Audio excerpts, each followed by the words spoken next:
Chapter 516. Thanks to the heat rising off the lava, I am able to stay in the air longer, but I am slowly losing altitude. In the air above me appears a map with two glowing dots, one for me, the other for the goal. This is just like the ocean and the desert, but lava is a little bit extreme. From how slowly my dot is moving on the map, there is no way I can possibly glide that far. It looks like the goal is a couple of 100 miles from my current location. I start trying to think of something I can shift into that can survive swimming in lava. However, before I can think of something, there is movement within the lava below me. A large eel-like creature that looks to be made of rock rises up from the lava. Its mouth is open, and it obviously intends to eat me, but it is actually providing me an opportunity. With a slight shift of my wings, instead of going into the mouth, I land on the thing's upper jaw. Instantly, I fold my wings, crouch down, and then kick off with all of my might. With a boom, the eel is thrown back down into the lava, and I shoot high into the sky. Once the momentum is spent, I spread my wings and start gently gliding again. Not only will I now be able to glide for several miles, but I will also have a few minutes to think. When it comes to something that can survive in the lava, the first thing that comes to mind is, of course, a dragon. So I quickly build the image of a dragon in my mind, but when I try to activate Shifter, the image shatters. Thinking maybe I rushed and made a mistake, I try it again, but the same thing happens. Maybe a dragon is just too powerful for me to be able to shapeshift into one. So next, I try building the image of a drake in my head, but when I try to shift, the image shatters. That image was of an adult drake, so maybe that is still too powerful. So I start building another image. This time, while it is still a drake, I am building the image of a much younger drake. Form added, Black Flame Drake. Young! As I shift forms, I lose my wings for a few seconds and begin falling towards the lava. However, once the shift is completed, the oppressive heat vanishes, and it feels comfortable. Spreading my new wings, I am able to resume gliding, but I am still not able to fly.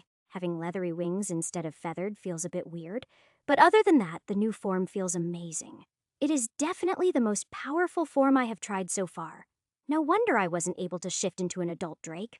Although, I wonder if this means I would be able to shift into a baby dragon. If it is possible, I will try it later. Even if the form isn't useful, it would still be fun to try. All that aside, I am getting fairly close to the lava. Even though I don't feel the heat anymore, it still worries me. I am half hoping for another eel to come up after me so I can use it as a springboard again. In fact, I would be totally all right with just bouncing off the monsters and not testing out the lava.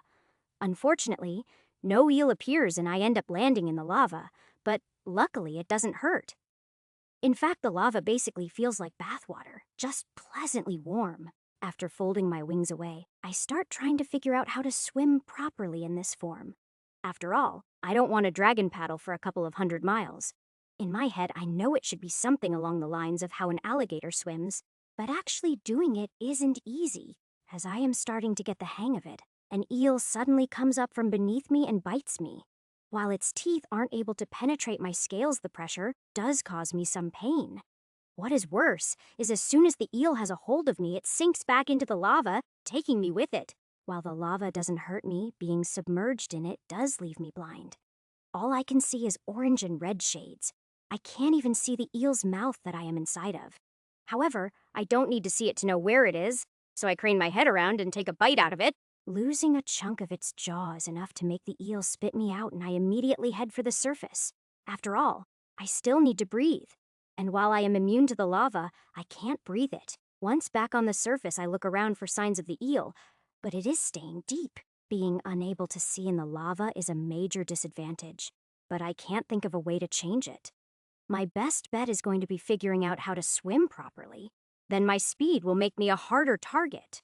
With that in mind, I start swinging my body from side to side. While that isn't quite how it works, it is at least a decent start. At any rate, at least it is already faster than I was moving before. As I continue moving, I start to get the hang of it, and my movements become more fluid.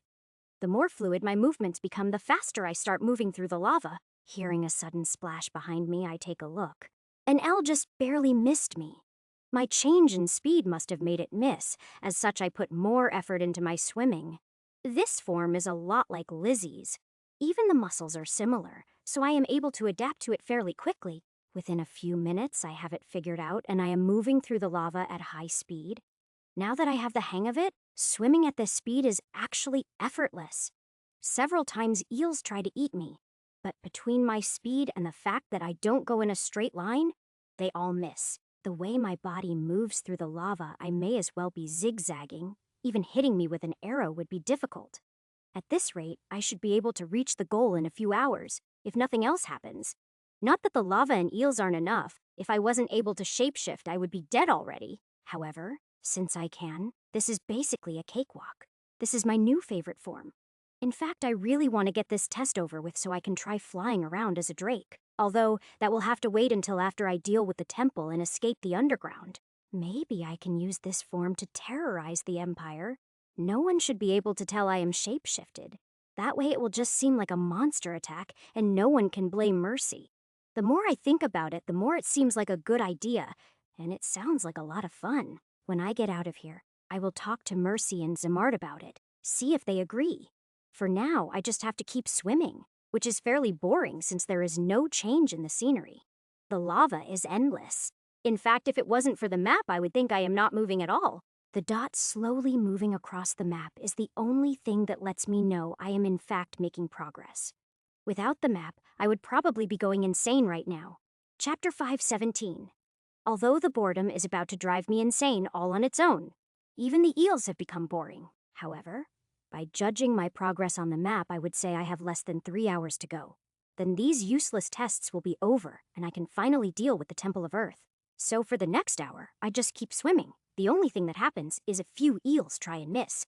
My boredom has reached the point that I am actually thinking about random movie scenes from my world to pass the time. Then, all of a sudden, a huge area of the lava ahead of me erupts violently. As the lava surges, I can tell something is coming up from below. Something big. Of course, it is directly in my path towards the goal, but I wait to see what it is before moving. When the lava flows away and reveals the thing, I am finally able to get a good look at it. To my surprise, it looks like a giant boar, with red fur that is producing flames. Normally, seeing a boar, I would think food, but considering it is around 50 feet tall, I find I am not hungry. As I watch it, I stay very still. I don't plan to attract its attention if I can avoid it.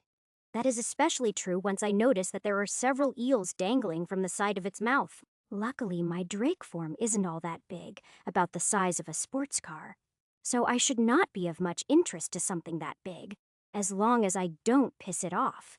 Thinking of that, I slowly let my body sink down into the lava until only my eyes and nostrils are above it. Then I stay perfectly still and pretend to be a log, just like alligators do. The big boar finishes its meal and then looks all around. It would seem it didn't notice me. Just as I think my plan has worked and I will be able to get away, the boar looks back towards me. At the same time, I feel several tiny vibrations coming from the lava beneath me. Knowing something is coming, I take off swimming at full speed, just in time to avoid an eel. Seeing the boar start moving this way, I turn and swim away from the eel as fast as I can. As I do, I am hoping that the boar will go for the eel instead of coming for me. When the boar doesn't shift his path and keeps heading for where the eel attacked me, I let out a sigh of relief. Then, I turn back to my original course and swim past the boar as it heads for the eel. As I pass the boar, I notice its eye lock onto me and follow my movements. Seeing that I increase my speed as much as I can, I want to be well away before it finishes eating the eel. Unfortunately, it doesn't take the boar long to eat the eel, and after finishing it, turns in my direction. If we were the same size, I would definitely be faster. But since it is so large, it is actually faster. It only takes it a few huge strides to catch up to me, and once it does, it tries to eat me. Only by changing direction and swimming to the side am I able to avoid that huge mouth. However, the boar isn't willing to give up that easily, and keeps trying to eat me. Having to dodge the boar constantly, I am unable to get any distance away from it. All I can do is keep dodging and hope that the boar gives up eventually. After all, I am not even a mouthful to it. It really isn't worth the amount of effort that the boar is using. Then again, maybe it is just sick of eating eels all the time and sees me as a tasty treat. After a particularly close call, I swim between the boar's legs to buy myself some time. Since the boar has to move its legs to be able to try to eat me again, I have a second to think. Since I am tired of just dodging, I swim near its leg and try to take a bite. Unfortunately, its fur is so thick that all I manage is to get a mouthful of fur. Still, I go ahead and rip the mouthful of fur out of its leg, hoping to cause it a little pain. The boar shows no sign of even noticing and continues to try and eat me. However, since darting between its legs worked, I do it every time I can. After a couple of times, I finally get the bright idea to climb up one of its legs instead of just swimming around. Like a flea, I climb up its leg in its fur where it has trouble reaching me. As I climb past the knee, I reach an area where the boar cannot reach me with its mouth. At that point, the boar starts stomping and shaking to try and dislodge me. Now that I am mostly safe, I stop moving and take a good firm hold so it can't shake me off. Once I am fairly sure it can't shake me off, I finally have a chance to try and think. While it can't eat me now, I also can't make any progress towards the goal. Even if I were to find a way to kill this thing, it simply wouldn't be worth the effort. So I am focused on a way to get away from the thing and continue towards the goal. With that in mind, I decide to continue climbing up the boar's side. Once I reach the top of its back, I face the direction of the goal and then take off running. When I reach the end of the boar's back, I jump as hard as I can and then spread my wings. Luckily, the boar hasn't noticed and is still looking for me on its leg. Thanks to my momentum, I am able to glide a good distance away from the boar before I land back in the lava. As soon as I am in the lava, I set off swimming as fast as I can before the boar spots me. Even after gliding for as far as I could, it would only take a dozen or so strides for the boar to catch up to me. Right now, my best bet is to get away while it still thinks I am hiding in its fur. This time, my luck holds good, and I leave the boar far behind, still searching its fur. Now that that is behind me, I focus on making distance and do my best not to complain about being bored. Things quickly return to the old pattern, with me swimming along and the odd attack by an eel. Just as I am relaxing and thinking that the end of the test is near, I hear loud splashing behind me. When I crane my head around to look, I see the boar is charging at me at full speed. I quickly swim to the side to get out of the way of its charge, allowing it to go right past me. The boar doesn't stop, and from what I can tell, it doesn't even spot me. However, it is heading straight for the goal, so I doubt this is the last I will see of it. After it runs out of my sight, I resume my swim towards the goal. After almost 2 hours of swimming, I finally come within sight of the goal. The goal is placed on an island in the lava, and standing on the island is the boar. It would seem the boar is seriously intent on eating me, and now it is standing in my way. Chapter 5:18. Luckily, I am pretty sure I don't need to kill the boar to complete the test. All I need to do is reach the spot on the map, which I am guessing is the center of the island. So all I really need to do is get past the boar and avoid it long enough to reach the dot. Since that is the case, I will try sneaky first, and if that doesn't work, I will try crazy. So with that in mind, I start to slowly and quietly circle around to the far side of the island. Then, once I am on the opposite side from the boar, I move in and climb onto the beach. About halfway to the center of the island, the boar suddenly turns its head and looks at me. Then it lets out a snort and starts charging around the island towards me. As soon as it does, I start running the opposite way around the island. The boar may be faster than me, but I have a much tighter turning radius. The center of the island is raised, much like a volcano, so I am running around it and climbing at the same time. The boar quickly realizes it cannot catch up to me, so it stops and waits for me to come to it. However, I am not stupid and stop at the same time as the boar does. While it stands there waiting for me to run around the center of the island, I am instead climbing straight up it. By the time the boar realizes what is happening, I have made it to the top of the island. After letting out a roar at the boar, I jump into the caldera at the top of the island and experience the flash, meaning I've won. The flash passes quickly, and I find myself back in my normal body standing in front of the temple doors. The 10 symbols on the stone are all glowing, and after a few seconds, the stone starts to break apart. The sight of the stone disintegrating makes me a little sad. Looks like I won't be able to keep it. That means other than being able to open the doors, I didn't gain a single thing from all those annoying tests. If I could, I would totally find whoever made that stone and punch them a few times. Before opening the temple, I go eat and rest with Lizzie and Eckhard. Then the 3 of us together go to open up the temple, only to find that behind the doors is simply a giant room. There is no maze or traps or anything. Just one big room inside the temple. Even standing in the doorway, I am able to look across the room and see the altar. Other than the altar, there is nothing else in the room except for some boulders scattered around the room. Well, that and the huge orb of energy floating above the altar. Lizzie, that orb is the energy you need to consume. Lizzie, all right. Got it. With that, I lead the way into the room, but as soon as I do, I sense something wrong. Looking closely, I can see strands of power connecting the orb to all of the boulders. As soon as I take another step into the room, the boulders all start moving. Eckhard says, "Mama?" Eckhard, hide in the shadow pocket. Lizzie, once I have that thing's attention, go for the orb. Eckhard says, "Okay." Lizzie, huh? That is a thing. Yeah, if my guess is right, it should be an earth elemental. Lizzie, can you handle it?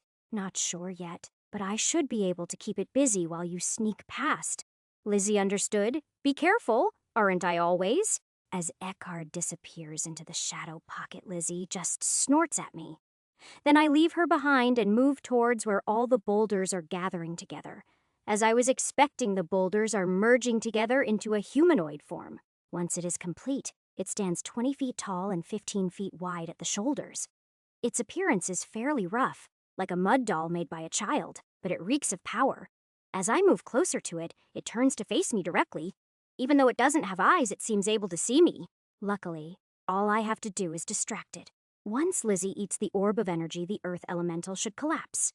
With that in mind, I move forward to confront the elemental, only to jump back when it swings. Its fist leaves a crater in the floor, and for the first time I realize that the elemental is actually stronger than me. Luckily, it is big and slow, because I am not sure if I would survive getting hit by it. After dodging 2 more punches, I move in quickly and punch it in the waist, while my punch manages to create some small cracks in the rock. At the same time, it breaks all the bones in my hand. Lizzie, go now. I have its full attention. Out of the corner of my eye, I see Lizzie turn into a blur as she moves at top speed. The elemental starts to turn in her direction, but stops when I punch it again.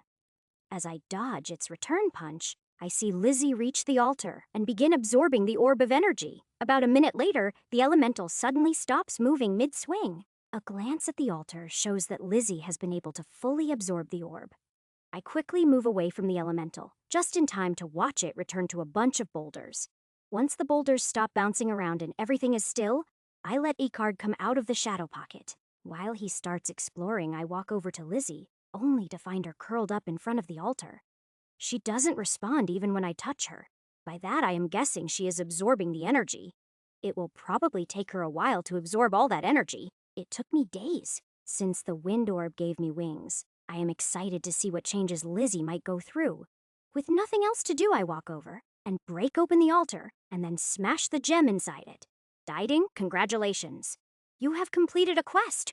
Destroy the Earth Temple. Earth Temple destroyed 1 divided by 1 reward. 100,000 XP. Huh, that is not a bad chunk of XP.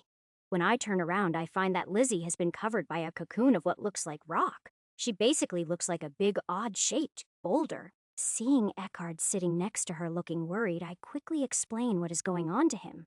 Eckhard says, "Evolving." Yes, that is right. Eckhard says, "Me too?" "Ah, not right now. You need to grow up first," Eckhard says. Okay, and goes back to exploring. Since Lizzie is likely to be in her cocoon for days, I go out and move the campsite into the temple. Then, I spend some time playing with Eckhard before cooking some dinner. The next day, while Eckhard is exploring, out of boredom, I take out the book that Great Mother Wolf gave me. Chapter 519. It is old, torn, and battered, but it is still readable, although it is in the Empire's language. I am a little rusty in translating, so it takes me a few minutes to get into it. Once I do, I am immediately entranced. This is a book about cores and cultivation techniques. Even though it is written in the ancient Empire's language, I get the impression it is much older than that. In fact, the way things are worded and explained don't seem like they were even written by a human. After all, why would a human write about cores when they cannot have them as far as I know? Maybe this book is a translation of an even older book someone just happened to find. That would make more sense. But either way, I plan to read the entire book. I should have plenty of time to do so while waiting for Lizzie to finish her evolution. Or so I thought. That was not taking into account a child that wanted my complete and undivided attention. In the end, the only time I am able to do any reading is when Eckhard is taking a nap. While that still leaves me some time to read, it is nowhere near as much as I hoped. Not that I mind spending time with Eckhard. Playing with him is entertaining. One thing that surprises me, despite eating his body weight several times a day, he isn't growing. With both Kerchara and Asuna, I could almost literally see them growing. Eckhard is still the same size. From that, I am guessing that drakes take a lot more nutrition to grow, which does make sense.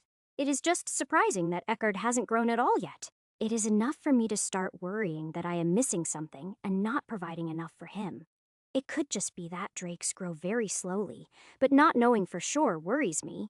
When I meet back up with Mercy, I will ask Zamart what he knows about drakes. Until then, all I can really do is make sure he is well fed and happy. Over the next couple of days, whenever he is asleep, I spend the time reading the book. Everything the book says about cores matches up with what I have learned on my own. This leads me to trust the book when it says things that I don't know anything about, especially when it comes to cultivation methods, which are all about how to improve a core. There are several different methods listed in the book. A couple match things I have used before. One method in particular catches my attention. It is called the river method. Basically, instead of directly attacking your core to improve it, you let your power flow over the core. Like a river slowly eating through rock, your power would slowly refine and improve your core. It makes sense to me when I think about it, so I plan to try it out. Core status. Core upgrade progress, 87%. Wait, when did it get so high? I thought it was only a few percent. When I think about it, I remember putting a bunch of power into my core and then forgetting about it. That must be why it is so high, which means it should be hard for me to gain a higher rank. So I check on Eckhard, and when I find him still fast asleep, I enter my meditation. Once in my meditation room, I take a look at my core and start experimenting with my sacred power. Since I am just sitting around waiting for Lizzie anyway, I go ahead and use all of my power. Forming it into a stream that runs over my core is easy enough, but there is more to the method. The idea is to have the power flow over the core continuously be turning into a circle. I take it a step further and form the power into an infinity loop so it goes over the core twice. Once I see that it is working, I lock it in place and leave it like that as I exit my meditation. It means I don't have access to any of my sacred power, but for the time being, that shouldn't be a problem. Even once Lizzie wakes up, all I will be doing is leaving the underground and going to find Mercy. I don't foresee needing my sacred power anytime soon, especially since I still have divine power. Besides, I figure if I just leave the infinity loop running all the time, it won't be long before I reach rank 8. Since Eckhard is still napping, I go back to reading the book. There is still more I can learn. The book mentions sacred being the level above mana, but unfortunately it doesn't mention what is above sacred. That is fairly disappointing since that is actually what I want to know the most. However, as I continue reading, the author does mention being above the sacred level, or at least rumors of such. The author calls them the hidden ones, creatures on par with gods. In fact, according to the book, there are primitive cultures that worship these beings. While the descriptions are fairly limited, it would seem these hidden ones are the next stage after sacred. The reason I believe that is, they are all described as being massive yet looking like normal animals. Just that makes them sound like sacred beasts. Yet the powers described are much more powerful. The book lists the names of places where these hidden ones have been spotted, but the names mean nothing to me. Since I have seen a map of the ancient empire, I am fairly sure none of the named places are in the empire. My best guess would be that those places are actually on the main continent. After reading the descriptions, I find myself wishing I could forget about the demon invasion and go exploring. The main continent sounds much more interesting than this little peninsula. Eckhard says, "Mama, oh, finished your nap, huh?" Eckhard says, "Play." With a laugh, I put the book aside and start playing with Eckhard. After a few hours of playing, I make some food, and after eating, Eckhard goes to sleep. Then, I pick up the book to continue reading about the hidden ones, hoping for hints about the level above sacred. Unfortunately, I reach the end of the book without learning much more. There are more stories of the hidden ones, but they are all rumors or folk tales. If I find the time later to journey to the main continent, maybe I can find some of these locations.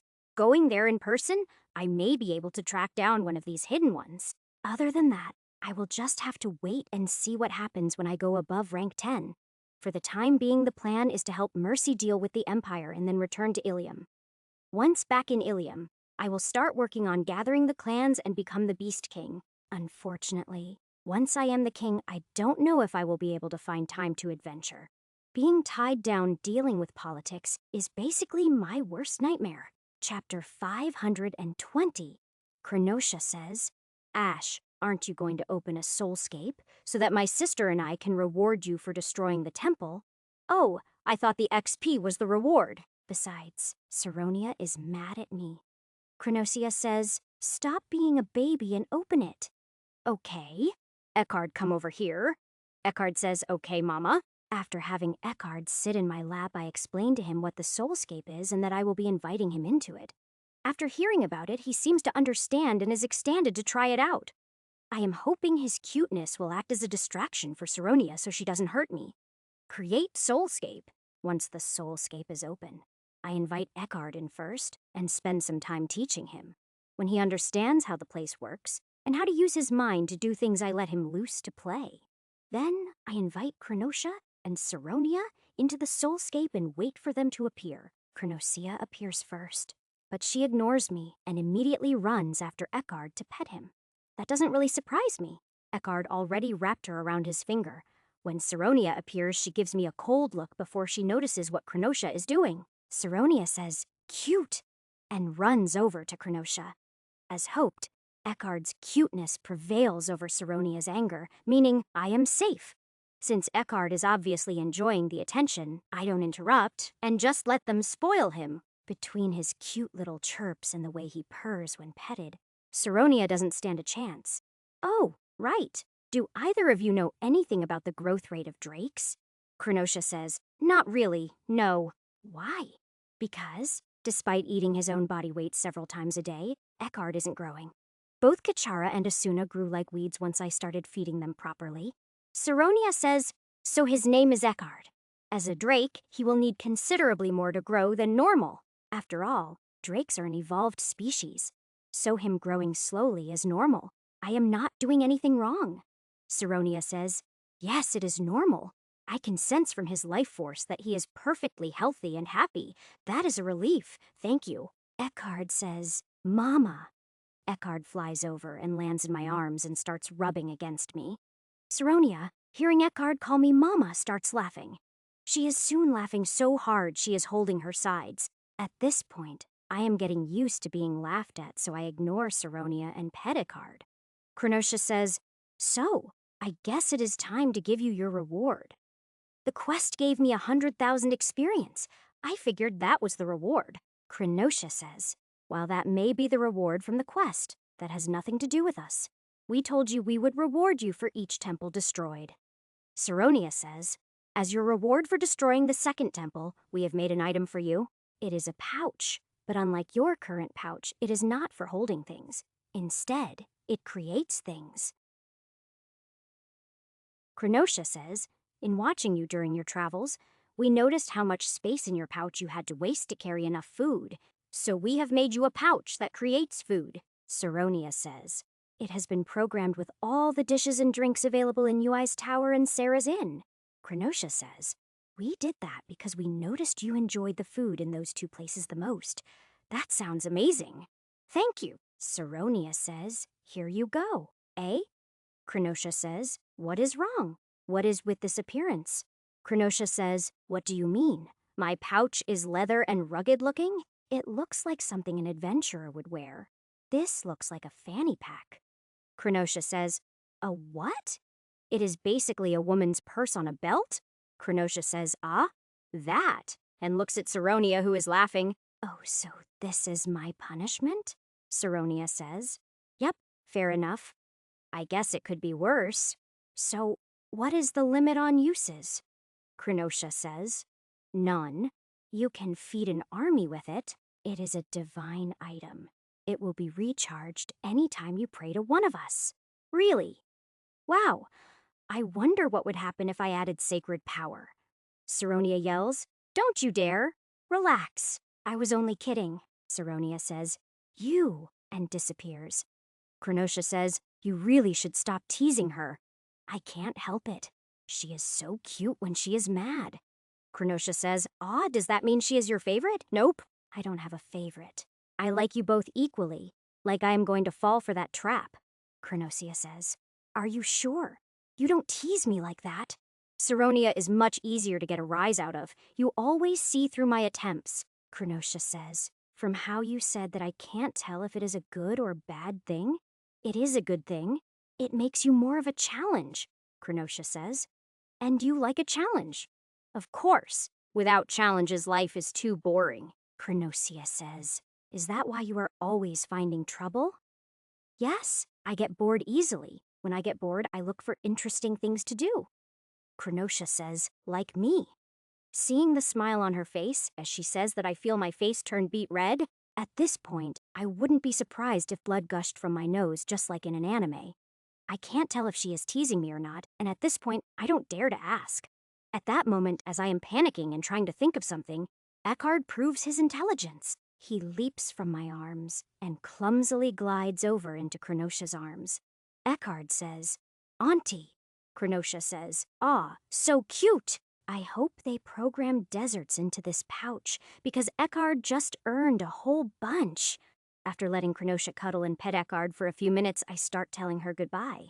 I use the excuse of wanting to use the pouch to feed Eckhard to keep her from objecting too much. In the end, it works, and I am able to end the soulscape and return to the real world. When I open my eyes, next to Eckhard in my lap is the new pouch. So I pick it up. Taking a closer look at it, I am relieved to find that the belt can be removed from the pouch. The belt is a fancily braided cord and looks far too girly for me to want to wear it. However, since it is from the goddesses, I don't want to just throw it away. So I tie it in a series of knots and then give it to Eckhard to play with. Then I work on attaching the new pouch onto my existing belt on the opposite side from my old pouch. To my intense relief and joy, when the pouch attaches to the belt, its appearance changes. It now looks like a normal pouch, so I am not going to be a laughingstock when I leave here. Now that it is on my belt, I stick my hand in to see how it works. As soon as I do, a menu appears. The menu looks just like a restaurant menu, except it is floating in front of my eyes and has a ton of pages. Just like the goddesses said, every type of food and drink from the inn and tower is listed on the menu. I quickly find that I can flip pages and make selections just by thinking about them. Chapter 521. Since it is my first time trying it, I select a bunch of different things to try. Not only do I plan to spoil Eckhard, but I also want to see if the dishes from the pouch taste the same.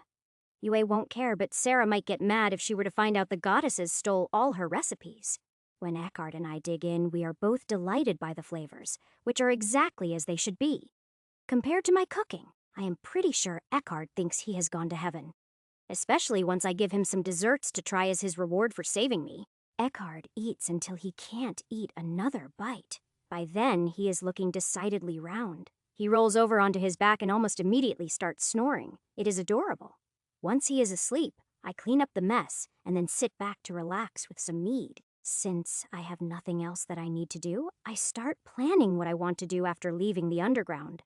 While I want to unify the Beastmen so that they can start becoming a nation, at the same time, I am afraid doing so will limit my freedom. I don't want to spend the rest of the time before the invasion playing at being king. However, if I wait too long to unify them, then the Beastmen won't be able to fight together. My best bet is probably to unify them now and put someone else in charge so I can still adventure. After all, I still need to get stronger if I am going to fight the 5 demon lords. At this point, I am fairly sure I could take on one demon lord, but not all 5 at once. That is assuming that they haven't gotten too much stronger since I last saw them. They will have gotten stronger after killing Lord Draw, but I am not sure how much stronger, so it is better for me to get stronger just to be sure I can handle them. If their alliance hasn't fallen apart, then very likely I will have to deal with all 5 of them at once. To do that, I am going to need to be a lot stronger than I currently am. Not to mention, I still want to go down beneath the Elven City and kill the Primal Spider. She is most likely even stronger than the 5 Demon Lords combined, and that is not even counting her army. Yet if I want to kill her, I will have to do it before the demon invasion begins. Also, at some point, I need to forge an alliance between the human nations. I refuse to let the Beastmen be the only ones to bear the cost of the demon invasion. The humans will need to do their part, but that is sure to be a huge hassle. The Kingdom and Ilium are on my side, but the Free Union and the Empire are unknowns at this point. Once I am the Beast King and can negotiate with them directly, I will find out their positions. Until then, there isn't much I can do. A lot is going to depend on how they react to the Beastmen becoming a nation. Although, if I end up waging war against the Empire to free my people, things will get even more complicated. Or they could get simpler. If I conquer the Empire, then the Free Union is unlikely to want me as an enemy. Then again, ruling over the Empire would be an unimaginable nightmare of politics and paperwork. Thinking about that is getting way too far ahead of myself. Making plans for that is useless right now. There are far too many factors and unknowns that can change between now and then. I am mainly thinking about it right now to avoid becoming bored while waiting for Lizzie. Dieting core upgrade progress. 100% core upgrade completed. Rank 8, HP plus 200, SP plus 500. New ability, Lightning Field. Lightning Field level. 1 SP cost. 200 covers an area in lightning. Area 30 feet. Damage 10 to 20 divided by 5 seconds. Duration, 2 minutes. Wow, I ranked up that fast? This is awesome. Once I am outside, I need to modify my plans a bit.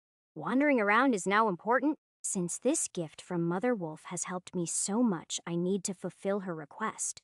That means I need to wander around and help a bunch of mana beasts become sacred beasts. Maybe I can do that on my way back to Ilium, instead of using the portal to go back. After all, I didn't set a time limit for my return, so I won't get in trouble for being late.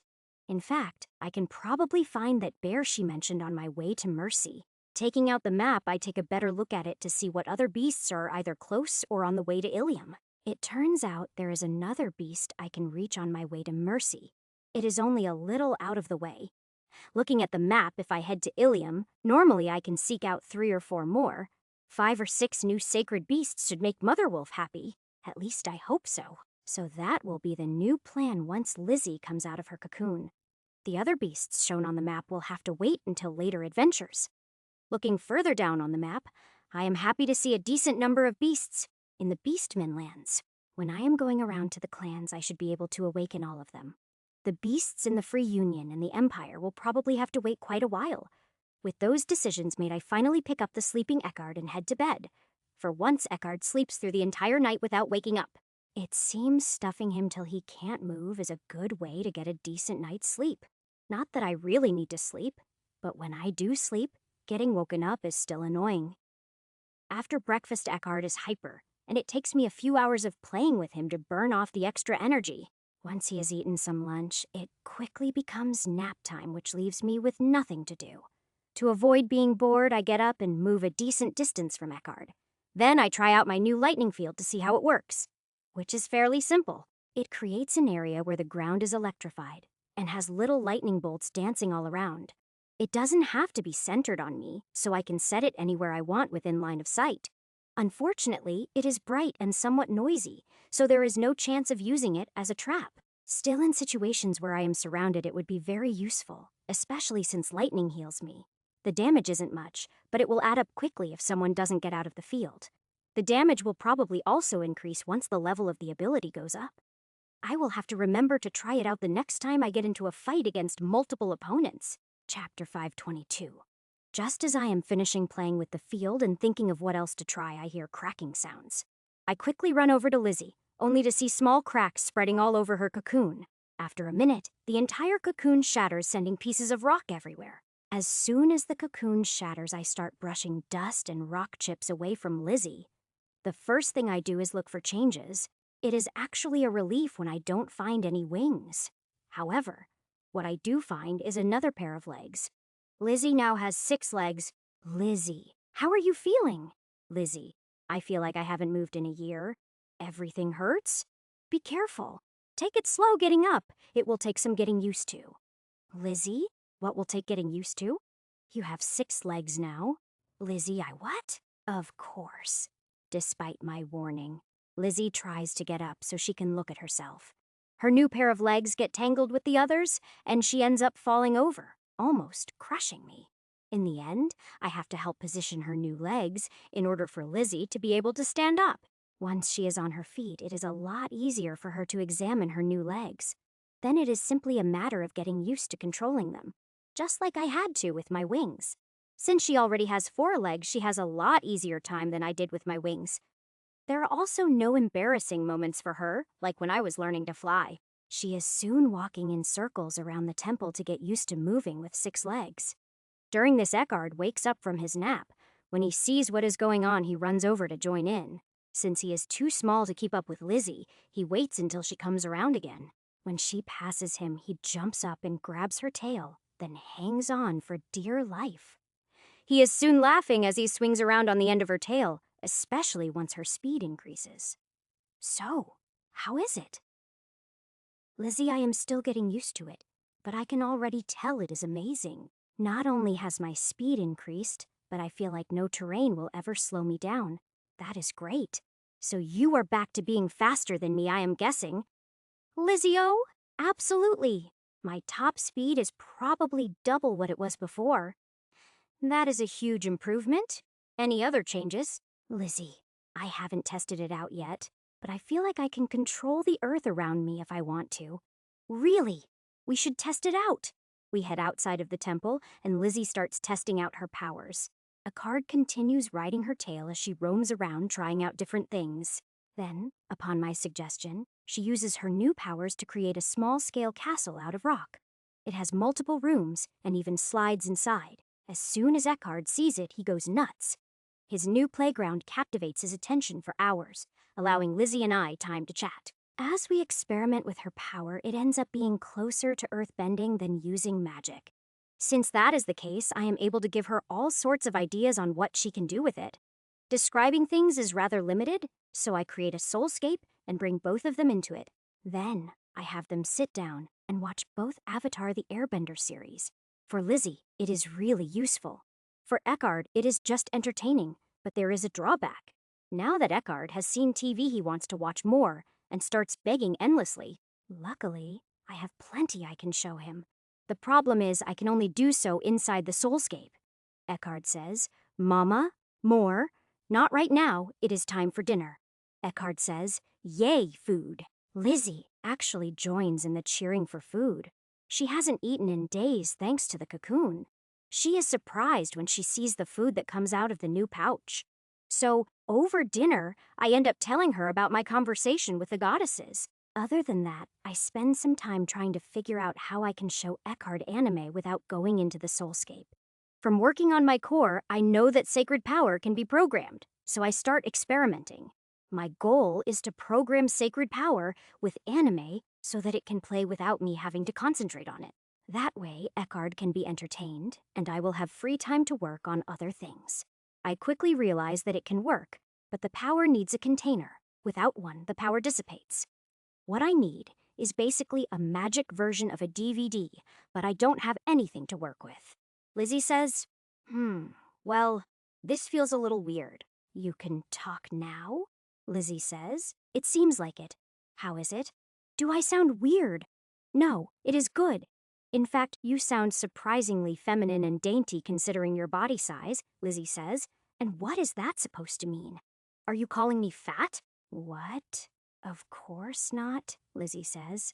Haha, relax. I was just teasing you, Eckhard says, Mama scared. Yes, Lizzie is very scary. She even threatened to bite me if she didn't like your name. Eckhard says, don't bully Mama. Lizzie says, Eckhard, I am not bullying him. We are just playing around. Yeah, don't worry. Your Auntie Lizzie won't hurt me. Lizzie says, Auntie Lizzie? Yeah, it seems fitting. Eckhard says, Auntie. Lizzie says, yep, that is me. Eckhard says, not the mama. Hearing that, I instantly start laughing. I end up laughing so hard I fall over. Thinking of one of my favorite shows as a kid, I seriously consider getting Eckhart a frying pan. Just the thought of it has me laughing so hard that I can barely breathe. Lizzie says, "What is so funny?" Unable to help myself, I have Lizzie create a screen out of rock and start channeling power into it. It takes a few tries, but I am able to figure out how to project the show onto the screen. The only drawback is I have to be touching the screen and need to constantly channel power into it. Without ending the cultivation technique, I only have the sacred power I gained from my last rank up. That is barely enough to show them a couple of episodes, but it is enough for Lizzie to get the joke. Once my power is exhausted, it is time for bed. I plan to leave the underground in the morning. That is going to mean leaving Lizzie behind, at least temporarily, since she won't fit up the stairs. In fact, I can't be sure if she will fit down the river, so I will wait and summon her once I am outside. Then, once she has room to run, we can test out her new top speed. Chapter 523. In the morning, over breakfast, I tell Lizzie the plan and explain the reason behind it. After hearing what she would have to go through to follow me, she seems fine with waiting behind until I get outside. She simply tells me to be careful and curls up to take a nap until I summon her. So with Eckhart riding my shoulder as usual, I start heading up the stairs. My steps are fairly quick. In fact, I am moving as quickly as I can. It has been days. I really want out of the underground. Once I reach the top of the stairs, I only pause long enough for Eckhart to hide in the shadow pocket. As soon as he is safe, I dive into the river and start swimming downstream. I could just let the river carry me, but I have been underground too long. My tolerance is gone. As soon as I see sunlight above the water, I burst out of the river with all my strength. In doing so, I terrify several deer-like creatures that were having a drink. While I feel slightly bad for scaring them, I am so happy to see the sun that I don't care. After leaving the river, I quickly find a clearing in the forest where the sun shines down. When I find a nice sunny spot, I lay back on the grass and simply lay there enjoying the warmth. Eckhart comes out of hiding once I stop moving and starts exploring the clearing.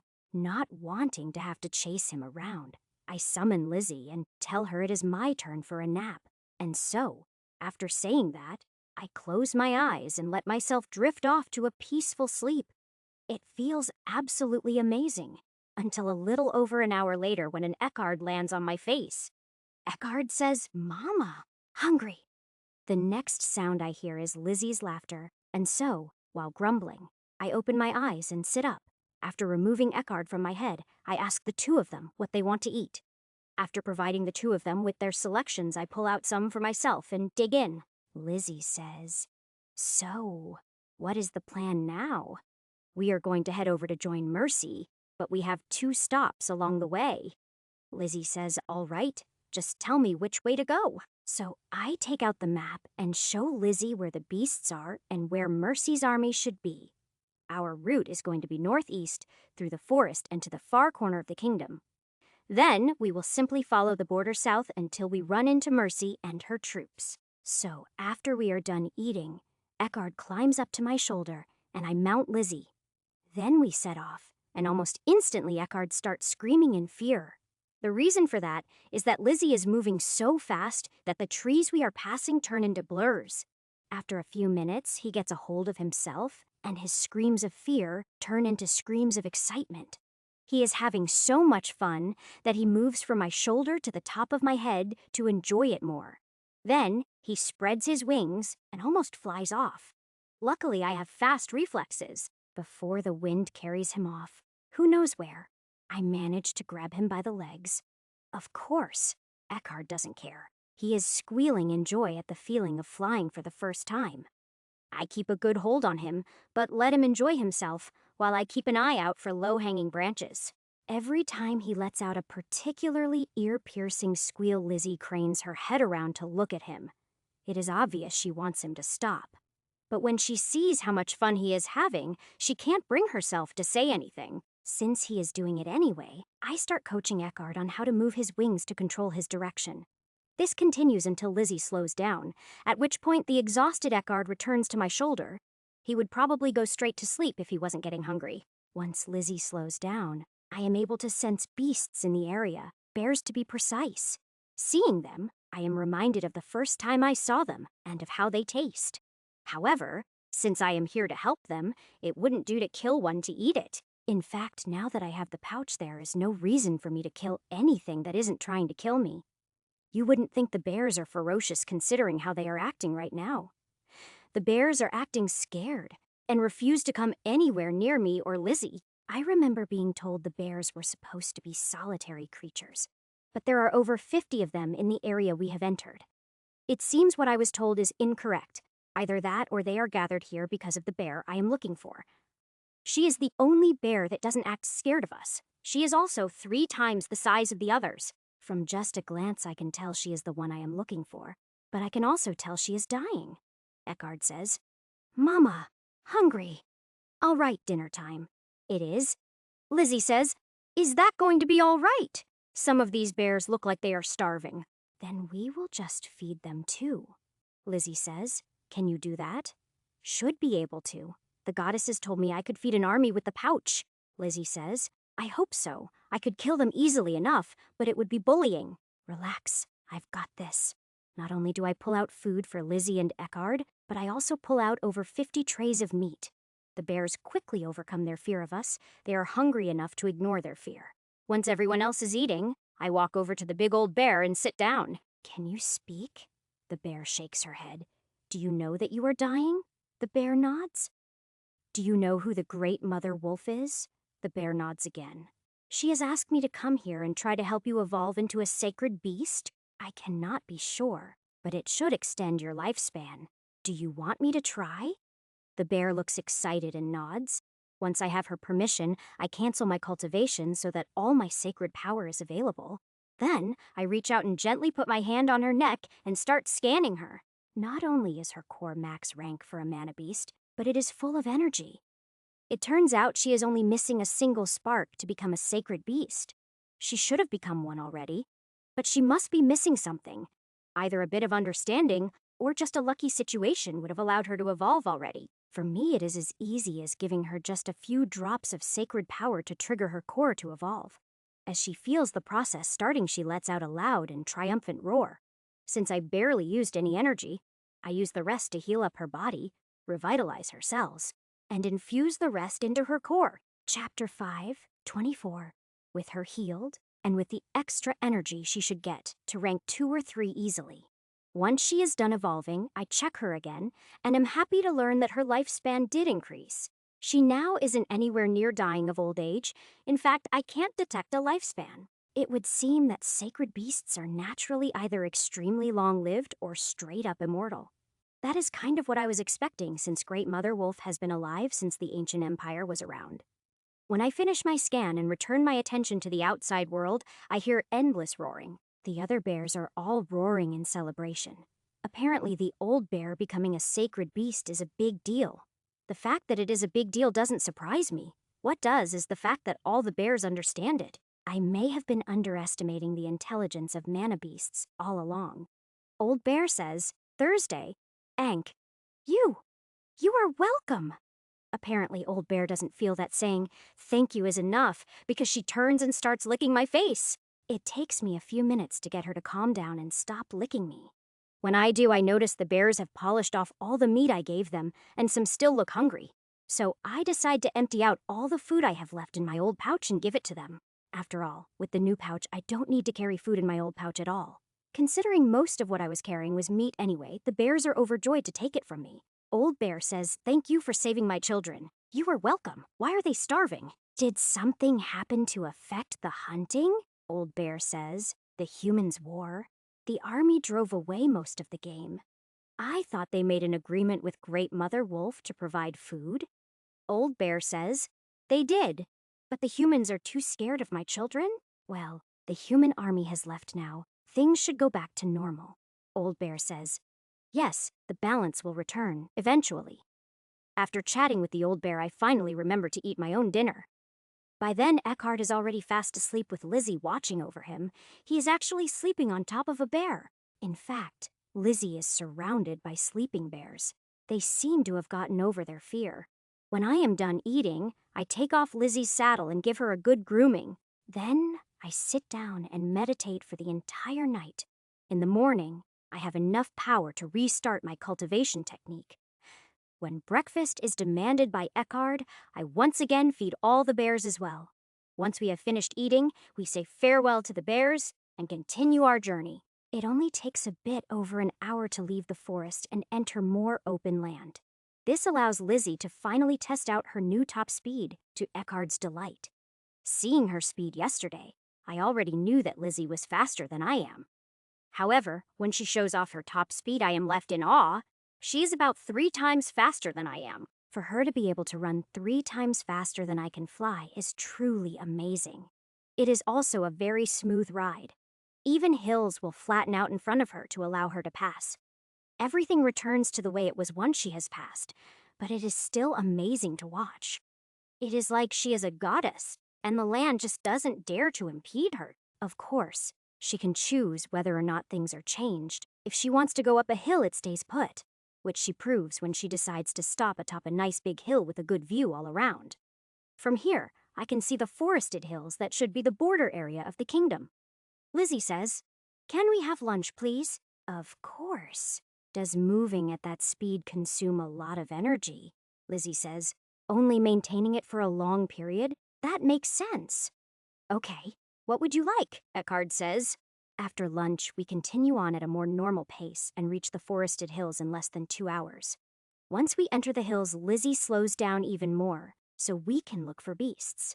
After all, we just know the area they should be in. We don't actually know what kind of beast we are looking for. Suddenly, Lizzie stops and cranes her head to look all around, then tells me we are surrounded. At that moment, figures suddenly rise out of the ground around us as if by magic. A closer look reveals that it isn't magic.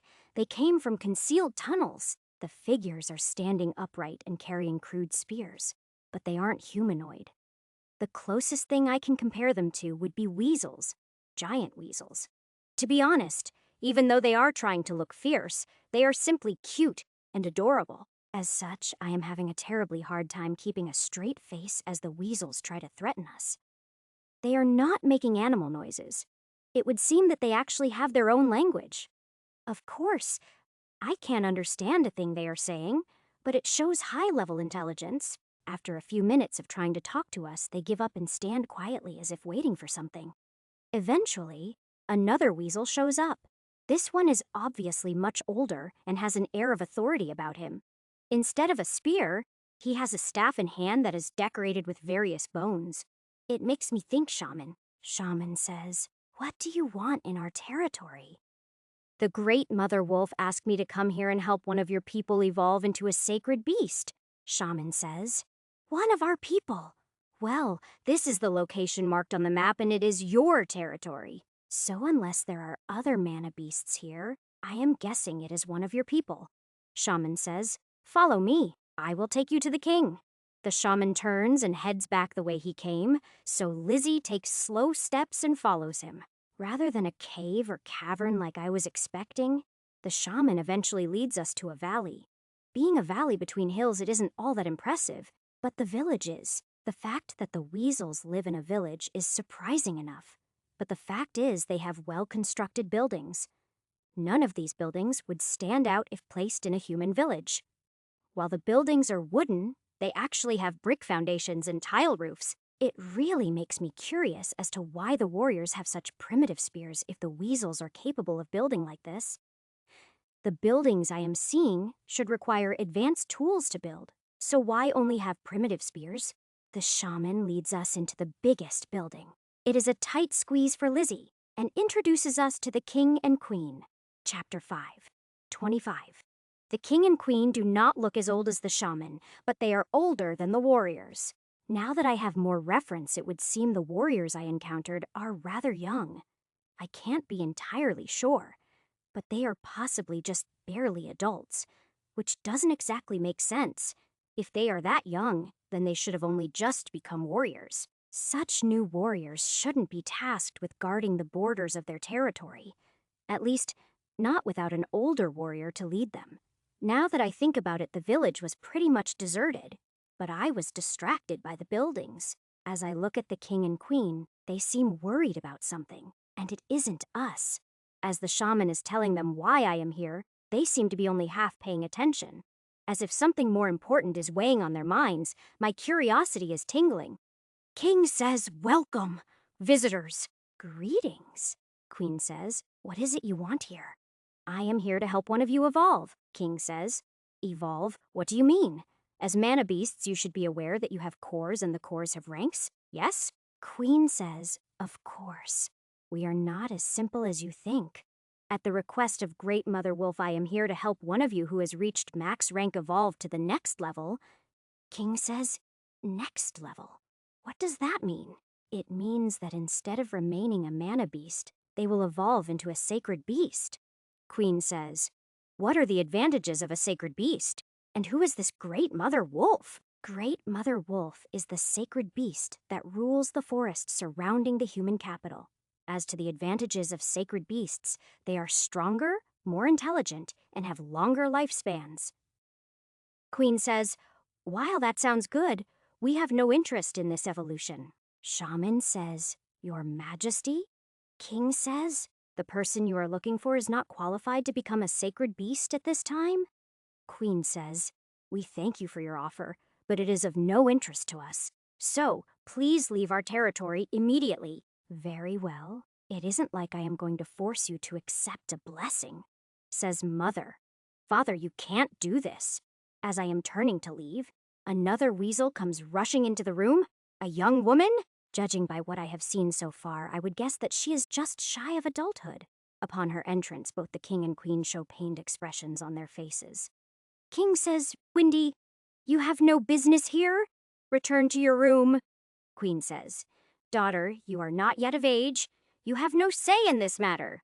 Windy says, "No, I will not just ignore this. I will not just sit around while you lead our people to extinction." Extinction? This is getting interesting. King says, "Shut up.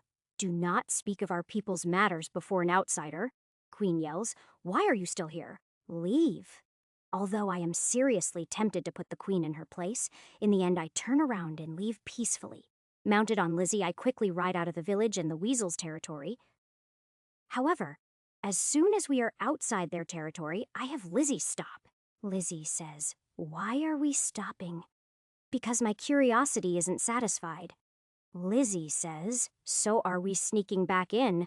"No, we are waiting for Windy to catch up." Lizzie says, "That cute little furball that yelled at the royals. What makes you think she will come find us?" "Yes, her. I think she will come because I saw desperation in her eyes. Whatever is going on, she wants to find help, but her parents aren't doing anything." Lizzie says, "Well, I guess it won't hurt to wait here for a bit and see if she shows up." Eckhard says, "Mama, I am hungry." "All right, little one. What would you like?" Eckhard says, "Stew." So while we wait to see if Windy comes to find us, we sit down and have dinner. As soon as he is done eating, Eckhard curls up in my lap and goes to sleep. He is absolutely adorable. Even the cuteness of the weasels can't compare. Lizzie says, "Looks like you were right." "Of course. Welcome, Windy. Come join us." Windy says, "You knew I was coming. You waited for me?" "Yes, I guessed you would come." Windy says, "We have never spoken. How could you know?" "I saw your desperation earlier now. Enough of that. Why don't you tell me what is going on?" Windy says, "All right. We are not native to this area. We moved here before I was born. Prior to that, we lived much further north from here." "So, what made your people move south?" Windy says, "To avoid being exterminated by our enemies." "Is it the same enemies you are fighting now?" Windy says, "Yes." "How did you know?" "The only reason to have such young warriors guarding the border is that all the older warriors are gone." Windy says, "That is true. There are barely 100 of us left now." "Are your people dead or just captured?" Windy says. "Captured. But who knows how many have died so far? Why don't you tell me about this enemy of yours?" Windy says, "They are beasts like us, yet they are more numerous than us and much more vicious. The reason they chased us south is because they find us to be delicious. To them, we are the best tasting things in the world. They captured your people to eat them," Windy says. "Exactly. We are unable to fight them. You are our only hope." Why didn't you just move further south again? Windy says. Because then the humans would find out about us. The humans would hunt us for our fur. Yet you speak the human language? Windy says. We have interacted with a few humans in the past. We know they aren't all bad, just most of them. Well, I can't really argue that. All right, I will help you. Do you know where the enemy camp is? Windy says. Yes. All right. I will have to ask you to guide us there. Windy says, no problem. Oh, do you know why your parents were against me helping someone evolve? Windy says, because the one who is max rank among our people is my older brother. He was captured a few weeks ago. So? They couldn't tell me about him without admitting the situation you are in. Windy says, right. To admit the situation would be to admit they are powerless. Well, let's just hope your brother hasn't been eaten yet, Windy says. Can we leave right now? Yes, let's go. Chapter 526. After putting Eckhart into the shadow pocket, I mount Lizzie and then pull Windy up as well. The extra weight won't even be enough for Lizzie to notice it, let alone slow her down. The only reason for us to move slowly is that it is getting dark. But even that doesn't slow Lizzie. After all, she doesn't have to worry about her footing. The ground smooths itself out for her. She can literally run at full speed while blindfolded, and she will never trip. While I haven't actually tried that out, I am fairly confident that I am right. Under Windy's guidance, we make a large circle around the weasel's territory. Then we turn north until we reach the wall, which is where Windy is at a loss. The weasels normally go under the wall, but their tunnels are too small for Lizzie. That was within my expectations. My plan was to fly over the wall and summon Lizzie, but that isn't necessary. As we approach the wall, the stones twist and turn until a tunnel through the wall forms. I was assuming that worked and enchanted stones wouldn't listen to Lizzie's power. Looks like I underestimated her. Thanks to it being dark, Lizzie is able to pass through the wall without alerting the human guards on the wall. While I am fairly sure I would be recognized and allowed to pass, it certainly saves us some bother. It also leaves Windy staring open-mouthed at Lizzie in surprise. Windy says, amazing. How did she do that? Lizzie is a master of earth magic. She bends the earth to her will. Lizzie says, actually, it would be more accurate to say the earth sees me as a friend and does what it can to help me. Windy says, either way, it is amazing. So, Windy, which way now? Windy says, actually, I have lied to you. You don't know where the enemy camp is, Windy says. Nope, this is the first time I have ever left the village. Figures. Lizzie, think you can track them down? Lizzie says, sure, I just need to know what I am looking for. Windy, do you know what these enemies look like? Windy says, yeah, they look like snakes, except they have a set of arms below their heads. Oh, and they are about 20 feet long. Weasels versus snakes? Seriously? Lizzie says, I can smell a lot of snakes. Should I track them? Yeah, it is our best shot. Windy says I am sorry I lied. I just can't let my brother die without trying everything I can. It is fine. Lizzie moves out again, but much slower this time. She can't move too fast while tracking a scent. We continue moving north throughout the rest of the night, but still haven't found anything. When the sun comes up, we stop to take a break. I feel bad pushing Lizzie so hard. Lizzie has the endurance to handle it, but I still think it is better to let her rest and eat. Windy is actually the one in the worst shape. It is obvious she isn't used to exerting herself. Since we are having breakfast, I wake up Eckhart and feed him as well. As soon as he is done eating, he wants to run off and explore the new area. So I tell Lizzie and Windy to take a nap while I follow Eckhart around and keep him safe. As we are exploring, I start teaching Eckhart how to move quietly and stalk prey. He learns quickly, but still lacks the patience to actually use the skills I am teaching him. That is fine. It isn't like he needs to provide for himself, but I still teach him anyway. Even if he doesn't use them, learning skills should help improve his mentality. After letting Eckhart burn off his extra energy, which takes 2 hours, we return to camp. Then I wake up Lizzie and Windy and we resume tracking the snakes. Not long after we have our first encounter with them, it is a patrol of 5 snakes. Dismounting, I draw Blitz and walk towards them, They don't try to communicate with me. The 5 of them rush at me in an attempt to overwhelm me, but their movements are slow. At least to me, they are slow as they rush at me and attempt to wrap their bodies around me. From this, I can see that they do not have a poisonous bite, and even though they have arms, they don't carry weapons. After easily dodging their bodies, it only takes a few swings of blitz to decapitate all 5 of them. I was hoping for more from them, but they are no challenge at all to me. 5 rank 2 mana beasts defeated. 1000 XP gained. They aren't even good XP. I would have to kill thousands of them to gain anything decent, Windy says. Wow, you are amazing. Not really, they are just weak. Lizzie says they may be weak, but they smell tasty. If you are still hungry, go ahead. Lizzie walks over and takes a bite. Then she gets a look of surprise on her face. She quickly takes several move bites. Eckhard seems curious, so he runs over and takes a bite as well. Soon they are both gorging themselves while Windy looks like she is about to puke. They eat your people. Why is the sight of them being eaten bothering you? Windy says. I am not sure. It is just terrifying. Is it both of them or just Lizzie eating that bothers you? Windy says. It is definitely Lizzie. Ah, that explains it. You are just reacting to seeing a real predator for the first time. Your body is trying to tell you to run or you might be next. Windy says, why would this have such an effect on me? Probably because you are a sheltered princess with no real experience. Windy says, don't call me a princess. Why not? Aren't your parents the king and queen? Windy says, I refuse to acknowledge them as my parents. Whatever you say. Windy starts sulking and refuses to talk to me anymore as we wait for Lizzie.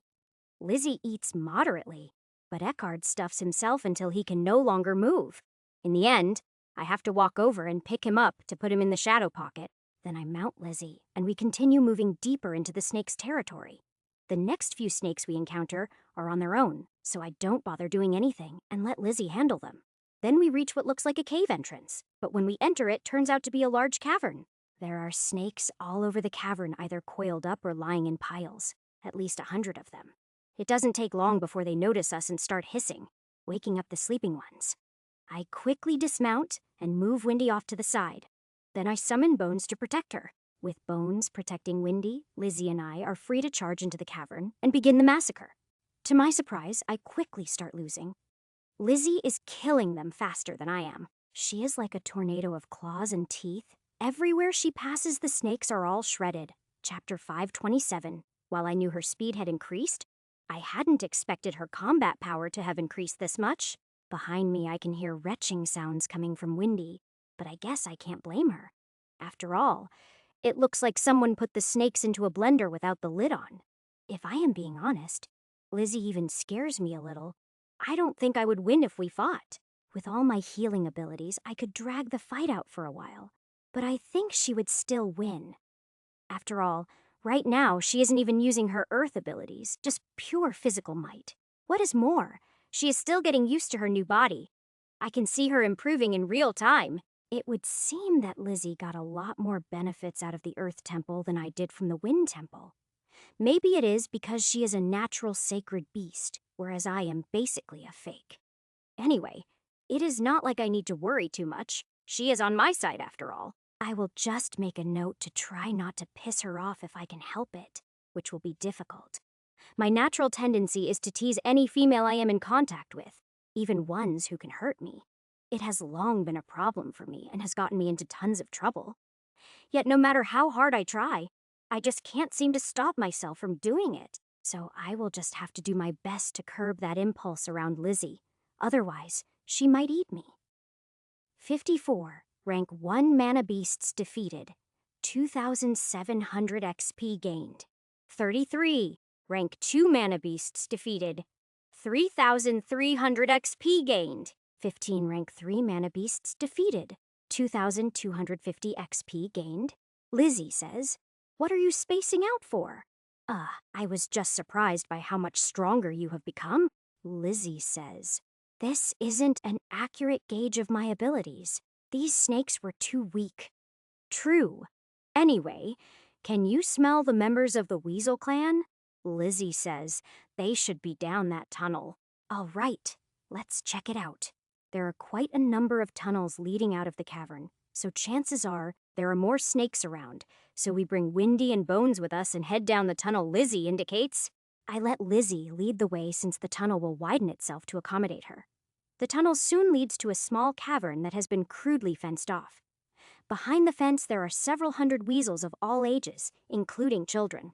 Lizzie and I were not adequately prepared for the ridiculous level of cuteness that is the weasel children.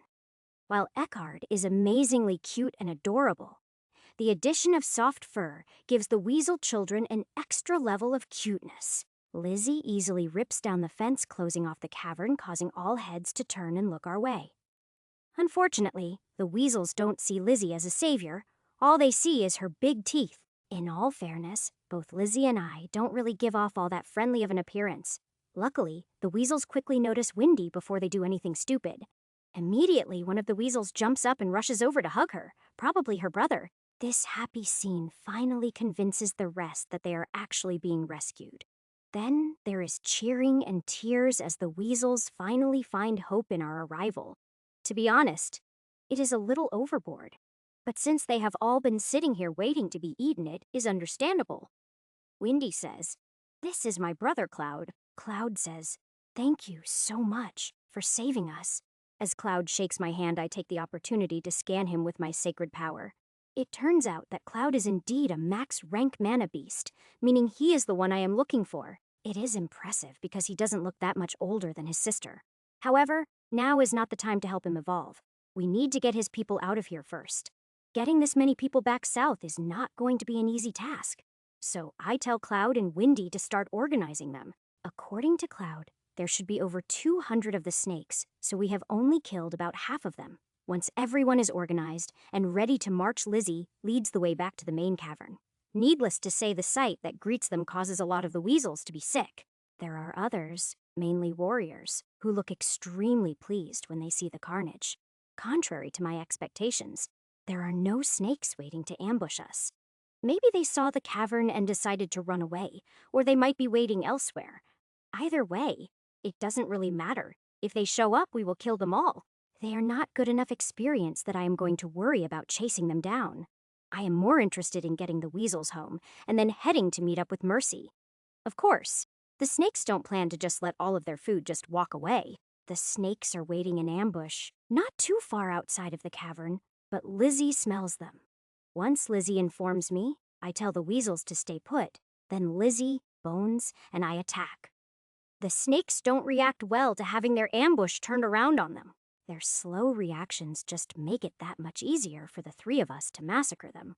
Sadly, Lizzie kills more of the snakes than me and Bones combined. At this point, I am pretty sure she is just showing off, but there isn't much I can say about it. When we turn around to rejoin the weasels, we are met by looks of horror and fear. It would seem that in the eyes of most of the weasels, we are monsters.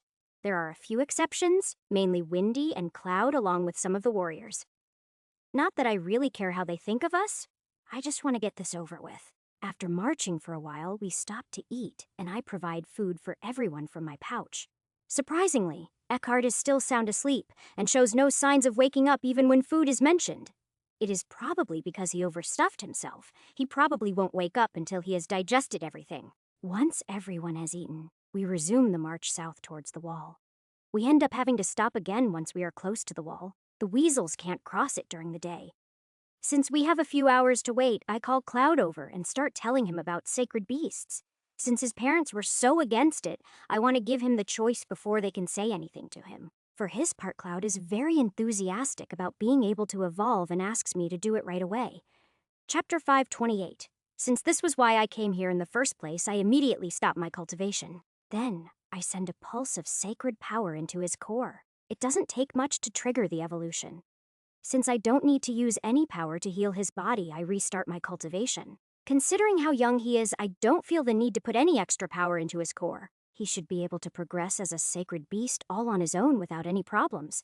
In fact, in the future he should be able to help others of his clan become sacred beasts.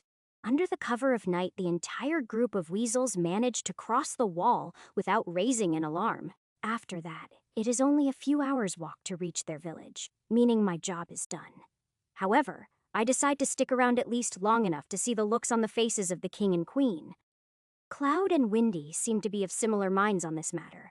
They ask me and Lizzie to walk beside them. So the four of us walk side by side as we enter the village, with everyone else following behind. With this big of a group, even in the middle of the night, it doesn't take long for us to be noticed. At first, there are shouts of fear, people thinking it is an attack. But then it changes. When the crowd is recognized, the shouts change to those of joy and happiness. Of course, the noise level quickly skyrockets, which the king and queen can't possibly ignore. When the two of them walk out of the main building and see the crowd, they stop in shock. Their eyes go wide and their mouths drop open. All in all, it is a fantastic sight. Mixed in with the shock, I can see both disbelief and shame. Cloud yells, "Shaman!" Shaman says, "Lord Prince." Cloud says, "Prepare the coronation ceremony. I will be taking the crown. My parents have become weak and feeble."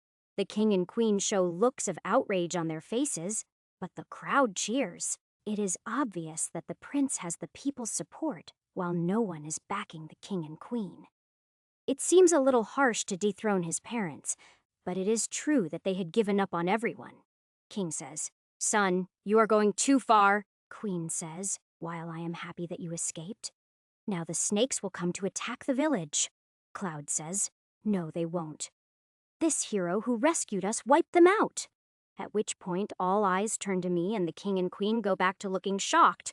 Once they recognize me, they look horrified, especially when they hear people talking about the fights. When they hear the full story from Cloud, they don't even try shouting at Windy. In fact, after hearing the story, the two of them start shooting me fearful glances. They are probably wondering if I am going to retaliate against them for being so rude to me. However, now that I have seen the show, I inform Cloud and Windy that I will be leaving. Windy says, "What? So soon?" "Sorry, little one, but I have things to take care of." Windy says, "Take me with you." Cloud says, "Windy, what are you thinking?" Windy says, "I want to travel. I want to see what is out there. I am sick to death of this village." Queen says, "You stupid girl. If you go out there, you will just end up as a trophy on some human's wall." Windy says, "There isn't a human alive who could hurt me with Ash around." Cloud says, "You have a point there, sister. But have you asked Ash if he wants you around?" Once again, all eyes turn to me, although the looks are different this time. The king and queen seem to be trying to threaten me with their looks. Guess they forgot their fear. Windy is looking at me with adorable pleading eyes that are very hard to resist. Windy says, "Ash, please." Lizzie says, "Come on." Ash, how can you say no to those eyes? You realize I am not a babysitter, right?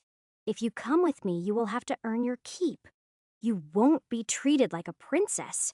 Windy says, "That is fine. I will do whatever you want me to. Just take me away from here." The king and queen try to object, but Cloud quells them with a look. While I don't really want to take her with me, Lizzie is right. It is hard to say no to those eyes. After a minute of thinking, I decide to try one last time to convince her not to come. "Windy, I won't be back this way for a long time. It could even be years before you see your home and brother again. Are you sure you want this?" Windy says, "Yes, absolutely. I don't care if I never see this place again." Cloud says, "Windy?" Windy says, "Sorry, brother, but it is the truth. The only thing I will miss is you." Cloud says, "Wait, just a minute. Shaman, fetch the treasure." Shaman says, "Yes, Lord," and runs into the main building. The king and queen look very unhappy, but don't say anything about it. The shaman returns quickly carrying a wooden case that he quickly presents to Cloud. Cloud opens the case and takes out a roll of parchment, then turns and offers it to me. Cloud says, "This is our clan's treasure. Please accept it as our thanks for saving our clan." Curious, I take it from Cloud and unroll it to have a look at what it is. It turns out to be a map, a very old map of the entire North in exquisite detail. It even shows the territories of the various mana beasts, including villages of those that are intelligent. On further study, it also shows several places I might be interested in, forts and cities from the ancient empire. To my surprise, it also shows the lake where the Temple of Water is supposed to be. While I am not planning to go there right now, I will have to at some point. Thank you, Cloud. This will be quite useful. Cloud says no, thank you. If it wasn't for you, we would have all been snake food. You will always be welcome in this village. Lizzie and I walk away to allow Windy to say her goodbyes without an audience. A few minutes later, she catches up, and I mount Lizzie and then pull Windy up behind me.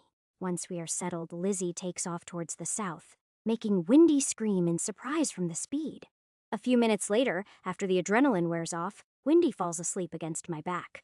It isn't too surprising. She had a long day with a lot of emotional ups and downs. I let her sleep until Eckhard wakes up and wants breakfast. Then we stop to eat. Windy says, "Can I ask where we are heading?" "We are heading to find Queen Mercy of the human kingdom we are in." Lizzie says, "Ash is going to start a war." "Not necessarily. If it hasn't already started, I may have a plan." Lizzie says, "Oh no, not a plan." Since Windy looks confused, Lizzie happily starts explaining why me having a plan is a bad thing. Of course, she makes my previous plans sound much worse than they actually were. To derail the conversation, I start teaching Windy how to care for the tack and properly brush down Lizzie.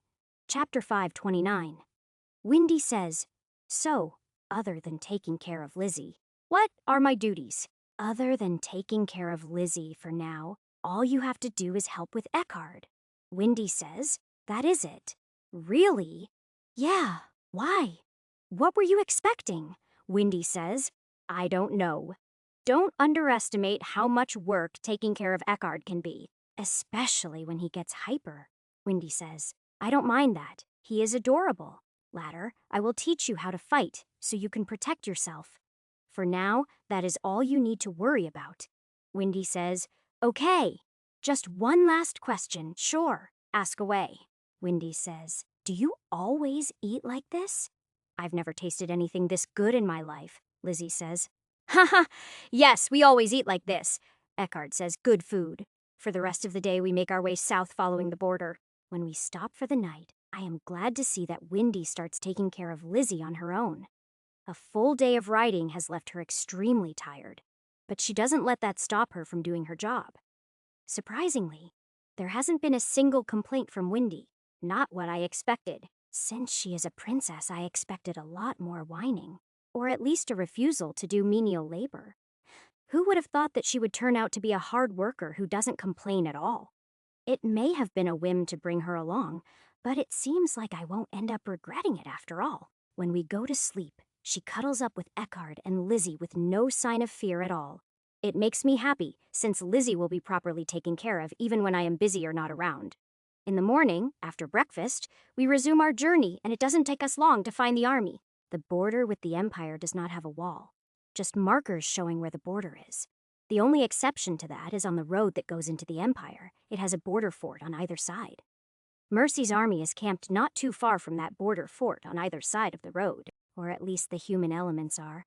I can't actually see any of the beastmen at the moment. When the soldiers spot me, they welcome me warmly and direct me to Mercy without me asking. When I arrive outside the tent, it causes enough commotion for the occupants to hear it and come outside. Along with Mercy and Maricel, there is Zamart, Alexa, Alanis, and Leonor. At first, they have happy expressions on their faces, but they turn to shock when I help Windy down. Maricel yells, "So cute!" Zamart chuckles and says, "Collected another one?" Leonor says, "She isn't a beast man. She is a man-a-beast." Mercy says, "What?" Windy says, "That is right, I am a man-a-beast." "Hello, my name is Windy." Windy, this is Queen Mercy, Princess Maricel, Royal Mage Zamart. Alexa is the commander of the army. That is her sister Alanis, and this is Leonor, captain of my beastmen. Zamart says, "Ash, where did you find an intelligent mana-beast?" "Oh, I had an errand to run in the north. I found her and her clan there. They were in a bit of trouble." Mercy says, "In the north, as in beyond the wall." "Yes, that is correct." Alexa says, "There are clans of intelligent mana beasts beyond the wall?" "It would seem so." Mercy says, "How many?" "I only know of two. Windy." Windy says, "As far as I know, there are over a dozen. At least, That is what one of the human merchants told me. Zamart says, there are human merchants that visit you. Windy says, yes, quite a few of them, in fact. Their caravans would come by once or twice a year. Alexa says, no merchant has passed the wall. They must be from the Empire. Windy says, no, some are from the kingdom. Alana says, they probably bribed their way past the wall. Mercy says, Alexa. Alexa says, I will look into it after we are done with the Empire. Are you worried about a security risk or missed taxes? Mercy says, taxes. Alexa says, security. And Zamart says, both. The 3 different simultaneous responses make me bust up laughing. They each look at each other for a minute before they join in the laughter.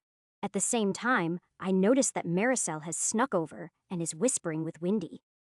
Maricel, why don't you help Windy with Lizzie while we talk strategy? Maricel jumps then says, okay, sure. Mercy smiles and then leads everyone else back inside the tent with me following. Upon entering the tent, I am drawn to the map which shows the troop positions and numbers. My beast men are camped further away from the border, probably to keep them hidden, on the Empire side. They are also camped back away from the border. However, from the markers I can tell they outnumber Mercy's forces about 2 to 1. While the Empire is much bigger than the kingdom, it is still only one duke facing us, not the whole Empire. How come Duke Severus has so many troops? Alexa says, only about a quarter of them are his actual troops. The rest are hired or conscripted. That must have taken a massive amount of wealth.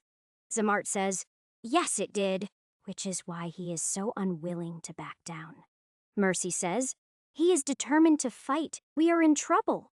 Relax, I have a plan, Mercy says. Oh no, Zamart says. Ash, we are trying to figure a way out of this situation, not make it worse. Alexa says, if it comes to it, we can win. The problem is the state we would be in after it was finished. You won't even have to fight. Severus will go running home to try and protect his lands. Mercy says, protect his lands from what? Since that is the question I was waiting for, I give Mercy a smile before activating my shapeshift. They all look confused, as I am shrouded by light, but it quickly turns to looks of shock. As I stand there looking like a young drake, not a single one of them can manage to say a word. This should be a pretty good disguise, right? Leonor says, Your Majesty, and kneels before me with a look of awe on his face. Zamart actually clutches his chest and staggers into a chair. He doesn't look so good. While the others are still frozen in shock, I move over and touch Zamart with a claw. Instead of just using a healing spell, I use my sacred power to scan his body. As I scan him, I fix all sorts of things that I find, including a weak valve in his heart. By the time I run out of power, I have restored most of his organs and cells. Even though he is over 100, his internals now resemble those of someone in their 40s. Zamart says, What? Why do I suddenly feel so amazing? Ash, what did you just do? Chapter 530. I just rejuvenated you a bit. Can't have you dying on us, Mercy says. Zamart, are you all right? Zamart says, I am now. In fact, I feel 50 years younger, Mercy says. Thank you, Ash. Zamart says, yes, thank you, Ash. No problem. After all, you can't die until the palace is re-enchanted. Zamart shoots me a dirty look while everyone else has a good laugh except Leonor. He is still kneeling and watching me with awe. I guess this is another story that will spread. Once the others are done laughing, their shock is gone, and they are examining me. Mercy says, Are you really a drake, or is this an illusion? I am a drake, a young one anyway. Alexa says, So what is your plan? I was thinking I would fly into the Empire and start burning down everything of value to the Duke. Zamart says you want to threaten his standing, so that even if he takes land from us, he won't be able to keep it. No, I want to threaten his money. If he can't pay the mercenaries, they will leave. Not to mention, if all his troops are here, who is going to deal with me? Alexa says. That is actually not a bad idea, Mercy says. Except it means Ash will be taking all the danger on himself, Alana says. Isn't that what he always does? It is not all that dangerous. After all, who in the Empire can actually hurt a drake? Zamart says. Some of the higher-ranked mages? Maybe. Would Severus have his own mages, or would he have to hire them? Mercy says, in the Empire the mages have their own guild. It is separate from the mages' guild in the rest of the kingdoms. It is directly under the Emperor's control, so he would have to hire mages. That would be extremely expensive, right? Zamart says, absolutely. Then that is perfect. Besides, I will be long gone by the time he can summon mages from the capital. Alexa says, Mercy, it is actually a decent plan. Mercy says, I know, and that worries me even more. Zamart says, it is probably our best chance to avoid a full-scale war. Leonar says, he is the Beast King. None of you have the right to stop him. Alexa says, could we even stop him? Mercy says, no, probably not. All right, Ash, I guess you can do whatever you want. Don't worry. Since I will be flying, I will leave Lizzie here. If Severus attacks before I can pull him away, she will help you.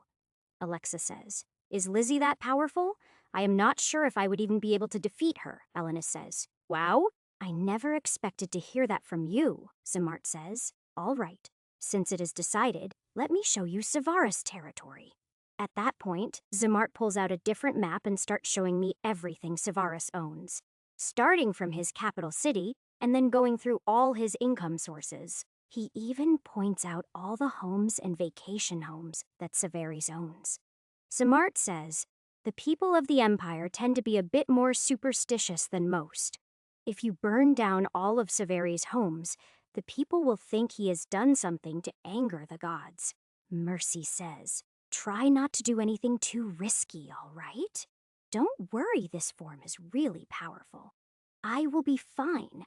After taking another long look at the map to make sure I have it memorized, I start saying my goodbyes.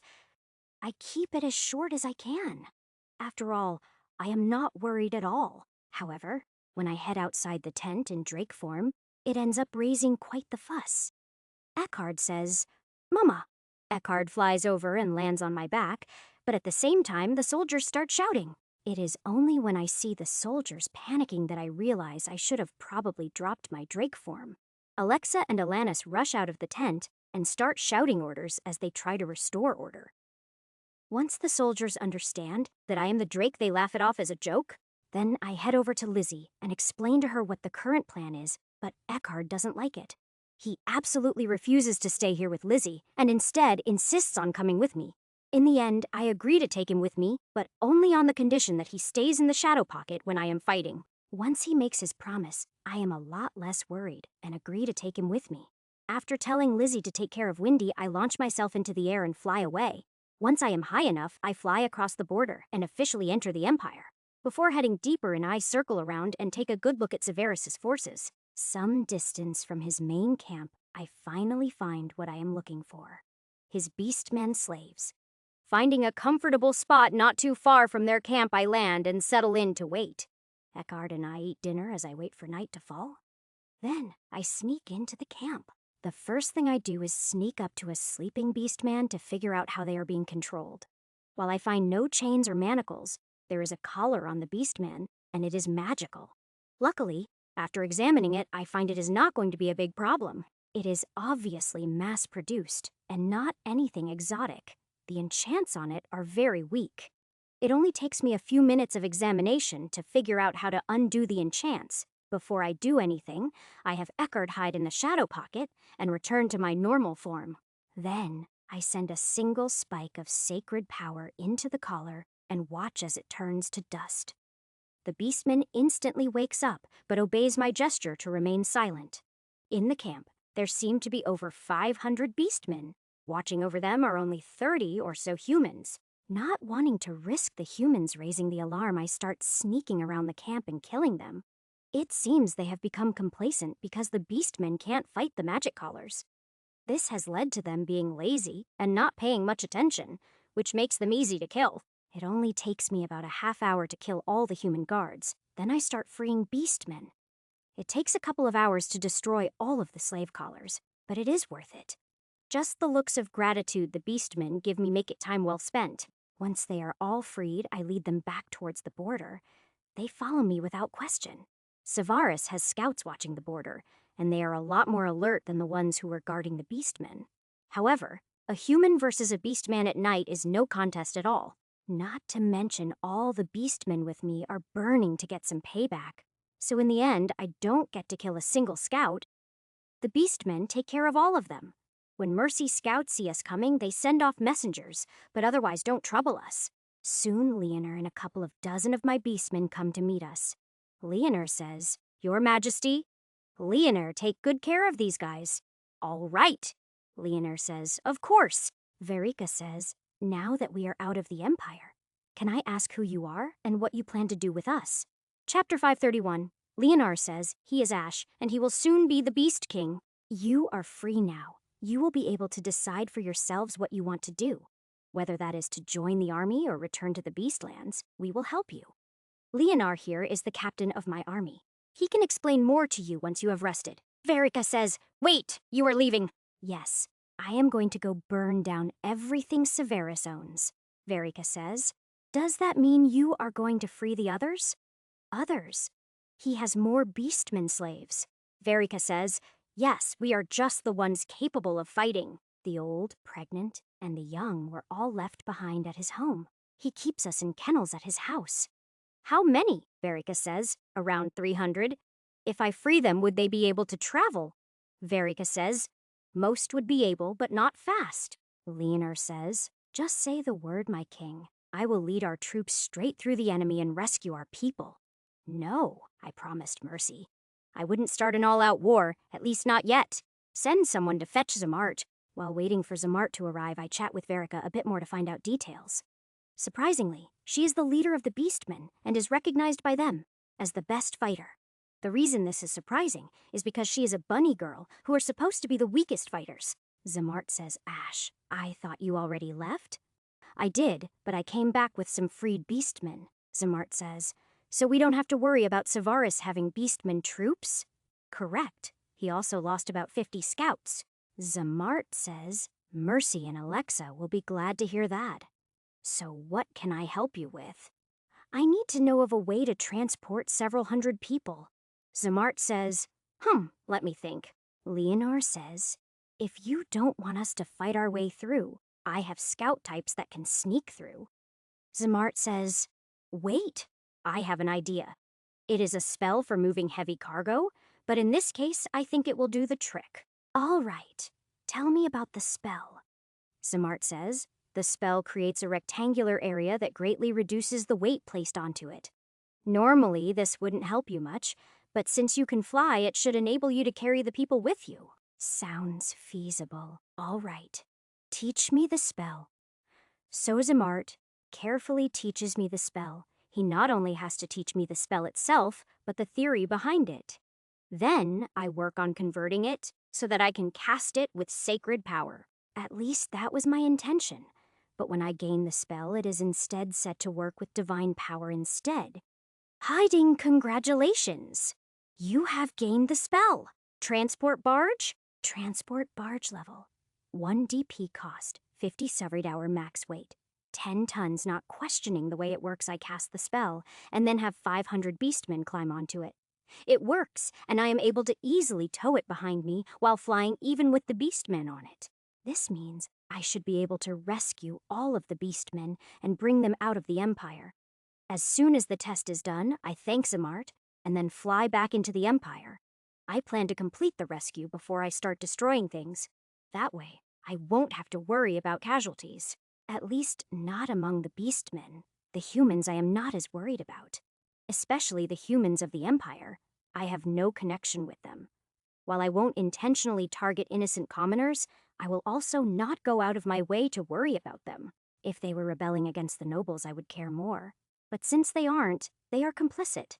Since I am not going for destruction first, I stay in my normal form as I fly. I am flying as fast as I can because I want to complete the rescue while it is still dark. Trying to rescue 300 beastmen will be much harder during the day. Severus's capital comes within sight while it is still dark, and I fly straight towards his castle. Then I circle it until I spot the kennels Verika mentioned in the back. When I spot the beastmen, the conditions they are being kept in enrage me. All thoughts of stealth disappear and I drop down on the guards violently. Of course, they immediately raise the alarm, but all that does is bring them to me. Since I have given up on stealth, now I have to make sure that no one who sees me lives. Considering the quality of the guards who have been left at the castle, that isn't too hard. Even as I massacre them, they just keep running at me until there are none left. When the last one is dead, I immediately start ripping open cages and using the cleaning stone. Once all the beastmen are freed and clean, I cast my new spell as I explain it to them. Then, I load all of them onto it and fly into the air while towing it behind me. Of course, a lot of the beastmen are scared, but they don't make a sound. Despite not knowing what is going on, they are all simply happy to be free. Even if I was to turn around and kill them, I don't think they would object. I will admit, having them look at me as if I was a god is a little disturbing. Even though I am flying as hard as I can, the sun comes up before I reach the border. Severus' scouts probably spot me as I fly over the border, but at this point, I don't care. Once across the border, I easily spot Leonor, and he has a bunch of people with him. As soon as I come in to land the people with Leonor's swarm over to take care of my cargo, Layla is in charge, and when she sees the condition of the people I brought back, she starts barking orders. While they take care of the beastmen, Leonor and Verica come over to me. Leonor says, "Your Majesty, any problems?" "Not really. Some of them are in bad shape, though." Leonor says, "They will be well cared for. Layla has everything she needs." Verica says, thank you so much. I can't believe you managed to save them. I swear to serve you faithfully for the rest of my life." It is only when she speaks that I actually recognize Verica. She looks completely different. Not only has she cleaned up, but now she is wearing tight-fitting leather armor and has 2 rapiers on her belt. I have to admit she is very attractive, but I can already foresee problems with Myria. For now, take care of your people and act as Leonor's second. Later, we will discuss what you want to do in the future. Verica says, "Yes, Your Majesty." Chapter 532. Leonor says, "What are your instructions, my king?" She was already the leader of her people, so train her as a combat commander and see how she does. Leonor says, "Understood. Once they leave, I shapeshift back into a drake and launch into the air to fly back into the Empire. Now that the beastmen are safe, it is time to go back to the original plan and have some fun. To try and avoid being spotted, I fly higher than I ever have before. To anyone on the ground, I should just be a dot in the sky, which is my goal. Since I am going to cause chaos, I don't want anyone to be able to link me to the kingdom. I want Severus to be convinced that he just has really bad luck. More, I want his people to believe it. When Severus's capital comes into sight, I start losing altitude. Now I want to be seen. So I dive down until I am just above rooftop level as I fly in over the city. I am quickly spotted, and the entire city is soon in an uproar as I fly overhead. A few archers take shots at me, but I ignore them. None of the arrows even hit me. Luckily, as far as I can see, the city doesn't have any ballista or other siege engines. Those are the only things I would actually worry about. Without those, the city is helpless. Even though I am flying slowly so everyone can see me, it doesn't take long to reach Severus's castle. As I slowly circle the castle, I focus on my breathing, trying to activate the Drake Breath weapon. Since I am a lightning beast, I am expecting the breath to be lightning. However, when I finally figure out how to activate it, what comes out isn't lightning. What pours out of my mouth is black fire, something I have never seen before. As the black fire pours out of my mouth and onto the castle, the stone of the castle melts. In fact, the entire castle starts to melt as I continue to circle around it, breathing out the black flames. It soon looks like a candle that was placed into a fire. It is terrifying even to me. I have faced a drake's flames, and they were nothing like this. Even hellfire doesn't compare. This form was named as a black flame drake, but I had thought that it was just a name.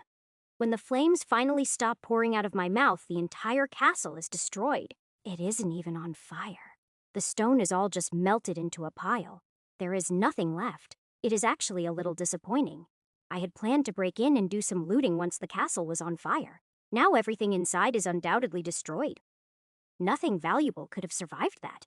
Not to mention that I would have to dig through all that melted stone to try and find anything. The people of the city who just witnessed my attack are all standing around in open-mouthed shock and horror. Thanks to that, the city is unnaturally silent, at least until they notice me looking at them. Then the city is suddenly filled with screams of panic as everyone tries to run away at the same time. As they are running away, I suddenly realize something. My attack was so brutal that no one in the castle escaped. That includes the servants and any prisoners that might have been inside, which makes me feel bad.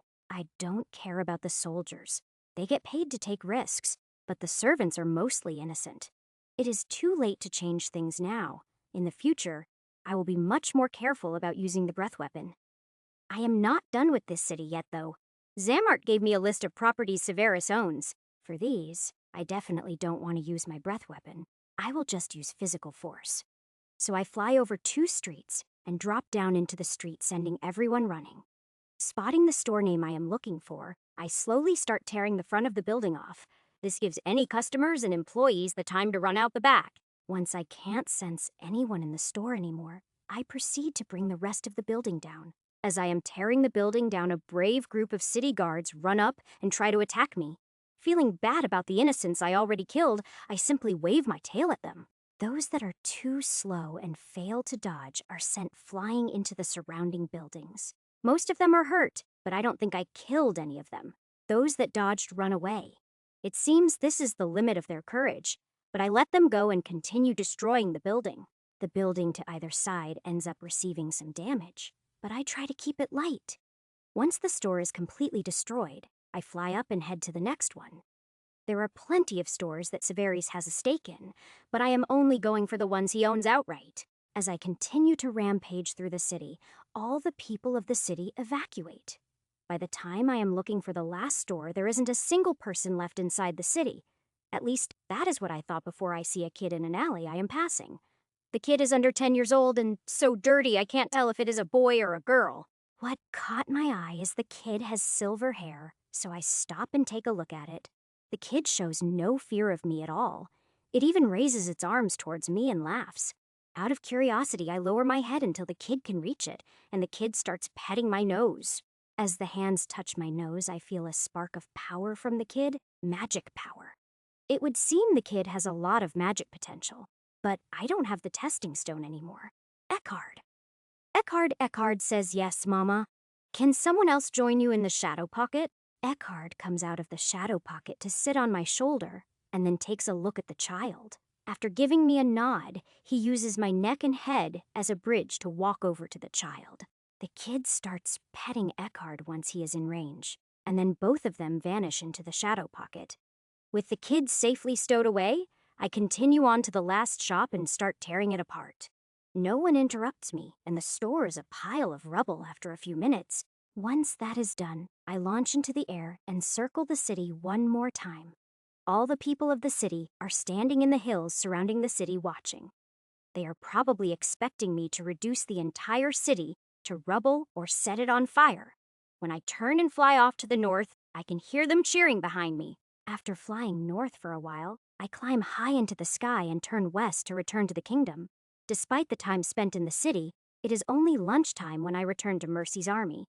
I return to my normal form before flying down so that the soldiers don't go into a panic. Mercy says, "So, how did it go?" Everything went as planned for the most part. Now I will wait and see how Severus reacts. If he doesn't move back, I will go destroy more stuff. Mercy says, "That is a surprise. I expected you to just go destroy everything for fun." Well, I will admit that it is fun playing monster.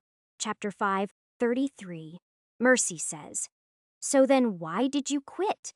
Ah, actually I have an extra passenger. At her confused look, I bring Eckhard and the kid out of the shadow pocket. When they appear, they are curled up together and fast asleep. It is adorable. I see Mercy's eyes go all soft as she stares at the two of them. She is such a softie. Mercy says, "Is it a boy or a girl?"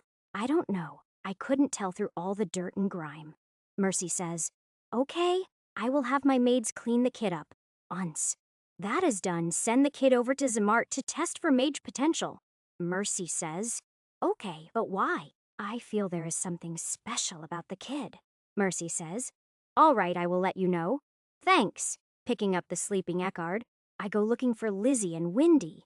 Lizzie is not hard to find since she is sleeping in what is supposed to be my tent. However, Windy is not with her, so I figure she is still with Maricel, which is fine, Lizzie says. Any problems? Nope. Not yet anyway. Hearing that, Lizzie puts her head back down, so I sit next to her with Eckhard in my lap. A few hours of meditation restores the sacred power I used to shapeshift. By the time I am done meditating, Eckhard is awake and playing with Windy. Did you have a good time with Maricel?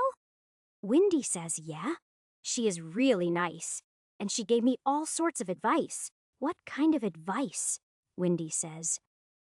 Oh, just how to survive your plans, Lizzie says. Haha. Maricel does know you well, Ash. Yeah, but her advice probably isn't very good after all. She was a ghost when she was with me, Windy says. Wait, what do you mean she was a ghost? After a good laugh, I start telling Windy the story as I pull out dishes for dinner. As soon as food is available, Eckhard abandons Windy and runs over to me. To tell Windy the truth about Maricel, I end up having to tell her a good chunk of my story.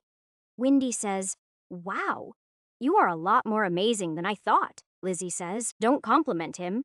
He has a big enough head already, just from surviving his crazy plans. Not to mention his harem, Windy says. What is a harem? Nothing. Lizzie, knock it off. Lizzie just chuckles and promises to tell Windy later as she goes back to eating her dinner. After I am done eating, I get Eckhard settled, then leave the tent to find Mercy. As expected, she is in the command tent and Xamart is with her, but Xamart is not alone. So did we determine what the kid is? Xamart says. Yes, she is a little girl, and her potential is beyond measure. Excellent. And does the little girl have a name? Rat says, My name is Rat. I am sure that is what people called you on the streets, but don't you have another name? Rat says, No, I am Rat. All right, all right. All right. Rat it is, Xamart says. What do you plan to do with her? I don't have a plan. She just caught my eye. If her potential is that high, then there is a good chance she could inherit the tower. So, she should probably be raised with that in mind. But I know nothing about raising a human kid. Mercy says, Why are you looking at me? I have a kingdom to rebuild, Xamart says. Well, if you have no objection, then I will send her to Roddick to raise. Roddick, really? Xamart says, Yeah. He will adopt her and raise her as his daughter. He may not look it, but he actually has several grown children. All right, I will trust you. I am more interested if Severus has made any moves. He should have received word of the attack by now, Mercy says. We are pretty sure he has gotten the news, but so far he hasn't made any moves. Then I guess he needs more encouragement, Mercy says. Are you going out now? No, it is getting dark and I want to be seen. I will leave in the morning. Mercy says, That makes sense. So I should take care of Rat then? Yeah, she needs a home. If you think Roddick is up for it, then go ahead. Xamart says all right. With that, I wish them a good night and head back to my tent to get some sleep. In the morning, after breakfast, I change back into a drake and fly into the Empire. This time, I am heading for a mining facility that Severus owns. At least that is my first target. When I arrive, I do a lot of roaring and smashing useless things to scare all the miners away. Once the innocents have fled, I begin destroying everything, even collapsing the mines. While I can't destroy the actual mines, it will take months to get them up and running again. That and to get them up and running again will cost a lot of money, which is the point. Once everything is destroyed, I fly off and head for my next target, Severus's country estate. According to Xamart's information, the country estate is where Severus spends the most time. Again, when I arrive, I make a big show and fuss to scare away any servants. There are guards at the manor, but they run away even faster than the servants when they see me. This time, before I destroy the place, I decide to search it for valuables. It ends up being a good thing I did, because it turns out Severus is fairly sick. Inside the manor, I find several dozen prisoners, all females and all humans. What makes me sick is that the oldest of them looks to be around 14. As I free them, my rage just keeps getting worse and worse. Severus deserves to die. I offer to take them all to the kingdom, but they want to go find their families. So I make sure they leave with enough wealth hidden on them to live comfortably. Once I am sure the manor is empty, I burn it to the ground before leaving. I forget about the other targets and start flying west. Severus just needs to die. The plan has changed. I am just going to kill Severus and then see what happens. If a war starts, I will make sure Mercy wins it, but I can't leave Severus alive. Anyone who touches children is the worst sort of scum and deserves no mercy at all. In fact, I plan to use Darkmark on him just to make sure he is properly punished. So, I fly straight towards the army, and I stay low enough to be spotted. This way, it will be obvious that the attack came from within the Empire, and I will leave the same way. If at all possible, I don't want the blame to fall on the kingdom. But if it happens, so be it. Although, I suppose I could wait for night and sneak in to assassinate him. Holding back my rage for that long wouldn't be pleasant, but I could do it. However, I kind of want his death to be a spectacle. Let the Empire worry about an insane Drake loose in their lands. Chapter 534. In the end, I decide to stick with my original intent and just slaughter him in front of his troops. Finding the army camp is easy, and the soldiers panic as I circle above it. Eventually, the commotion brings Severus out in the open, and when it does, I dive at him. As soon as I begin my dive, all the people around Severus take off, leaving him alone. At first, he is staring at me with a contemptuous look, but as I get closer, it quickly changes to fear. Seeing his fear makes me smile, and my smile is all teeth, which scares Severus even more. When I am right on top of him, instead of running, Severus drops to the ground screaming. He is screaming for his guards and his soldiers, but no one is coming to help him. I land with my 4 feet surrounding him so he is directly beneath my chest.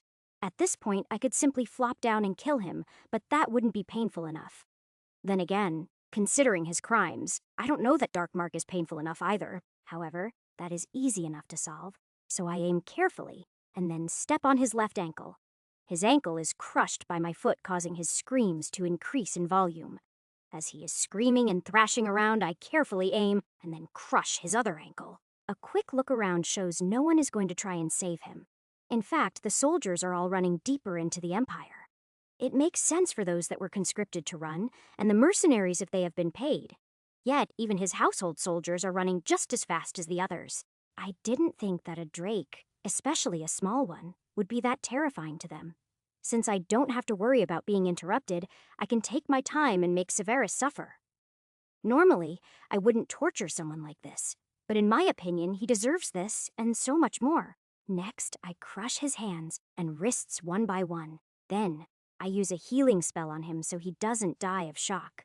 With my healing spells, I can only heal him as much as I want, so I can keep him alive and suffering for a long time. However, even though he deserves every bit of pain, it is starting to make me feel dirty. So, when I can't take it anymore, I activate Darkmark and watch it kill him. Once he is dead, I leave his corpse lying there and launch myself into the air. I stay low enough to be easily spotted as I fly east, deeper into the Empire. I quickly catch up to the soldiers who fled, and they have quite the reaction when they spot me. Some try to hide in bushes, some simply curl up on the ground. Others start praying, and others drop to their knees and start begging. However, no matter what they do, I simply fly overhead and ignore them all. The news of me will absolutely spread now, yet they still seem to be overreacting. Maybe I am just too used to fighting monsters, but I just don't see a young Drake as being that terrifying. It could just be that all these people are commoners who have never seen a monster before. However, that doesn't seem too likely, especially for the mercenaries. They definitely should have seen combat against beasts before this, unless Severus just hired rookies. As I think about it, I just can't see him being that cheap, especially with his own life on the line. Thinking about Severus and what I know about him, I suddenly have a horrible thought. Immediately, I slightly change my direction and start flapping my wings as hard as I can. With the thought in my head, I can't ignore it, so I head for Severus's capital as fast as I can. When I reach the capital, I fly straight over and dive at the ruins of the castle. The pile of melted stone cracks as I slam into it, but that is all that happens. Forming a fist, I start frantically punching the stone. I need to get through it. The thought that is tormenting me is if Severus kept prisoners at his country manor, then he may have kept them here as well. If he did, I am just hoping they were kept in the dungeon, because if they were in the castle, then I already killed them. That is currently my biggest fear, that I killed a bunch of kids without knowing it. The stone quickly gives way under my fists, and I have soon punched a tunnel through the stone. When I break through the last of the melted stone, I find myself in a basement. The basement is full of boxes and crates, but I ignore them and look for some stairs. If this is the basement, then if the castle has a dungeon, it should be below this. At first, I can't find the stairs, but then I hear quiet crying. The sound leads me to the stairs. Quickly rushing down the stairs, I find the dungeon, and it is full of people. Not just children, but adults as well. It looks like over 100 people. Of course, when they see me, a drake, they start screaming in terror. The screams die down a bit when I go down the hallway, ripping the cell doors off. The fact that I am freeing them and haven't eaten any of them yet leaves them confused. When I speak to tell them they are free to leave, all I get in response are looks of shock. Apparently, me being able to speak is even more shocking than me freeing all of them. A simple roar from the far end of the dungeon is far more effective in getting them moving. The fact that the adults make sure to take the children with them is reassuring. It is a huge relief to me that they are all still alive, and I didn't kill them by accident. Watching them all leave the dungeon alive is a great feeling, even if they fear me. I am really glad that I found them before they ran out of air. If I had been later, I don't know if I could live with it. The servants I accidentally killed at least chose to work in the castle. These people had no choice. I wait until the last person heads up the stairs before I slowly follow. When I reach the basement, I find that all the people have stopped, but not because they can't get out. They have broken open some of the boxes and crates and are sitting around eating what they found inside. They probably haven't been fed well while being prisoners, so it is understandable. However, I don't plan to wait around while they eat. They are free now and no longer my problem. So I walk past them, causing them all to freeze and stare at me, and head outside. When my head pops up out of the hole, the crowds that have gathered take off running. Ignoring them, I climb the rest of the way out and take off. No point to stick around now. From the capital, I head northeast, still flying low, and look for a place to rest. After passing a couple of towns, I find an area of hills. When I spot a cave, I land to investigate. Finding that the cave is small and unoccupied, I enter and lay down to rest. While it hasn't been all that long since I last slept, I still feel exhausted for some reason. So I curl up in the cave to take a nap just for a few hours or so. Chapter 5:35. Or at least, that was the plan when I decided to go to sleep. But when I wake up, more time has passed. I only know this because I can see the light of dawn outside, and it wasn't even night when I fell asleep. However, it wasn't the light that woke me, it was the sound of voices from outside the cave. Not being sure if it is just the next day or if I slept for longer, I get up and walk outside to see what is going on. The second I am out of the cave, nets drop on me from above, and more are thrown at me from the sides.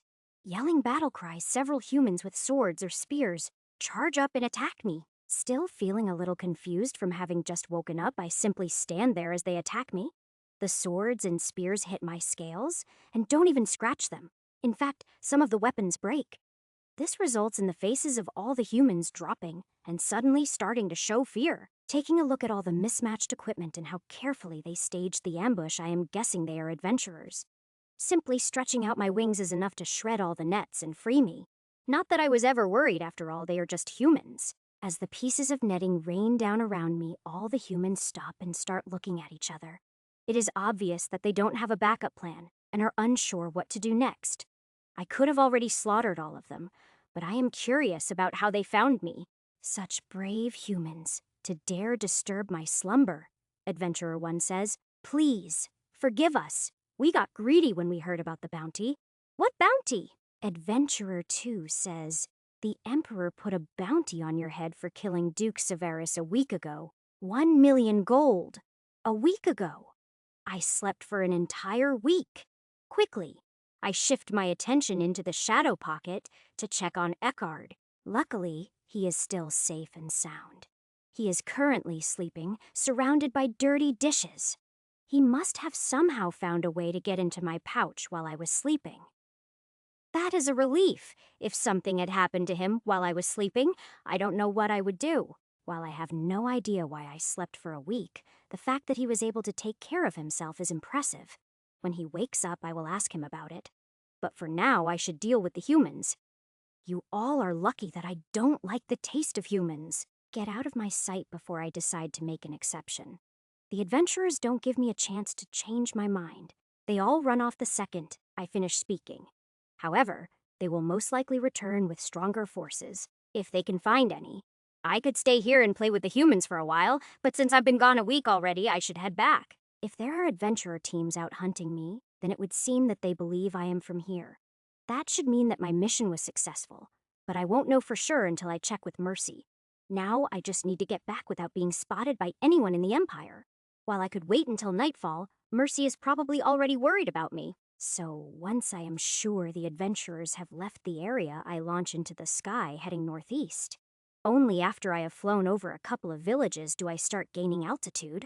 Once I am high enough that even my eyes can't see anything on the ground, I turn west. I am so high that the air is thin even for the drake's body, but I tough it out. It isn't bad enough that I get dizzy, just enough that I feel like I can't get a full breath. It takes me a few hours of flying before I am sure I have crossed the border. Then, I dive down until I can see landmarks to try to figure out where I am. Based on the directions I have flown, I should be somewhere north of Mercy's camp. So I turn south and fly low until I spot something I can recognize, then adjust my course. After that, I spot Mercy's camp within 30 minutes or so and head down. The soldiers start cheering when they spot me, and it quickly spreads throughout the camp. As I come in to land outside Mercy's tent, the cheering soldiers surround me. At first, I can't figure out why they are cheering for me, but then I guess it is because of Severus. With Severus dead, and the majority of his soldiers having fled, the chances of a war happening are close to zero. Mercy says, "So the conquering hero finally returns." Why does that sound like I am in trouble? Mercy says. Maybe because you abandoned the plan. You suddenly attacked the army and killed Severus. Then you vanished for over a week. I am sorry that I worried you.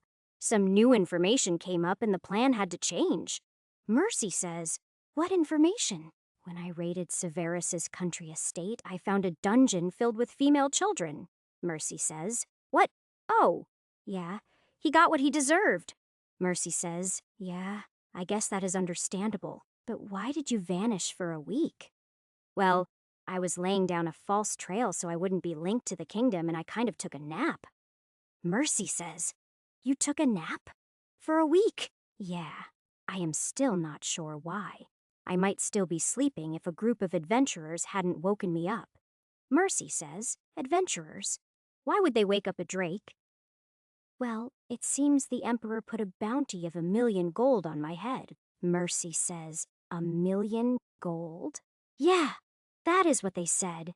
Mercy says, in that case, why are you still a drake? I kind of just got used to it. Mercy says, "Well, change back, idiot." At Mercy's request, I reluctantly drop my shapeshift and resume my normal form. As soon as I do, I feel strange, almost like my body doesn't fit me anymore. The feeling that everything around me is my domain fades away, and I suddenly feel vulnerable. Mercy says, "That is better." Wait, what is wrong? You don't look so good. I am not sure. I suddenly feel weak. Mercy says, "Come on, let's get you back to your tent. Lizzie will be happy to see you." When they see how unstable I am on my 2 legs, Mercy has 2 of her strongest soldiers help me. It doesn't work very well, but soon Leonor and Verica show up and take over. With their help, I manage to make it back to my tent, where Lizzie is waiting. Lizzie says, "Ash, what did you do to yourself now? I am not sure yet." Chapter 5:36. Lizzie says, "So, what do you need?" Right now, I think I need to meditate. I need to figure out what is going on before I can work on a solution. Lizzie says, "All right, do what you need to do." Okay, watch Eckhard for me. Taking Eckhard out of the shadow pocket, I place him down next to Lizzie. Then, I sit down and try to enter my meditation. It is a struggle because my mind won't focus. After a half an hour of struggle, I finally focus enough to enter meditation. As soon as I do, I realize there are all sorts of things wrong with my body. It doesn't take me long to figure out I am suffering from withdrawals. But what I am addicted to isn't obvious. It takes me several hours of intense study to figure out what I got addicted to. Power. Turns out the power in a drake's blood is too much for me to handle since I am not a drake. So using the drake's form for so long actually damaged my soul. From now on, I am not going to be able to use the Drake form. It is too dangerous. The worst part is, there is no way to heal my withdrawals. I have to suffer through them.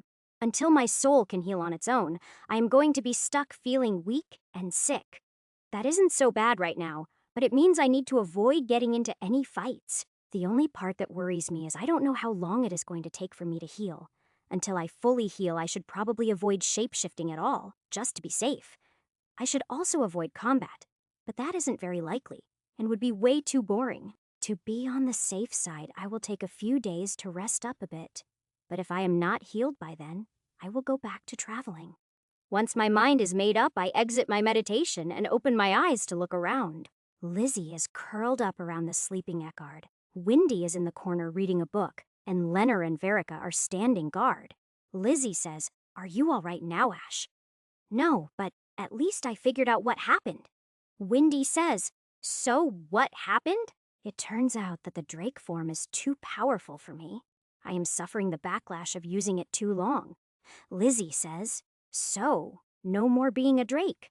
"Yeah, no more shape-shifting for a bit." Windy says, "So, what now?" "We will stay here for a few more days while I recuperate, then we head for Ilium." Leonar says, "What are our orders, my king?" "You will return to Ilium once Mercy no longer needs you. We will be taking the long way, but I want you to use the portal. The sooner you are in Ilium, the sooner Pol can start making arrangements for everyone," Verica says. "What sort of arrangements?" "Finding homes for those who want to settle down, educating those who have no idea how to interact with humans, forming those who want to stay into an army and assigning them duties, that sort of thing," Verica says. "So, you really plan to offer choices to everyone?" "Yes. Didn't I already say that?" Verica says, "Yes, but I am used to being lied to." Leonar says, "I told you. You can trust Ash." Verica says, "So it seems." Lizzie says, "If you are feeling better, Mercy wants to see you." "Okay, I think I can walk now, but just in case you two come with me, with Leonar and Verica flanking me, ready to help if I stumble, I head to Mercy's tent. As I walk through the camp, I can see that the soldiers are starting to break down their tents. It looks like Mercy has issued marching orders for the army." Mercy says, "Ash, how are you feeling?" "A little better." "What is going on?" Mercy says, "We are breaking camp and moving out. I can't keep an army sitting in the field for no reason. Besides, I have a lot of things to take care of in the capital." "Makes sense. Need anything from me?" Mercy says, "In the morning I will be giving out awards and medals. I will also be paying your beastmen what they deserve. After that, they will be back under your command. I still can't thank you enough for their help." "You trained them in exchange for their help. There is no need for thanks." Mercy says, "Still, without you and your people, I wouldn't have my kingdom back. If there is anything I can do for you or them, just ask." "I will keep that in mind, Mercy." Mercy says, "What do you plan to do?" "I will stay here a few more days to rest up and then head for Ilium." Mercy says, "All right." "Oh, Zamart already left with Rat. He is starting his vacation." "Then I will probably see him at the tower." Mercy says, "Anything else?" "Leonar, go fetch Layla. She will be going with Mercy." Leonar says, "At once, my king." Mercy says, "Oh, I had forgotten about that. How has Muracel been doing?" Mercy says, "Much better. You were right. She needed to interact with people. That girl you brought back to be her maid has been a huge help." "Good. I am glad to hear it." Layla says, "You wanted to see me?" "Yes, Layla. Has Saronia spoken with you yet?" Layla says she has, "but I am not worthy to be a high priestess." Mercy says, "Did you really dare to tell a goddess she was wrong?" Layla says, "Well, no, not in so many words. But you did try to argue with her?" Layla says, "Yes, I guess so." Mercy says, "Was she angry with you?" Layla says, "Maybe a little." Leonar says, "Why do you think you are unworthy?" Layla says, "Because I am not pure." "I've already told you Saronia doesn't care about that. You need to stop letting one event, no matter how horrible, define you." Layla gives me a hurt look and bursts into tears. Totally not what I was expecting. Mercy gives me a dirty look, then starts trying to comfort Layla. Not sure what else to do. I send Verica to fetch Maricel and then return to my tent. Only as I arrive do I realize it isn't actually my tent.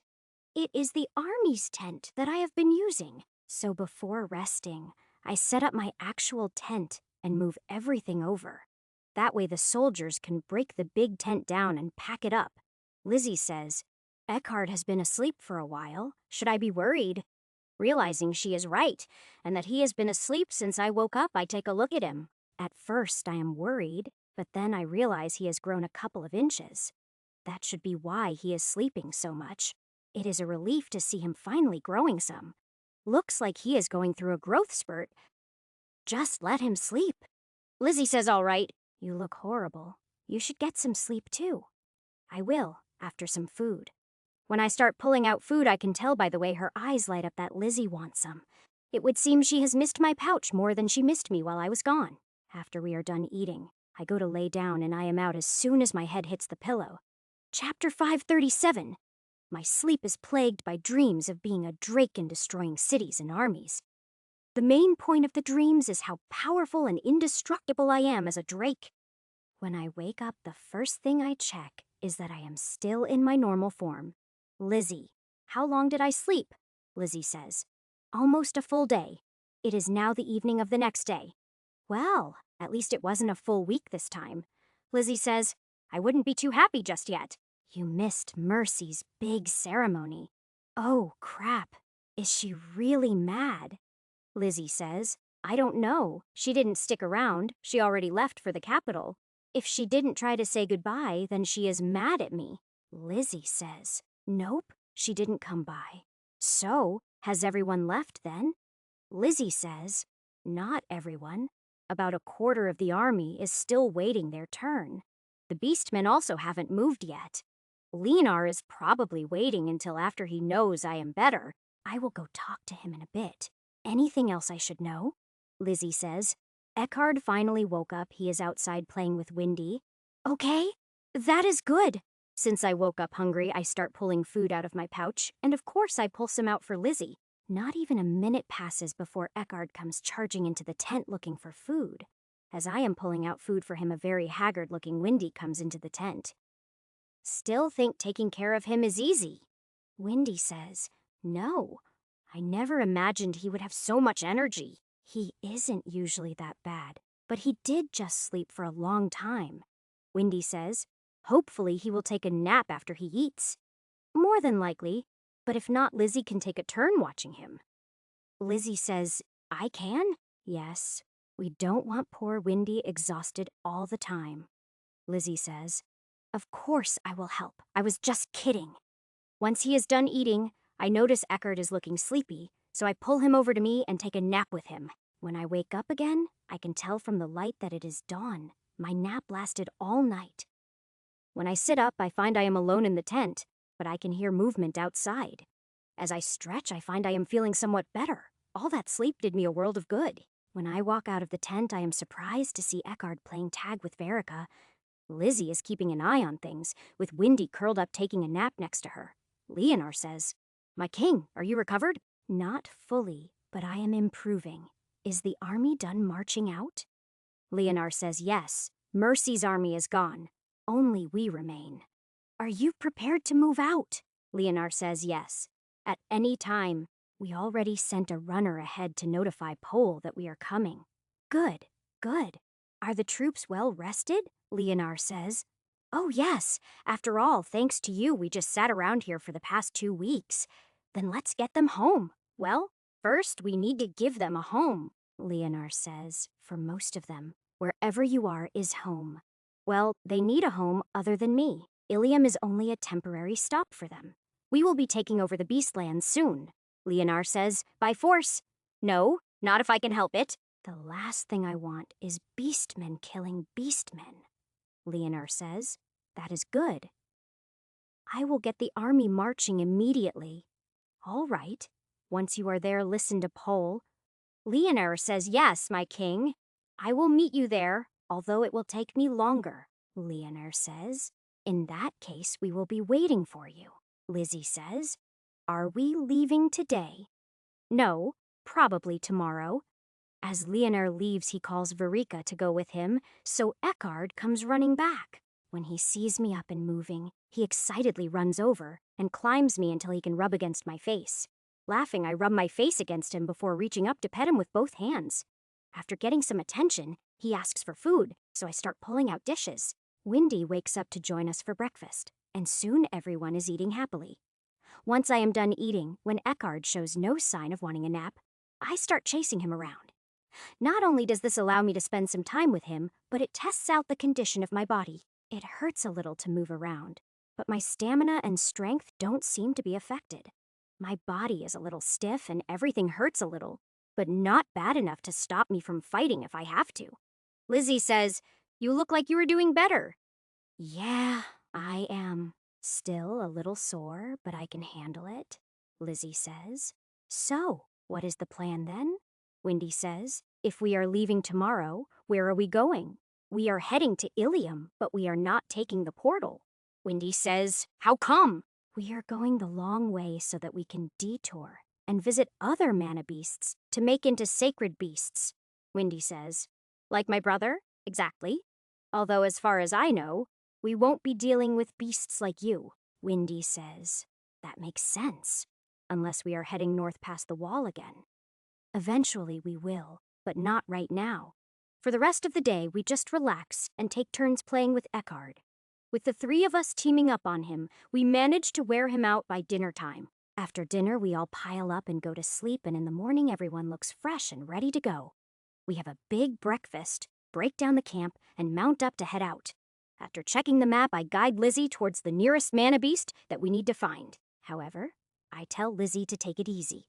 We are not in a rush currently. Windy and I are riding in the saddle. Eckhard is riding on top of Lizzie's head.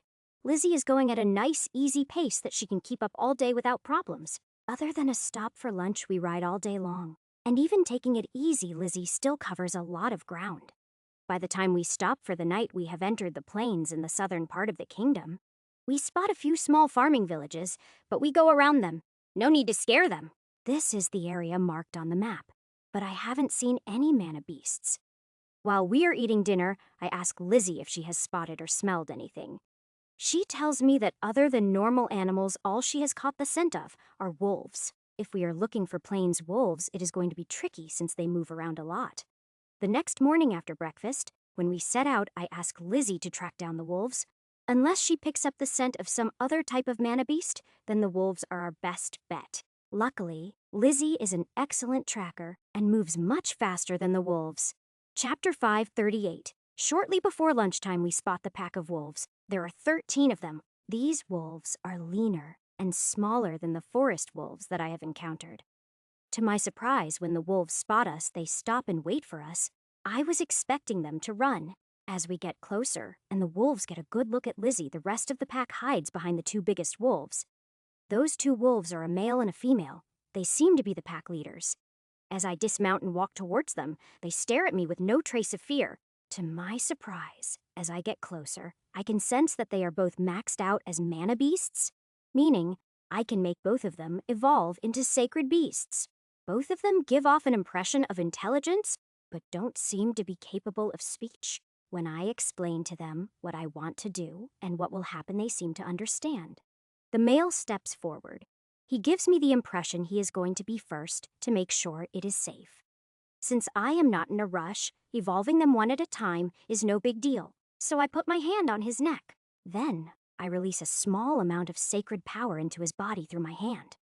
I carefully guide it in first scanning his body, and then merging it into his core.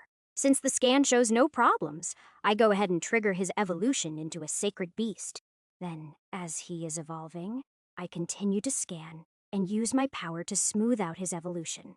This makes it less painful while allowing him to get the maximum benefits possible. I can only do this because I have now had a decent amount of practice. When the evolution is complete, the male wolf is obviously overjoyed at the result. When I glance at the female, she steps forward with no hesitation at all. So I repeat the process with her while the male looks on. He seems more nervous than she is. It is obvious that they care about each other a lot, which makes me happy. since as sacred beasts, they will live a lot longer now. If they hated each other, that would suck.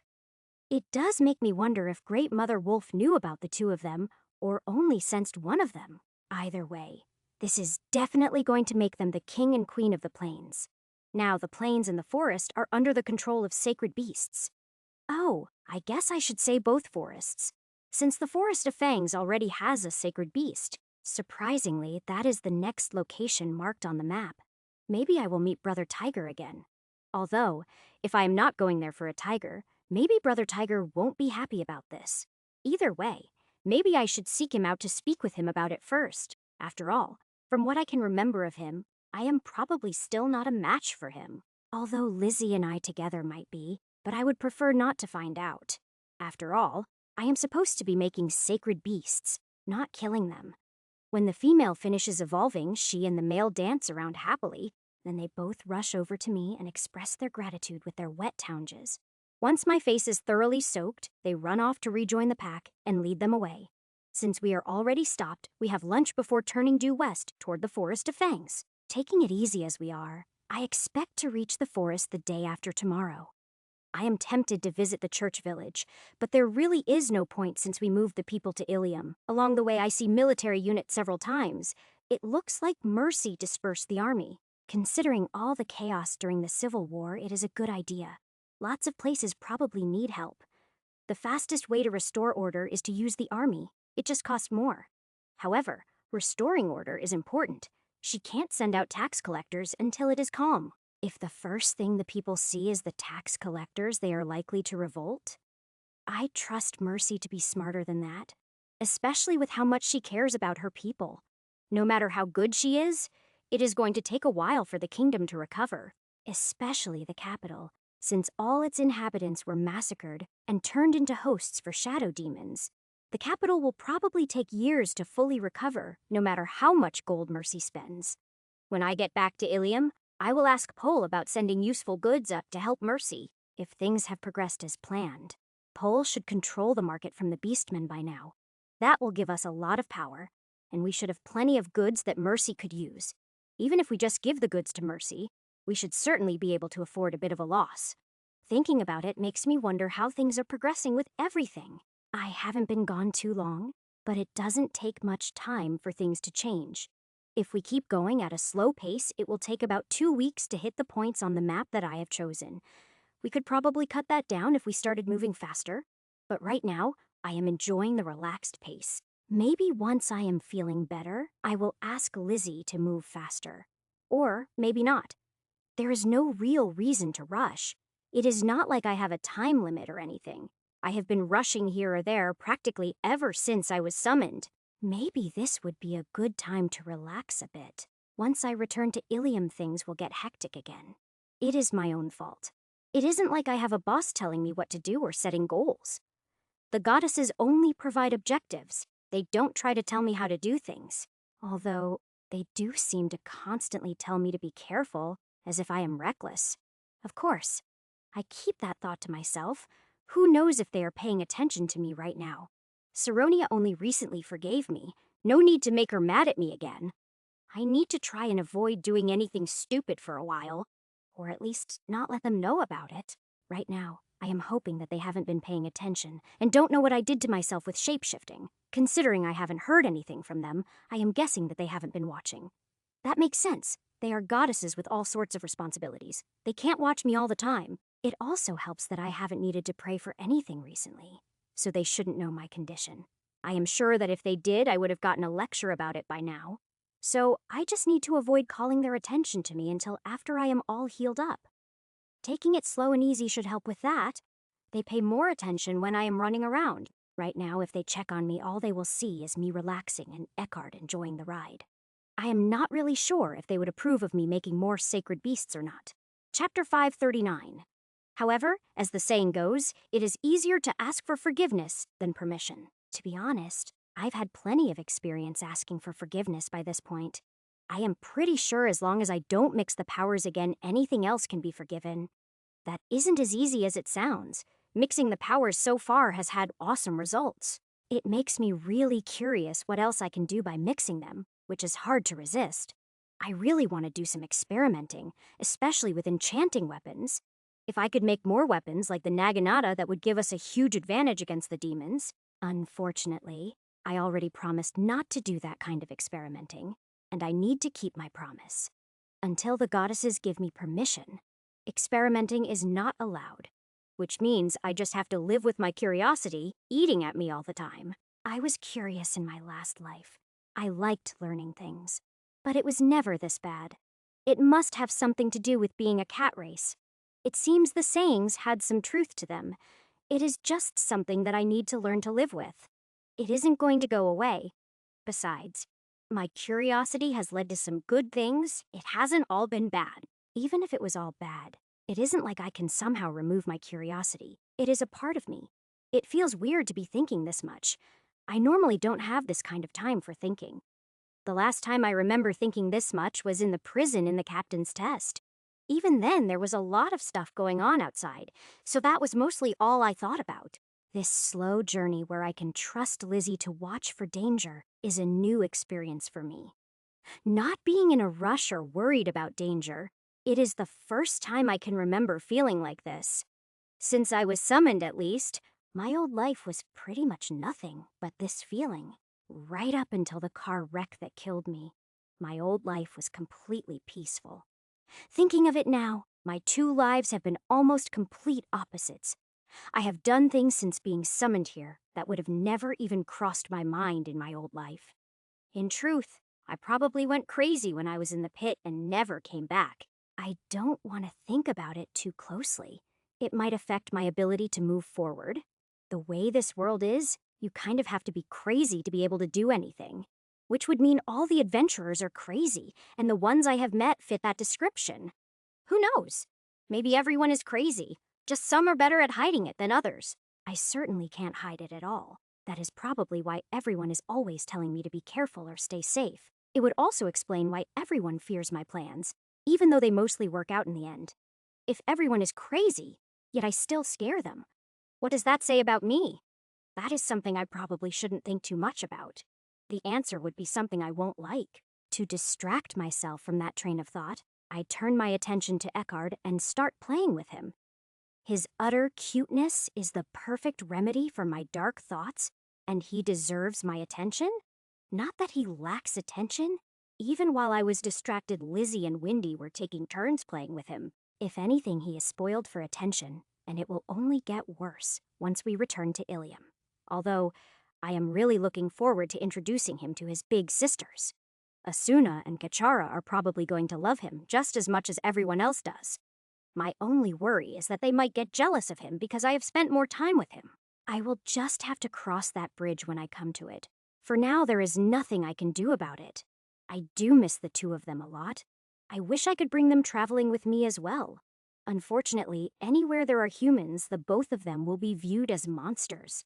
That is something that I would like to avoid.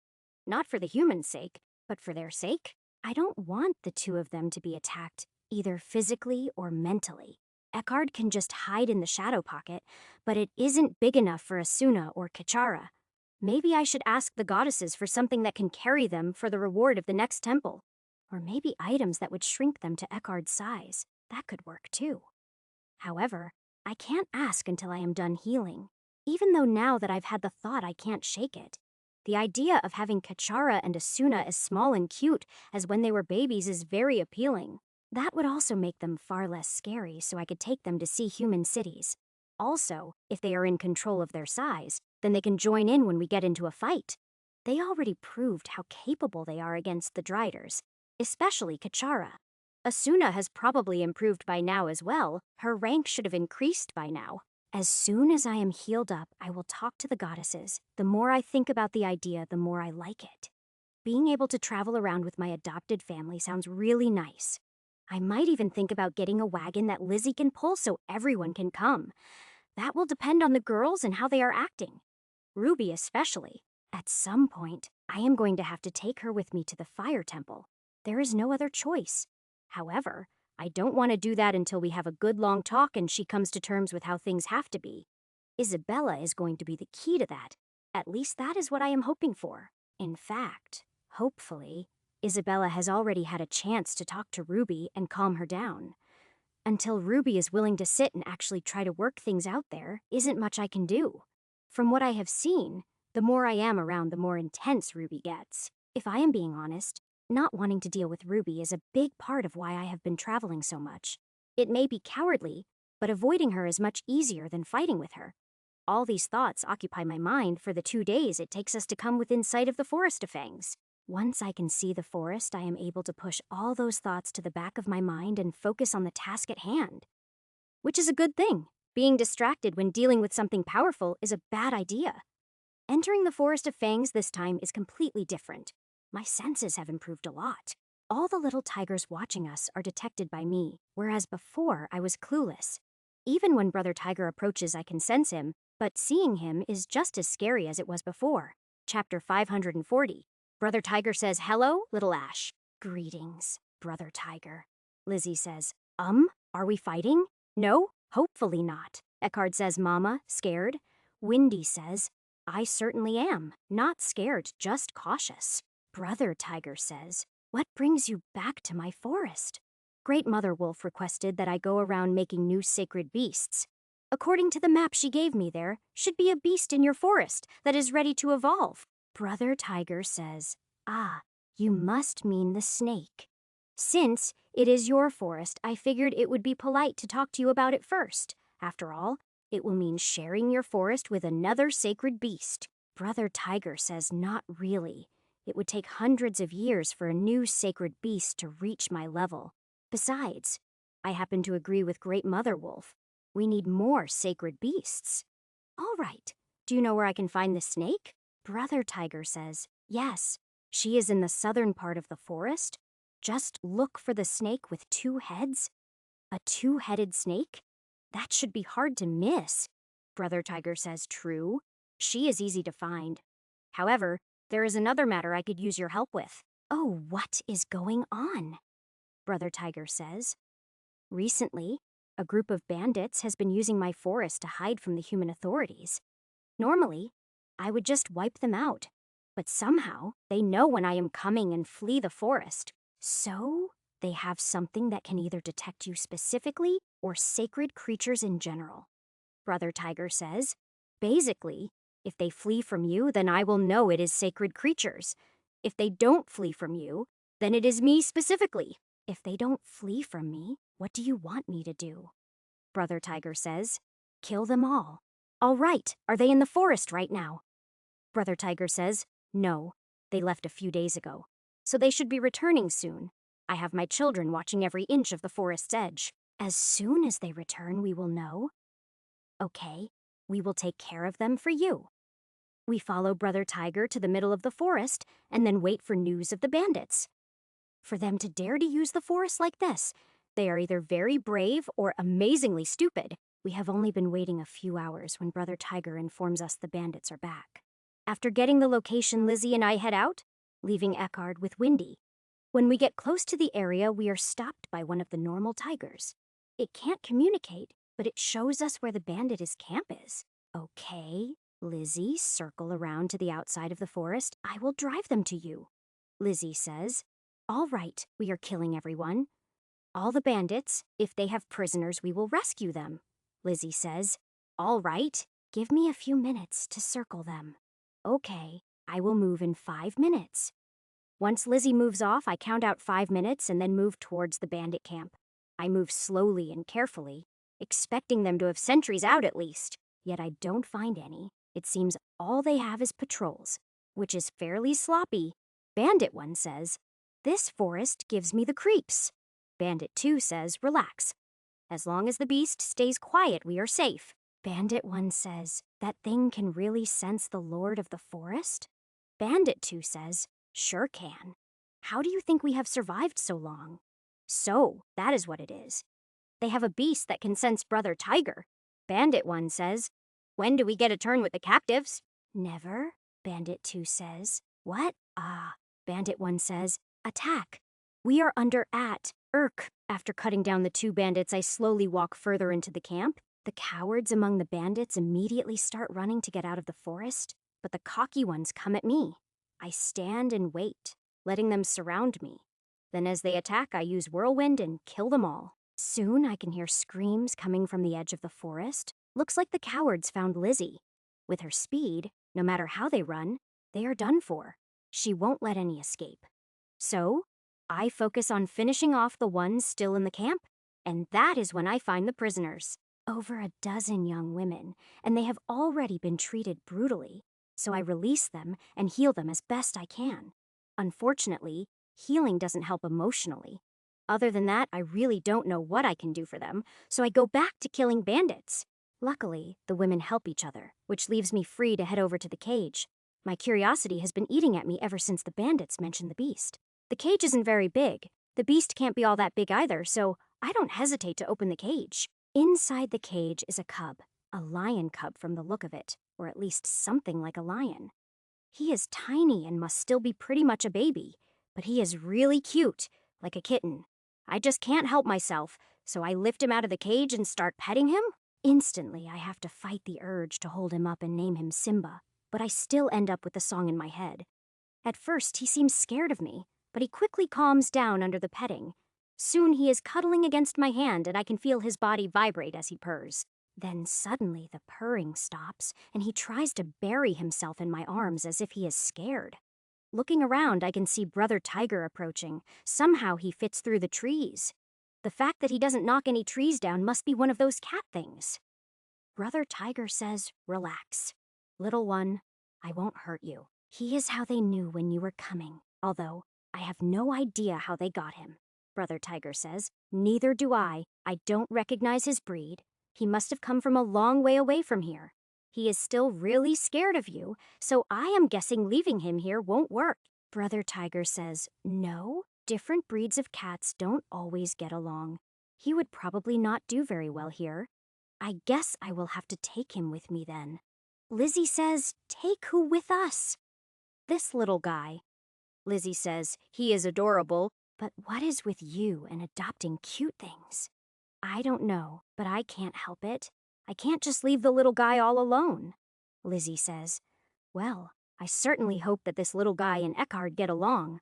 Otherwise, this trip is going to get really noisy." "Oh, I hadn't thought of that." Lizzie says, "I guess we will find out soon enough."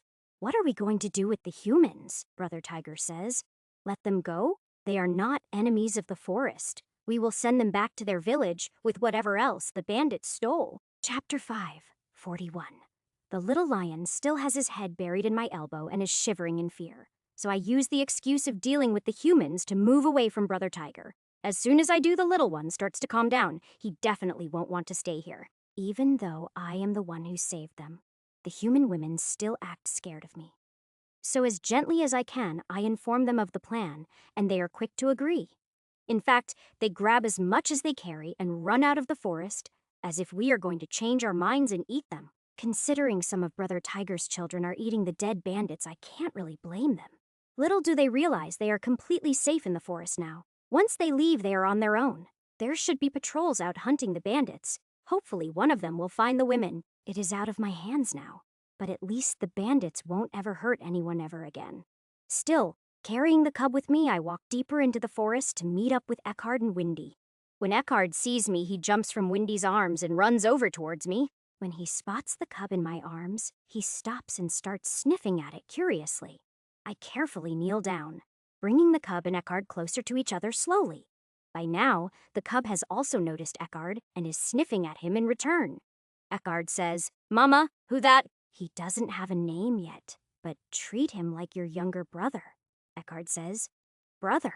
Seeing Eckhard's confused look, I start trying to explain family and siblings. While I am at it, I tell him about his 2 older sisters that he will meet eventually. It makes me happy that when he learns that he has siblings, he is excited instead of jealous. The cub still seems nervous, and I am not sure how much he understands language. To break the ice a little, I decide it is time for some food. He probably hasn't been fed well. Eckhard and Windy join in for the meal, but Lizzie declines, which makes me suspicious. She hardly ever rejects food, but I don't want to ask because I probably won't like the answer. If she ate a few humans, that is fine, but I don't need to know about it. Instead, I pay attention to how much the cub is enjoying his food. As he eats, all signs of fear and nervousness disappear, making him even cuter. After they are done eating, the cub and Eckhard start running around playing. From how calm the cub has become, I am guessing that Brother Tiger left the area. That doesn't surprise me. After all the job is finished, Brother Tiger probably went home. At least I assume he has a home, probably somewhere in the heart of the forest. It doesn't really matter. As long as the cub is calmer, it is a good thing. Watching the two of them get along and play together is cute enough to melt hearts far harder than mine. Originally, I was thinking about giving the cub to one of the girls, or maybe Emmy. Now I am thinking I will have to keep him. The thought of splitting them up is too much. Since I started off as a type of lion, it seems fitting that I keep the lion cub as a companion. Besides, Eckhard having someone to play with makes it a lot easier on the rest of us. Especially Windy. She seems a lot happier now. She only has to watch as they play. Once the two of them have worn themselves out, we mount up and start heading south through the forest. Occasionally, as we move, one of the normal tigers will show itself to indicate the correct path. Following their guidance, we come to a beautiful lake in the middle of the forest. It isn't getting dark yet, but I decide to camp here anyway, just because it is a nice spot. The cub and Eckhard immediately decide that it is time to go swimming when we start setting up camp. I inspect the lake, but since I don't sense any danger, I allow the two of them to go in. Eckhard takes to the water like a fish. He is swimming around like he was born in the water. The cub just paddles around happily, while Eckhard literally swims circles around him. I leave Windy and Lizzie to keep an eye on them while I set up the camp. Once the camp is ready, I start pulling out food, which brings everyone running. In the morning, after breakfast, we continue towards the south, guided by the tigers. After a few hours of travel, we come to a more swampy area, perfect for snakes. Leaving the others behind, I enter the swampy area alone on foot, following one of the tigers. It leads me to a depression in the swamp, in the middle of which is a two-headed snake. That doesn't bother me. What does is the hundreds of snakes surrounding it. The entire area is covered in snakes of all types, and while they probably can't hurt me, they still give me the creeps. The thought of walking through all those snakes sends chills down my spine. Normally, I don't mind snakes, but that many just triggers an instinctual fear. Luckily, the two-headed snake uncoils and starts moving towards me. Its body is about 10 feet long and black, but its heads are different. One is brown, the other is blue. As the snake approaches, it is obviously paying more attention to the tiger than to me. From that, I am guessing that there is at least some kind of communication between the tigers and snakes. When the snake is close to us, the tiger turns and looks at me, so the snake does as well. When I ask if it can understand me, both heads nod, so I explain why I am here. It can't seem to communicate, but it does seem to understand everything I am saying. It feels really weird to be talking to a snake, but it isn't the strangest thing I have done. Once I am done explaining, I hold out my hand. The snake stares at me for a minute. Then it moves its body around and places a coil onto my hand. Looks like it has decided to trust me. Using a small amount of sacred power, I send it into the snake's core to trigger the evolution. Once the evolution has started, I pull back and just let it happen on its own. As I sit and watch the evolution happen, I am surprised to see the snake grow a third head. This one is entirely black like its body, and it grows in between the other two heads. As soon as the eyes on the new head open, they lock onto me. But they don't seem hostile. The snake has successfully become a sacred creature. I can sense it, meaning my job is done. The snake still can't communicate verbally, but it does rub against me before moving back into the depression. If I had to guess, I would say that is its way of saying thank you. But it is still creepy. Chapter 5:42. I quickly return to the others and guide Lizzie past the swamp area as we continue south. The snake is the last mana beast marked on the map within the kingdom. However, there are some marked in the northern part of the Free Union that I plan to visit. If I can cross the border, which may or may not be easy, then I plan to hit those in the north on my way to Ilium. That should be more than enough for me to consider my promise to Great Mother Wolf fulfilled. I will still help other beasts in the future, but it will be as I encounter them, or adopt them, as seems to be the case a lot of the time. Not that that is my intention. It just seems to keep happening. And at this rate, I may as well open my own zoo. Not that I really mind surrounding myself with a bunch of cute animals. If nothing else, they are a useful shield against certain women who cause me headaches. Maybe if I can manage to find a cute little fire-based animal, it could calm down Ruby. That is probably just wishful thinking on my part, but it would certainly make my life easier. That night, we make it out of the forest before making camp in the plains. By my best guess, we will reach the border of the kingdom before lunchtime tomorrow. Then it will depend on how hard it is to cross the border with the Free Union. As far as I know, the Free Union has open borders, and it was only the king who locked them down. Now that the king is dead, the border should be open once more. At least, that is the hope. If I can just cross the border without having to deal with anything, that would be perfect.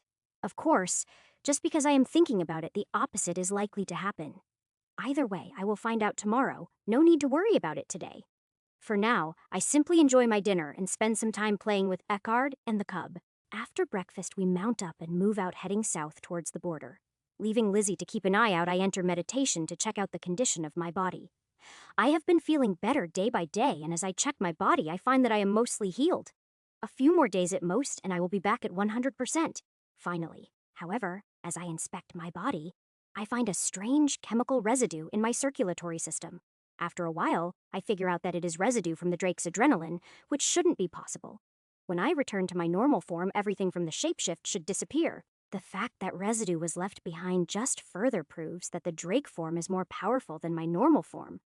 Luckily, the residue is something I can remove given some time, no permanent damage.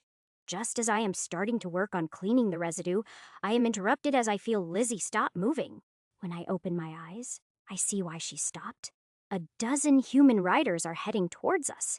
They are not wearing the uniform of the kingdom, so they must be from the Free Union. Looks like my hope of crossing the border easily was truly in vain, as usual. The riders stop about 50 feet away from us, except for one who rides closer. Judging from the marking on his uniform, I am guessing he is the commanding officer. Lorson says, "Greetings. I am Captain Lorson of the Free Union Border Guard. Are you Lord Ash?" "I am. But how do you know that?" Lorson says. "You match the descriptions I have heard. You may not realize how famous you are. There are many stories going around about you." Lizzie says, "What kind of stories?" Lorson jumps and says, "She talks." "Yes, don't mind her. She loves to startle people," Lorson says. "Ah, yes, well. Anyway, the first story I heard was about you saving a bunch of our citizens from becoming slaves." "Oh, yeah. That feels like it was forever ago."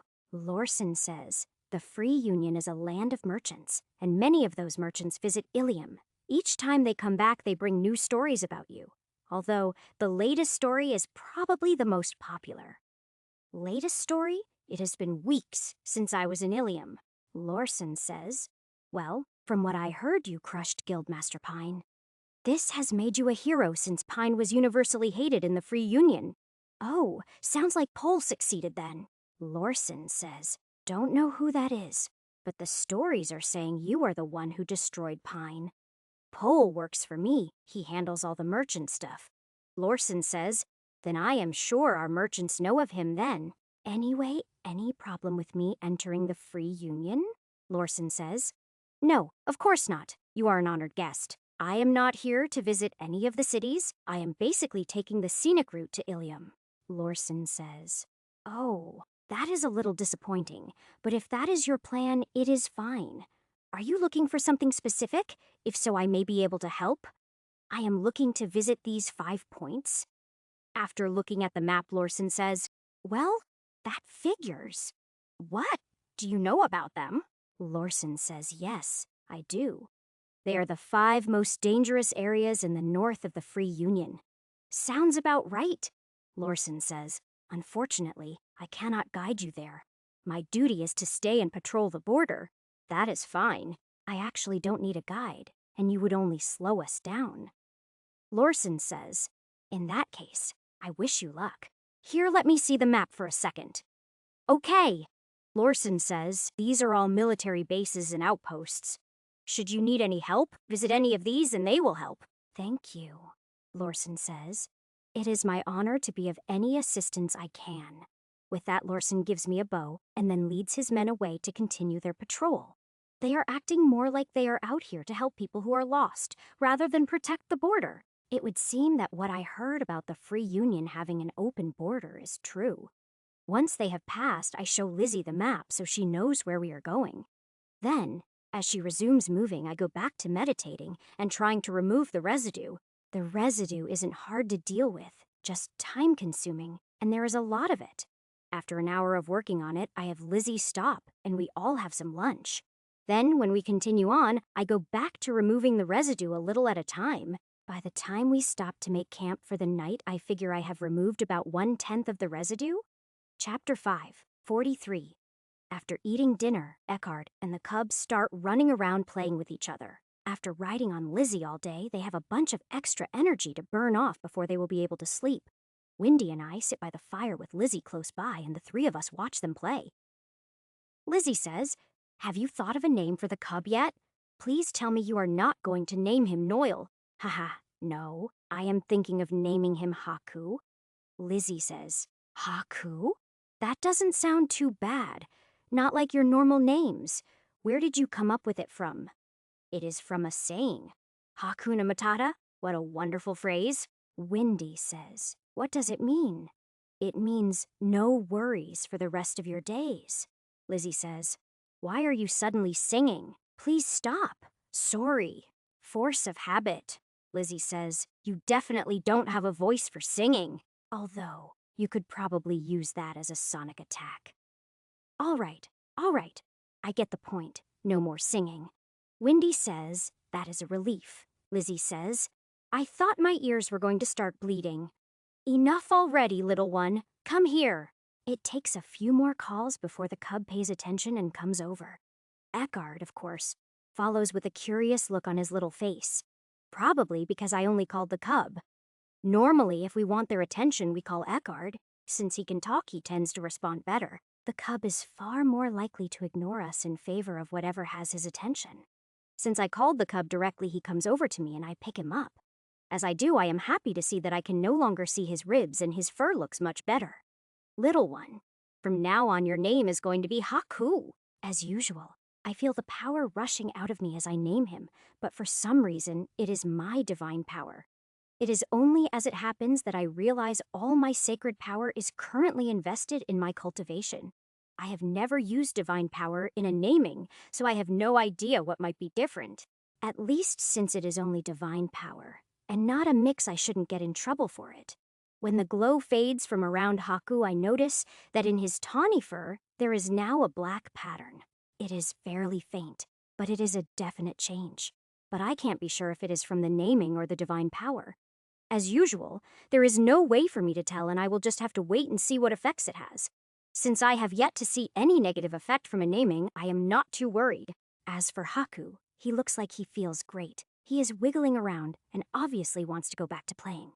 When I put him down, he immediately charges off and Eckhart takes off after him. The two of them return to their playing as if nothing at all happened.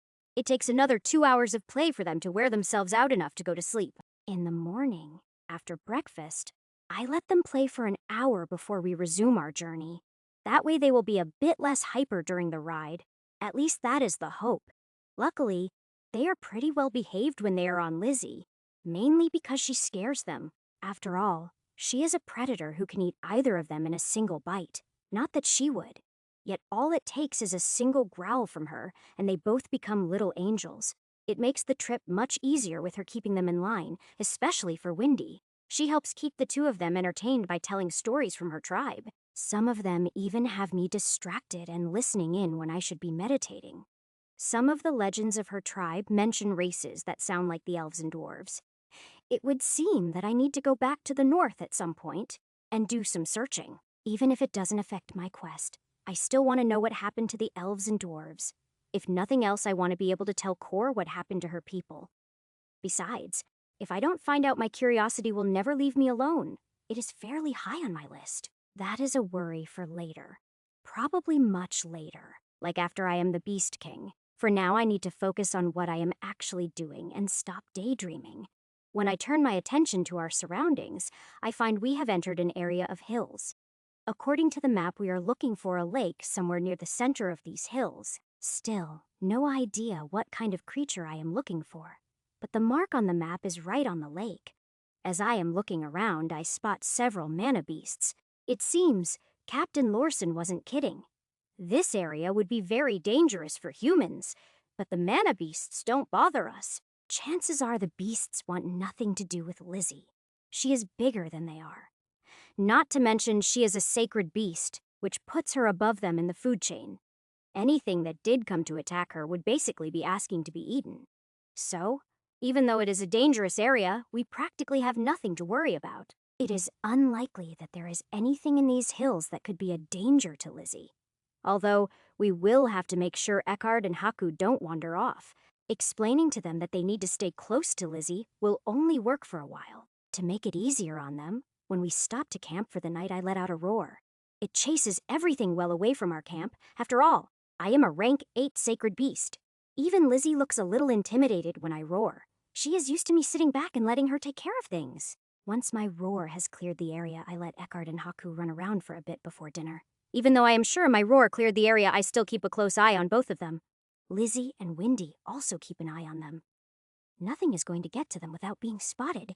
After they have burned off some energy, I call them back and we all have dinner.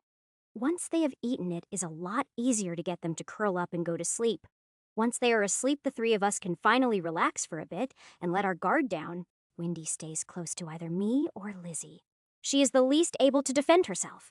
Lizzie and I are pretty much able to ignore the amount of damage a normal mana beast can deal, so we only really have to worry about protecting Windy and the little ones. Once everyone is tucked in, instead of sleeping, I enter my meditation for the night. Since I didn't do much during the day, I spend the night cleaning out the residue from my body. By the time everyone else wakes up, I have managed to remove all the residue from my body. As soon as the last of the residue is gone, my regen kicks in and completely heals what damage was left, which means the residue was impeding my healing, and I could have been healed days ago. When I exit my meditation, I feel really good. Finally, back to my old self. Chapter 5, 44. In fact, it is only now that I feel better that I realize how much worse I was feeling before. It feels just like waking up after a fever has broken, but now that it is over, I feel great. After a nice big breakfast, we get moving again. But I tell Lizzie she doesn't have to go slow anymore. With Lizzie now setting her own pace, we reach the lake about 2 hours after breakfast. The problem now is that I have no idea what kind of mana beast we are looking for. Since the lake is the water source for the area a lot of beasts visited, so scent won't help. We have no way to tell which of the many beasts is the one we are looking for. All I know for sure is that it should be a max rank mana beast, so it should be bigger than normal. That doesn't help much since I don't know much about the local mana beasts. As I am sitting there trying to figure out a plan, Lizzie starts drinking from the lake. After only taking a single drink, Lizzie lifts her head and suddenly backs away from the lake. At the same time, I notice the water moving in the middle of the lake, like something beneath the surface moved. Lizzie, what is wrong? Lizzie says. When I went to drink, I sensed something watching me from within the lake. Maybe that is what we are looking for. Just after I say that a huge head slowly rises out of the center of the lake. The head is big enough to eat Lizzie in a single bite, but it is a weird shape. As it rises further from the water, I realize it is the head of a huge toad. To my surprise, the toad rises completely out of the water and stands on top of it. Something that big standing on water is fairly impressive.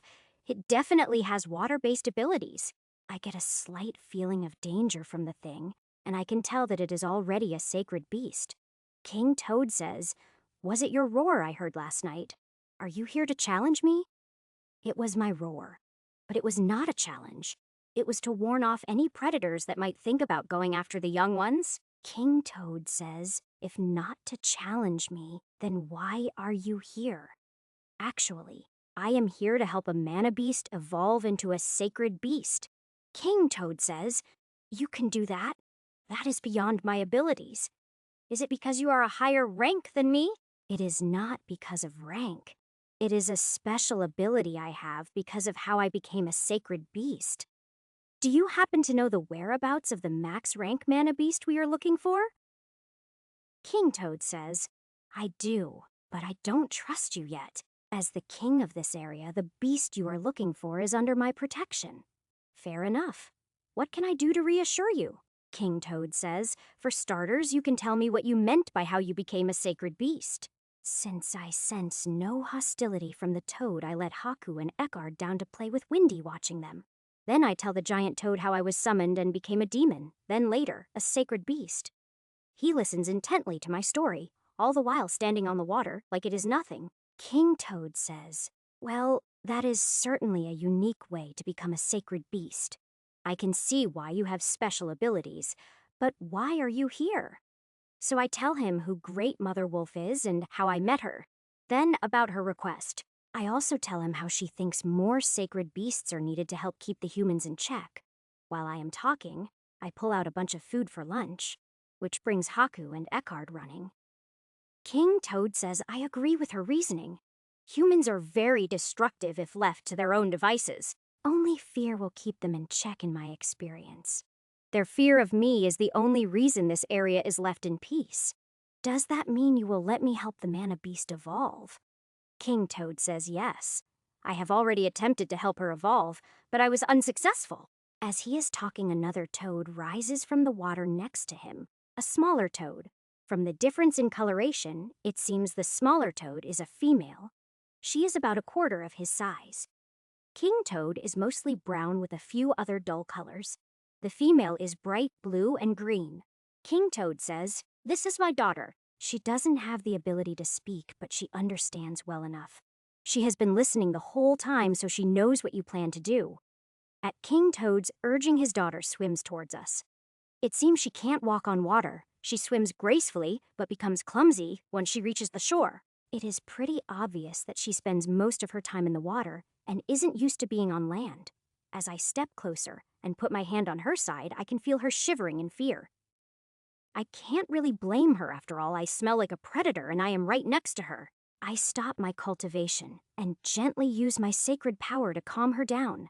Then I use my power to trigger her evolution and help her get through it smoothly. The entire time I can feel King Toad watching me intently, worried for his daughter. Not that I blame him. He has no real reason to trust me yet, but it doesn't matter since I am done. You can relax. It is done. King Toad says, so soon. Is it really such a simple thing for you? She was already on the verge of evolving. She just needed a little push. King Toad says, it is still something I was unable to do. You have my thanks.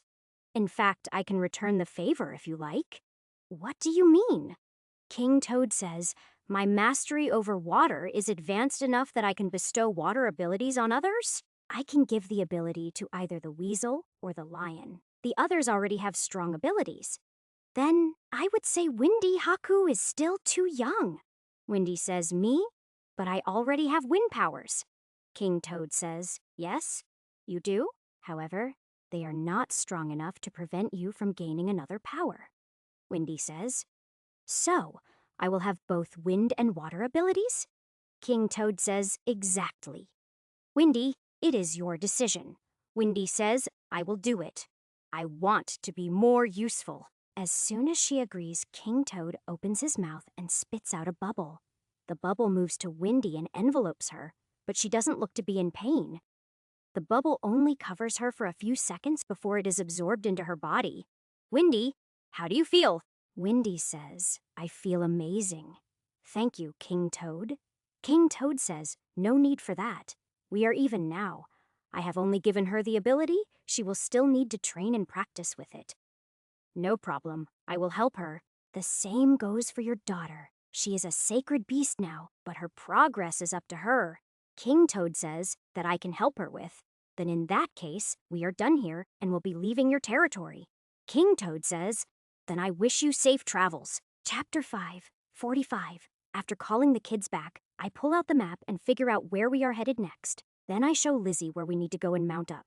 We circle around the lake and then head into the hills. We manage to make it out of the hills before stopping to camp for the night. During the ride, I spend the time talking with Windy about how to practice both her powers. Then when we stop, before dinner, I give her a short lesson on using her abilities. I teach her the basics and set up some practice routines for her to use daily. Then, after dinner, While Eckard and Haku are playing, I talk to Windy and Lizzie about magic theory. Just because I don't have mana doesn't mean I can't help them learn to control mana better. In fact, in Windy's case, I think I can turn her into a pretty decent mage. Considering her physical abilities, that might just be the best path for her. I will wait and see how well she takes to using magic. If she has the knack for it, then I will train her. If she doesn't have the knack for it, I can still help her figure out a bunch of useful spells. Even a small amount of magic, if used wisely, can have amazing results. Either way, she will become useful just like she said she wants to be. Especially since water magic can be used both to defend and to heal, both very useful abilities. Anyway, I will see how she does with the basics first. Then we will go from there. After all, I can't just expect her to be satisfied with being a babysitter forever. No matter how cute and adorable the kids might be, eventually they get annoying. In the morning, I watch her go through the practice routine so that I can correct her mistakes. Then we have breakfast and get moving again. As we travel, I have her practice casting spells. When she runs out of mana, I have her meditate and work on her core until her mana is full. Since Windy is a mana beast, she can basically cheat. If her core improves, she gets stronger. If I still had mana, I would be an extremely powerful mage by now. Sometimes I regret losing the ability to have mana, but I think my current path is going well. As long as I can avoid getting reset again and changed into something else, I should be good. I am really excited to find out exactly what will happen when I pass beyond Sacred Beast. Having to start over at this point would most likely drive me insane. Well, more insane. Other than training Windy, there isn't much for me to do. Lizzie casts by instinct. In fact, teaching her more about magic might actually make her have more trouble using her magic. The less she thinks about how her magic works, the better it will work for her. So, while Windy is meditating, I take my turn keeping Eckard and Haku distracted. Since we are now crossing grasslands, there isn't much to see, so I tell them stories. Well, not real stories. They are the plots from my favorite anime series, but they work just as well. It is tempting to take them into a soulscape while we travel, but if something were to happen, I would be slow to react. Besides, I am unsure of what effect being forcibly kicked out of a soulscape would have. So I stick to telling stories. If nothing else, it should help their language skills develop. They don't seem to mind, especially since I have a habit of petting them while I talk. It keeps them from bugging Lizzie so that she can focus on choosing our direction and watching for danger. It makes sense to leave it to her since she has the best senses out of all of us. Thanks to her connection to the earth, she has almost no chance of getting lost. Also, she can sense obstacles to avoid before we reach them, allowing her to always choose the best path. Traveling with her has been a lot more fun than going by myself like I usually do. This overall has been a very pleasant experience, one I was not expecting. I am not sure if it is because of the slow pace or the company, but this has been really fun. Even now that we have picked up the pace, I am still having a good time. As we travel, the grass slowly disappears, and I start seeing hardpan and areas of sand. According to the map, the desert is small, and we should be across it before the day is over. The place we are heading to next is not far past the desert, but the map doesn't show the terrain type. The area is between the desert and a small mountain range, so I am expecting barren hills. As we are crossing the desert, it never fully turns to sand. There is always some hardpan. I don't know much about deserts, so I don't know if that is normal or not. Either way, even when it is sand, nothing slows down Lizzie, just like when I was in the test. If anything, Lizzie has an even easier time than when I was shapeshifted into a similar form. Whether that is from her earth abilities, or a benefit from absorbing the earth temple is anyone's guess. It does make for a nice smooth ride, which makes it easier to keep the kids calm and distracted. Although, while crossing the desert, I play a game with them to see who can spot the predators first. As usual, they give Lizzie a wide berth, but Eckard and Haku need practice spotting enemies. Lizzie joins in and points out any predators the two kids miss and explains how she spotted them. Between the two of us, we turn the game into a good learning experience for them. It also serves to keep them focused on looking for predators instead of finding trouble. Haku is at a bit of a disadvantage since he can't talk. He can only try and point. The fact that he understands the game and is doing his best to play is encouraging. He actually is pretty good at spotting the predators, but he quickly gets frustrated trying to point at them. The best I can do is pay attention to him so that he doesn't get too frustrated. Eckhard has an easy time pointing them out, but isn't as good at spotting them. That might be because drakes are towards the top of the food chain. They don't have to watch for predators as much. Even if he doesn't have many natural predators, learning to be observant will be a good thing. It will also help later when it comes time to teach Eckhard how to hunt. Then again, at the rate he is growing, I may not be around by the time he is big enough to learn to hunt. With that depressing thought, I turn my full attention to the game and focus on enjoying myself. Other than a short stop for lunch, we push on through the day, and just as it is getting dark, we leave the desert. Rather than barren hills, we find an area of canyons and pillars of rock. Chapter 546. Normally, this type of terrain is horrible to cross because the canyons are basically a natural maze. However, thanks to Lizzie, it is no problem at all for us to make our way through. We stop and set up camp at the edge of the area. We will enter it tomorrow. The main reason is because we cannot just rush through since we have to find the mana beast. Since we have no idea what type of beast it is, we are just going to have to wander around and hope we come across it. After traveling all day, Eckhard and Haku are full of energy, so we let them play for a while. Then, I suddenly get the feeling that something is wrong and start looking around. I quickly spot a huge bird diving towards Eckhard and Haku and jump to my feet. With a thought, my wings are out and I jump into the sky and fly towards the kids. Eckhard sees the danger and screams for me while Haku attempts to roar. His attempt fails, but it gives me an idea, so I take a deep breath and roar at the bird. To me, the bird looks like a giant eagle with an extra set of wings. It has beautiful red and gold feathering. When it hears my roar, it stops and hovers. It looks both surprised and scared. Lizzie, with Windy on her back, rushes over and stands over the kids protectively. The bird looks confused when it sees Lizzie protecting the kids, but it doesn't fly away. Instead, it lets out a piercing shriek, and soon a dozen more, just like it, fly over from within the canyons. They actually form a line when they join the first one, and they all stare down at us. They are about 300 feet up, while I am hovering about 50 feet above Lizzie. They are just staring at us. Now that the kids are safe, I am willing to let this go. However, if they decide to attack, I will kill them all and feed them to the kids. The birds just continue to hover and stare at us. It is as if they are waiting for something. Then, in the distance, I see dark storm clouds covering the sky, and they are moving this way. I could have sworn the sky was completely clear a minute ago. Then I noticed the wind. It is blowing away from us, so the clouds coming towards us are moving against the wind. It is possible that the wind at higher altitude is different, but that doesn't seem to be the case. The clouds came out of nowhere, so I am guessing that something is creating them. That means that whatever is coming can control the weather. That is scary. My first thought is a dragon, but this should still be the territory of the one I met, so it should be something else. But I can't be sure what it is until I see it. When the storm moves closer to us, the birds notice it and react to it. They scatter all around us, land and cower. Whatever is coming scares them. I land next to Lizzie and put my wings away.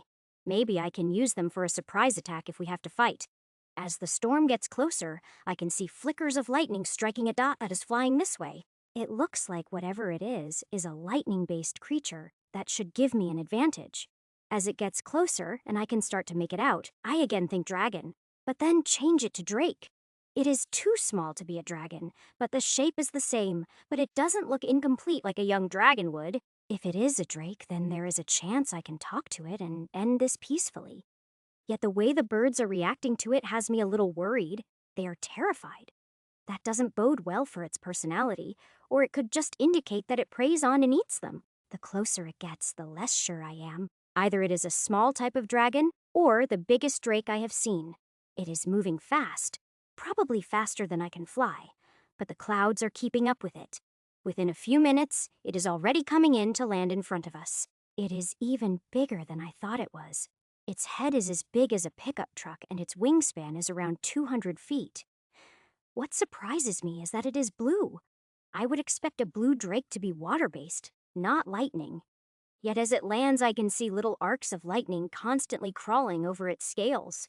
Its head lowers and turns to the side so that it can look at us directly.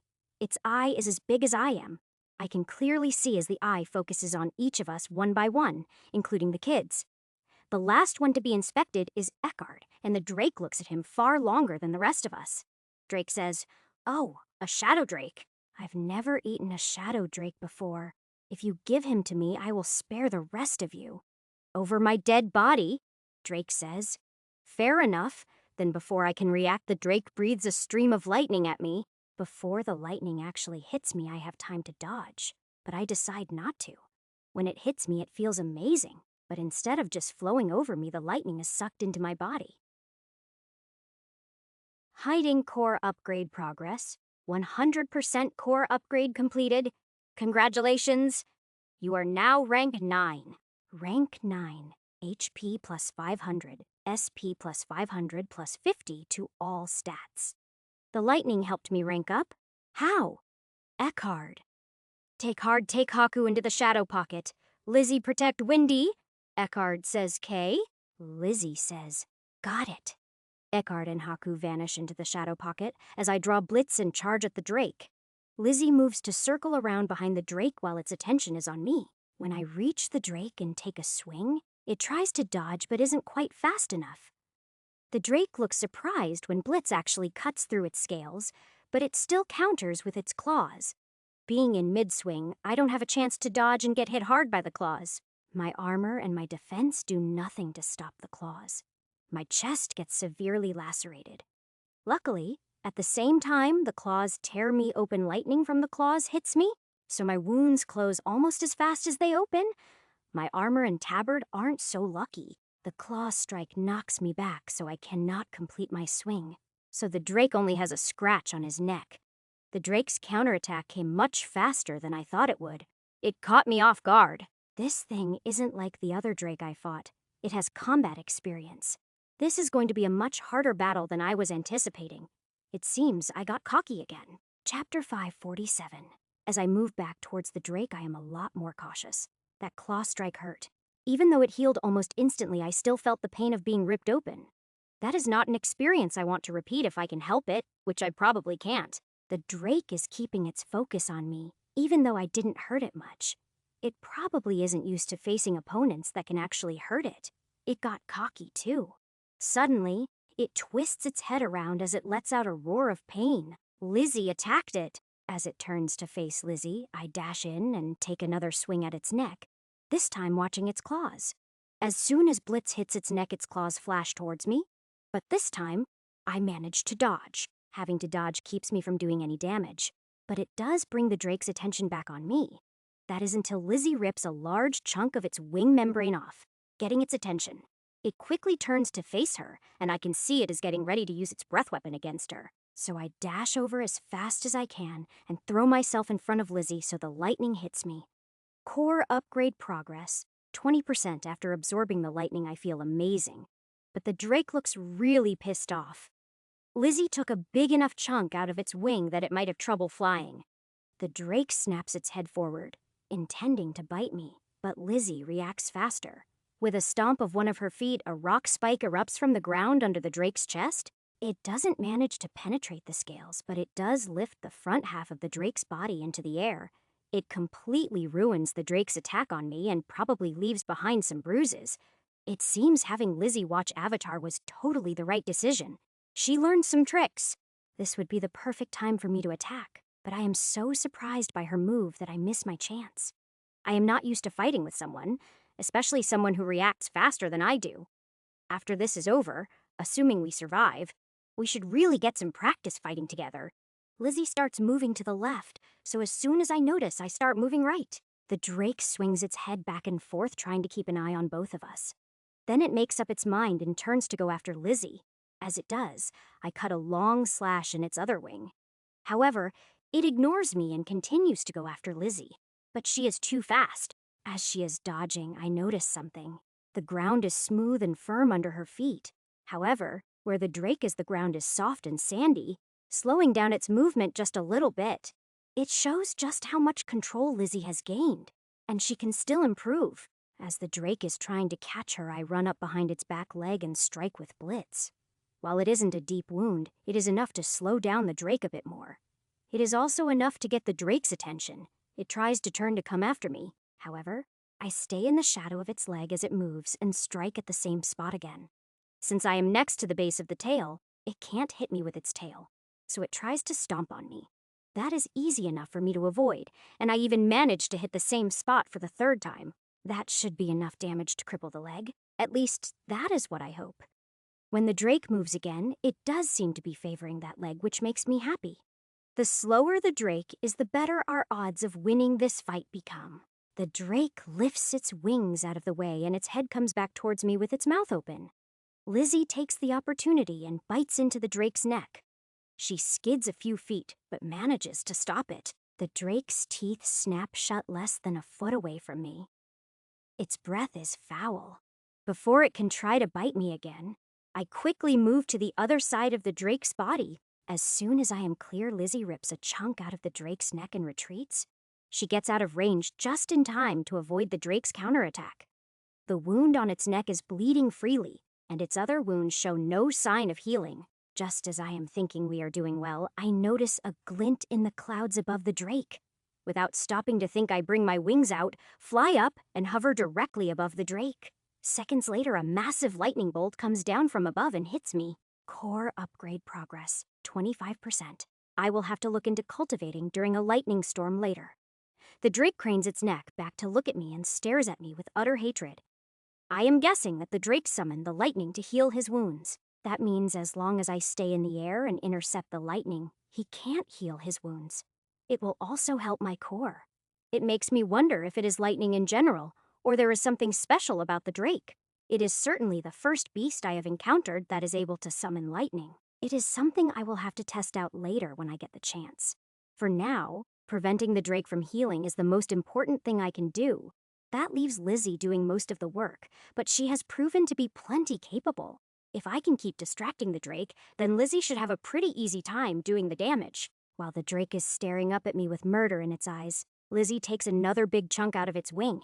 Now it won't be able to fly for sure, giving me the ability to stay out of reach. When the drake turns to Lizzie, I drop down and slash at the top of its neck, just behind the head. The drake ducks to avoid my attack, but it distracts it enough for Lizzie to get another bite in. When I see the dragon again, I really need to thank him. If not for his lessons, I couldn't do this. Thanks to his training, I know how the drake can attack and its range of movement, so I continue hovering around its head, just out of its reach, unless it jumps, which it tries a few times, but it is such a big movement that I have no problem keeping out of the way. With me distracting it constantly, Lizzie is able to get a lot of little attacks in and a few big ones. The drake is now bleeding a lot, but it doesn't try to summon the lightning again because I am staying above it. It is a little disappointing since absorbing the lightning would help with my core. However, it isn't worth the risk of letting the drake heal to try and tease it into summoning more lightning. Chapter 5, 48. Fighting the drake this way will take a lot longer, but it is much safer for us. Although I do feel sorry for Wendy. She is struggling just to stay on Lizzie's back. Not that her magic is going to do anything to the drake. She only just started her training. Eventually, if she keeps at it, her magic will enable her to handle something like this. For now, all she can do is hang on and try not to get in anyone's way. Yet, from what I can see of her, she isn't scared. In fact, she looks excited. The drake tries to go after Lizzie again, but I can tell it is a trick. As soon as I move, the drake switches targets. My movement was fake as well, so I am still out of the drake's attack range. When its teeth snap closed just shy of my feet, I give it a little cut on the nose. It doesn't do much damage, but it really pisses off the drake, which was the point. It drops down and gets ready to jump. As soon as it does, I fly higher, and Lizzie moves in. While it is jumping, it can't dodge or defend itself, giving Lizzie the perfect opportunity to attack. Lizzie manages to inflict a major wound in the drake's side during its jump. Just as the drake lands, she stomps her foot, and an earth spike shoots up and hits it in the belly. Again, it doesn't get through the drake's scales, but the look on the drake's face is priceless. While the drake is still stunned by the blow, I fold my wings and drop straight down on its back. As I land, I stab Blitz down directly between the wing joints and then immediately launch myself back up. By the time the drake reacts to my attack, I am already back out of its reach. It is obvious that the drake is infuriated by our constant hit and run attacks. Despite its many attempts, it is unable to catch up to either me or Lizzie. With the blood loss from its many wounds, the drake is getting noticeably slower. Drake says, "Enough! I submit." Too late. You threatened my child. Lizzie doesn't even bother with the conversation. She just uses the distraction to launch another attack. The drake is getting desperate, but it is way too slow to catch Lizzie, and I am too high up. The drake suddenly turns and roars a command at the birds, but they refuse to move. They haven't moved since the fight began, and if anything, they look excited to see the drake losing. That is a good thing because if they joined in and attacked me, the drake would get a chance to heal. That would end our chances of winning this fight, and at best, we would have to run. When the birds refuse to move, the drake goes berserk and charges at Lizzie. Seeing a chance, I swoop down and take a slash at the drake, but it ignores me. Despite Lizzie easily dodging its charge, the drake keeps going after her again and again. It completely ignores me, no matter what damage I manage to do to it, as if it doesn't feel a thing. Taking a chance that it has to concentrate to summon lightning, I fly up higher. Once I have a bit of altitude, I fold my wings and dive at the drake, aiming for between its shoulders. Lizzie sees me coming, and at the perfect time, she raises an earth spike under the drake's chest. The spike hits it from below at the same time I hit it from above, resulting in a nice loud crack. The drake lets out a yelp of pain, and when it moves back, it is obviously limping. The drake roars at the birds again, but again they ignore it. They are no longer cowering. They are now standing and bobbing in place as they watch eagerly, wanting to watch the drake die. At this point, the drake stops playing it safe and prepares to use its breath weapon on Lizzie. At the same time, it summons lightning from the clouds, forcing me to make a choice.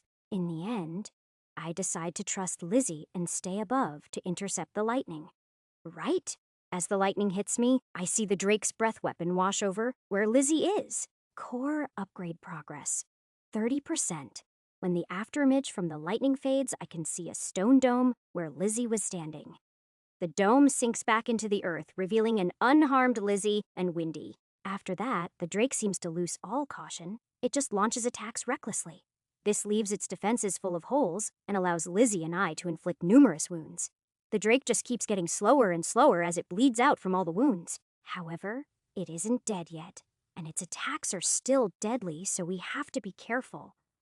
A mistake now could cost me my life. Lizzie, I think, could take a hit from this thing. She is tough enough that even a bite in a non-vital area wouldn't put her down. After seeing her fight today, I am convinced that if we were to fight, she would most likely win. The only advantage I have left is that I can fly, and that wouldn't amount to much. Luckily, I don't have to fight her. Just the drake, which is an easier fight. Especially now that it is almost dead. Just a little more time, and it should bleed out. All we really need to do now is keep it from calling lightning to heal itself. As long as it keeps moving around, it will soon die from blood loss even if we don't do anything else. Lizzie seems to realize it too. She is staying just out of reach and taunting the drake. The drake can't seem to tell and just keeps trying to attack her, bleeding more each time it moves. The birds are now dancing around as they watch the drake getting weaker and weaker. They definitely want the drake dead. Probably even more than we do.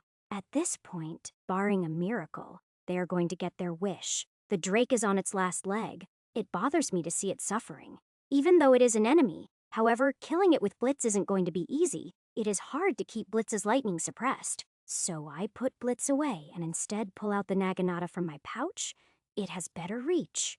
Then I fly down next to the drake's head. It doesn't even realize I am there. It has lost so much blood that it is barely even conscious. It is just acting on instinct. The Naginata slides through the drake's eye easily, and then I push it even further. The Naginata pierces the drake's brain, and there is a flash of light as the Naginata's handle grows warm. The Naginata is torn from my hands as the drake collapses, dead before it hits the ground. As Lizzie and I are catching our breath, the birds come over and dance around the corpse. After a minute of dancing, they take to the air and fly off. All but the biggest one. That is the one that showed up first and tried to eat the kids. But I'll forget that for now. Bird says, "Thank you for freeing us." Chapter 549. One lightning drive ache defeated. 50,000 XP gained. The drake had your people enslaved? Bird says, yes, he kept our mates and eggs hostage. Is that why the others rushed off? Bird says, yes, they went to rejoin their mates. Lizzie says, so why aren't you rushing off? Bird says, I am the leader of my people. My mate was killed as an example. Lizzie says, oh, I am sorry. Bird says, no need to be. You've avenged her. How long have your people been enslaved? Bird says, the drake arrived here about 10 years ago. Any idea where it came from? Bird says, other than that it appeared from the south. No clue. South, huh? Interesting, Lizzie says. Why does it matter? Well, a fully grown drake wouldn't just up and leave its territory. Something stronger must have driven it out. Lizzie says, and you want to go find out what, right? Well, yes, but not right now. Eckhard says, Mama, is it safe? Yes, little one. You both can come out now. The two of them don't need to be asked twice and immediately start exploring the corpse.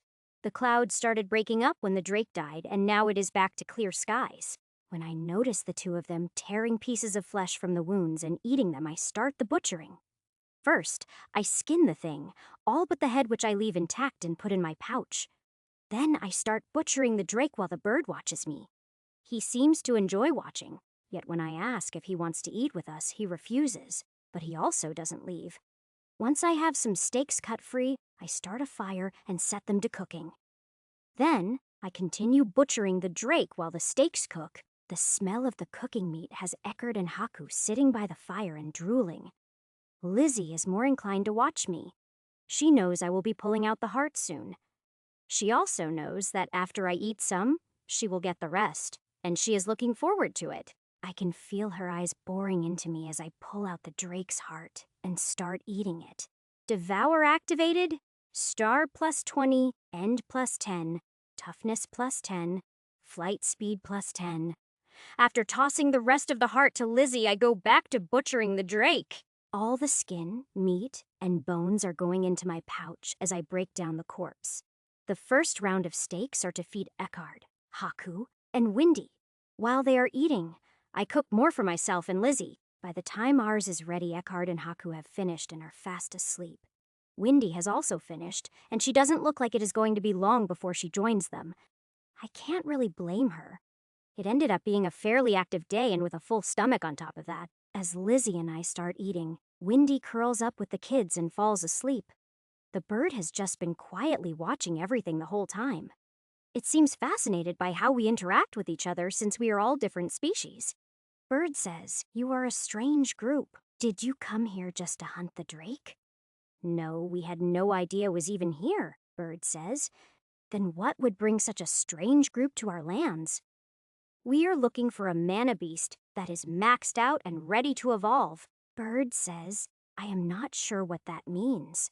So, as I eat, I start explaining to the bird what it means to be max rank and about sacred beasts.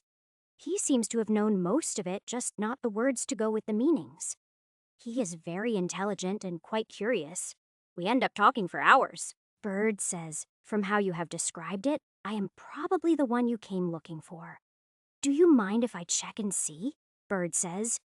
Go ahead. When I reach out and place my hand on his neck, the first thing I notice is how soft his feathers are. Then I scan him with my sacred power and find that he is max rank, but not quite ready to evolve. However, he is close enough that I can supply the missing energy to trigger his evolution. After I explain that to him and get his permission, I start feeding my energy into his core. It doesn't take long for me to fill his core with energy, and then all it takes is one last push.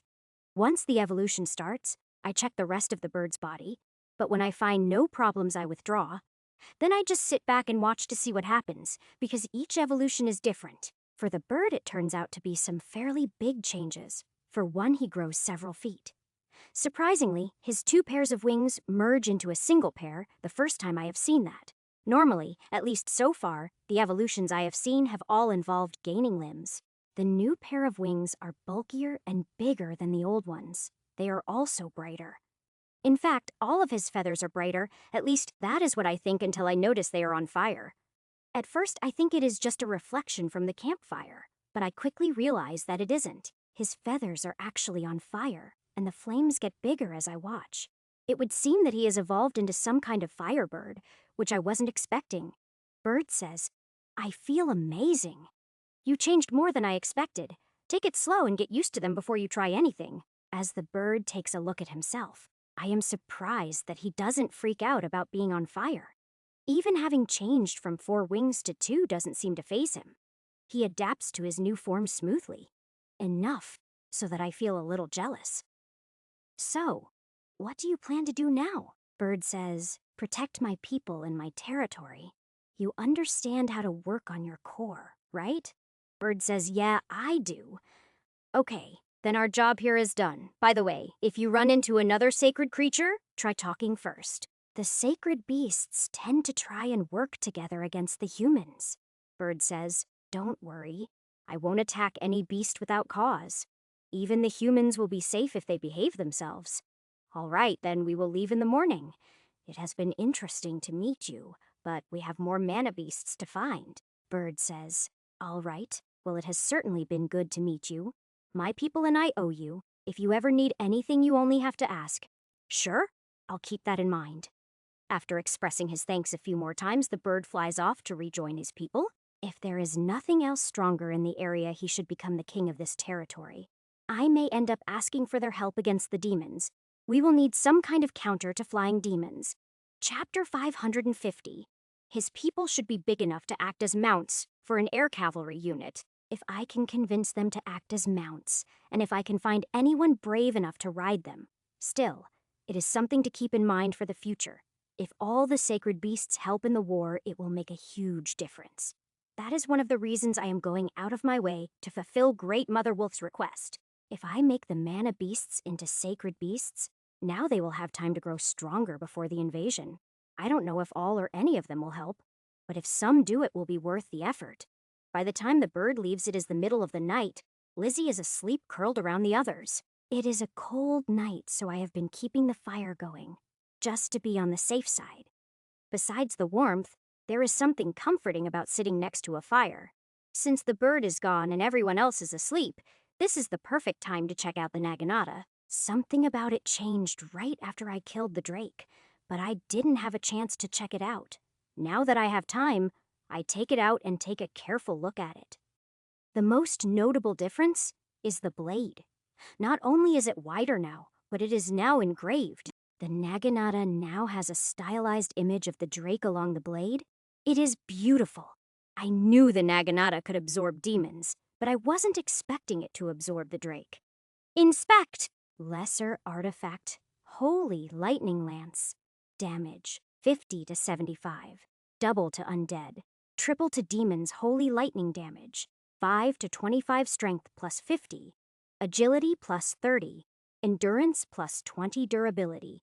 Infinite special. Absorbs power from slain demons. Currently absorbed 389 ranks. Well, it did change, but not too much. I can detect no signs of it being inhabited by the drake's will. That was the main thing I was worried about. After all, the drake wouldn't be friendly, although I would have preferred something besides lightning, like fire or ice.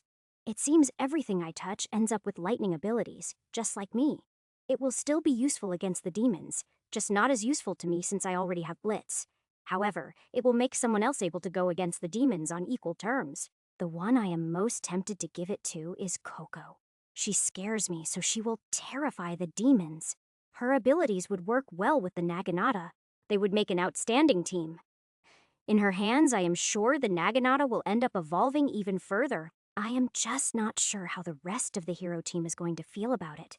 That I will worry about when I see them again, which could be quite a while. As far as I know, they stayed in the kingdom to help rebuild, but who knows how long they will stay.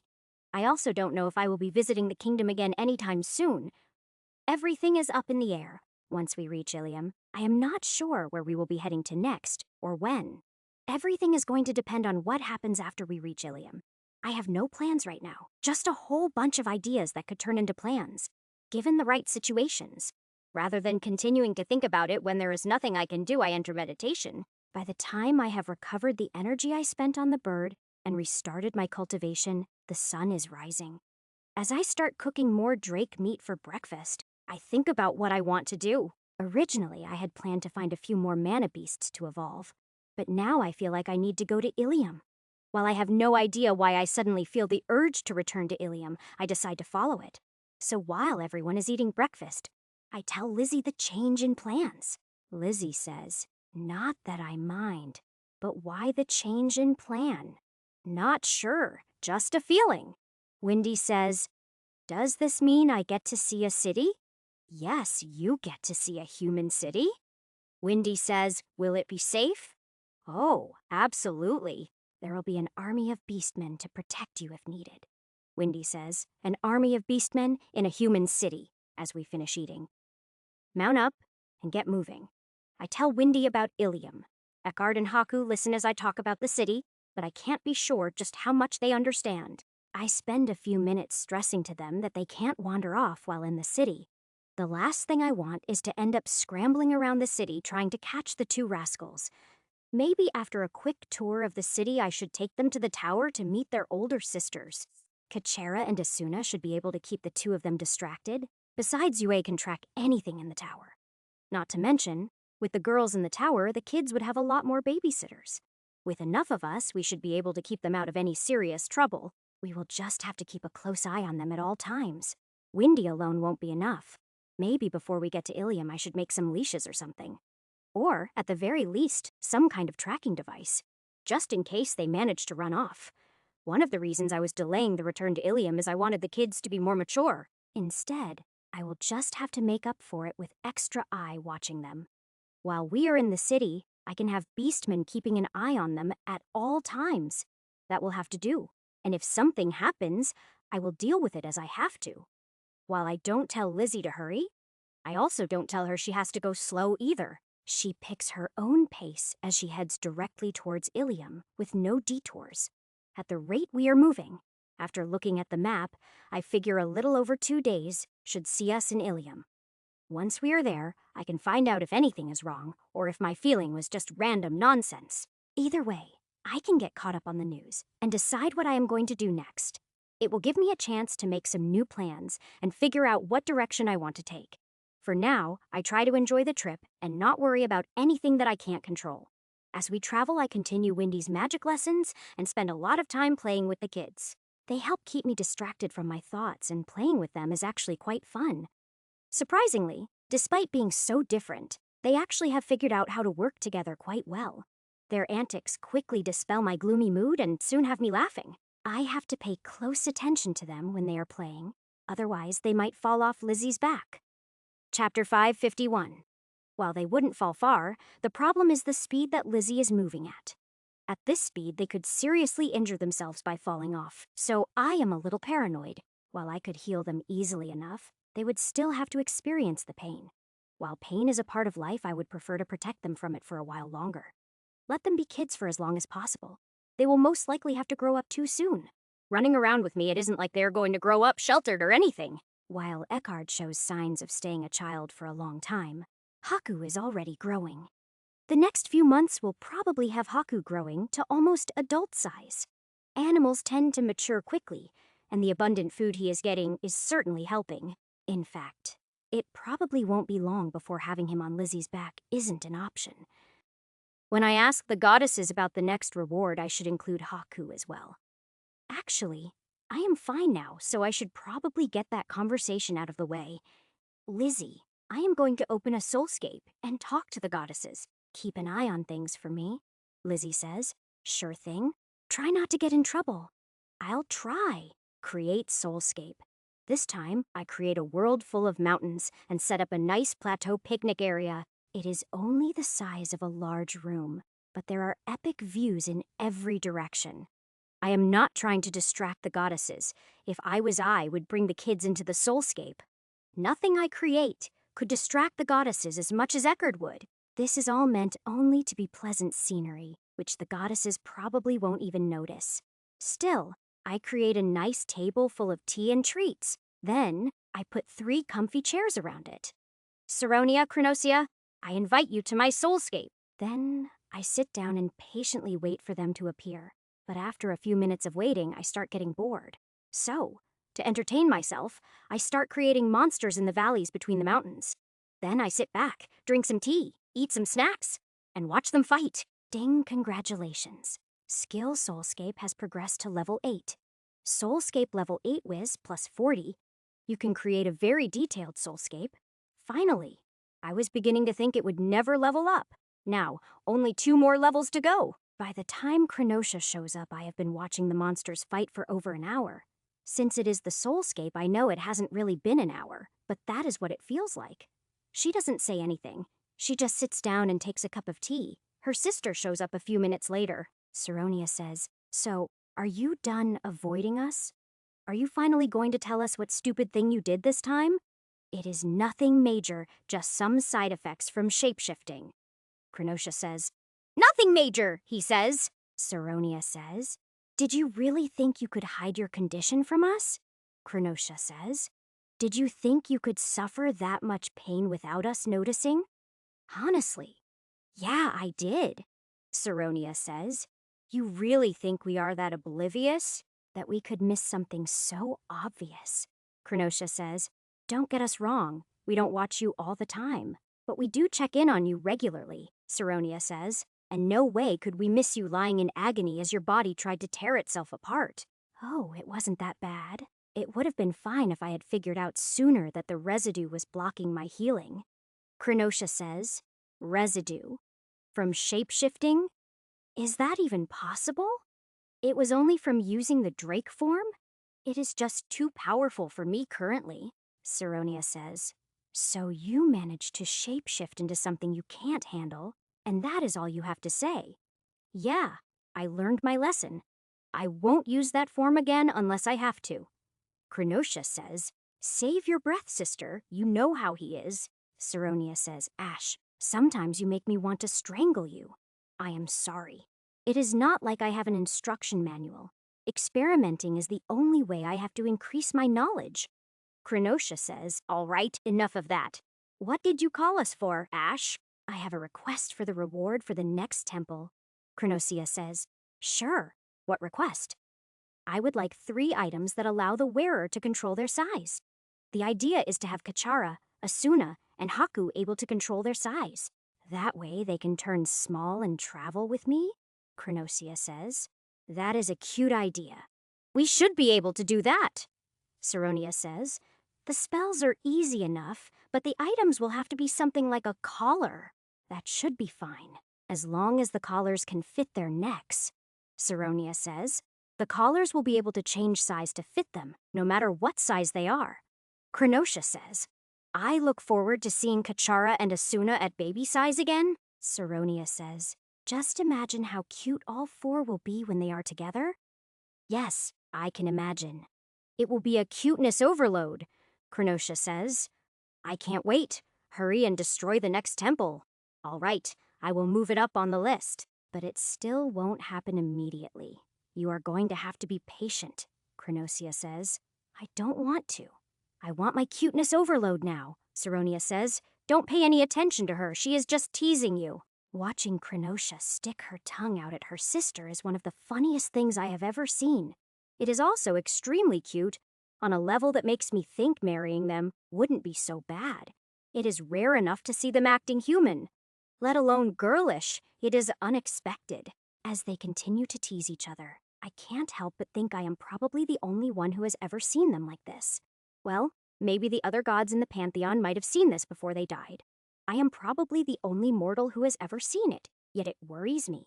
If they are willing to act like this around me, then our relationship isn't normal. Maybe they aren't joking about becoming my wives if I become a god. That means if I choose not to become a god, they are going to be really disappointed. Krenosha says, "What has got you looking so serious all of a sudden?" "Sorry, I was thinking about the future."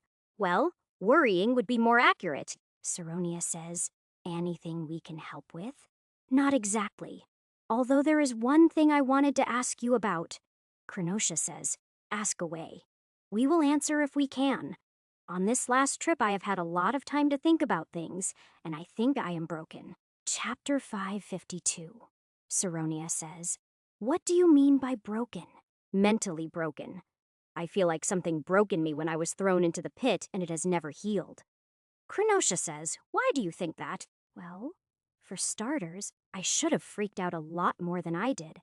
I should have had a nervous breakdown when I found myself fighting goblins and a dire wolf. Saronia says, "And because you didn't, you think there is something wrong with you?" Yes, and it hasn't gotten any better since then, Chronosia says. Well, there are a few factors to consider.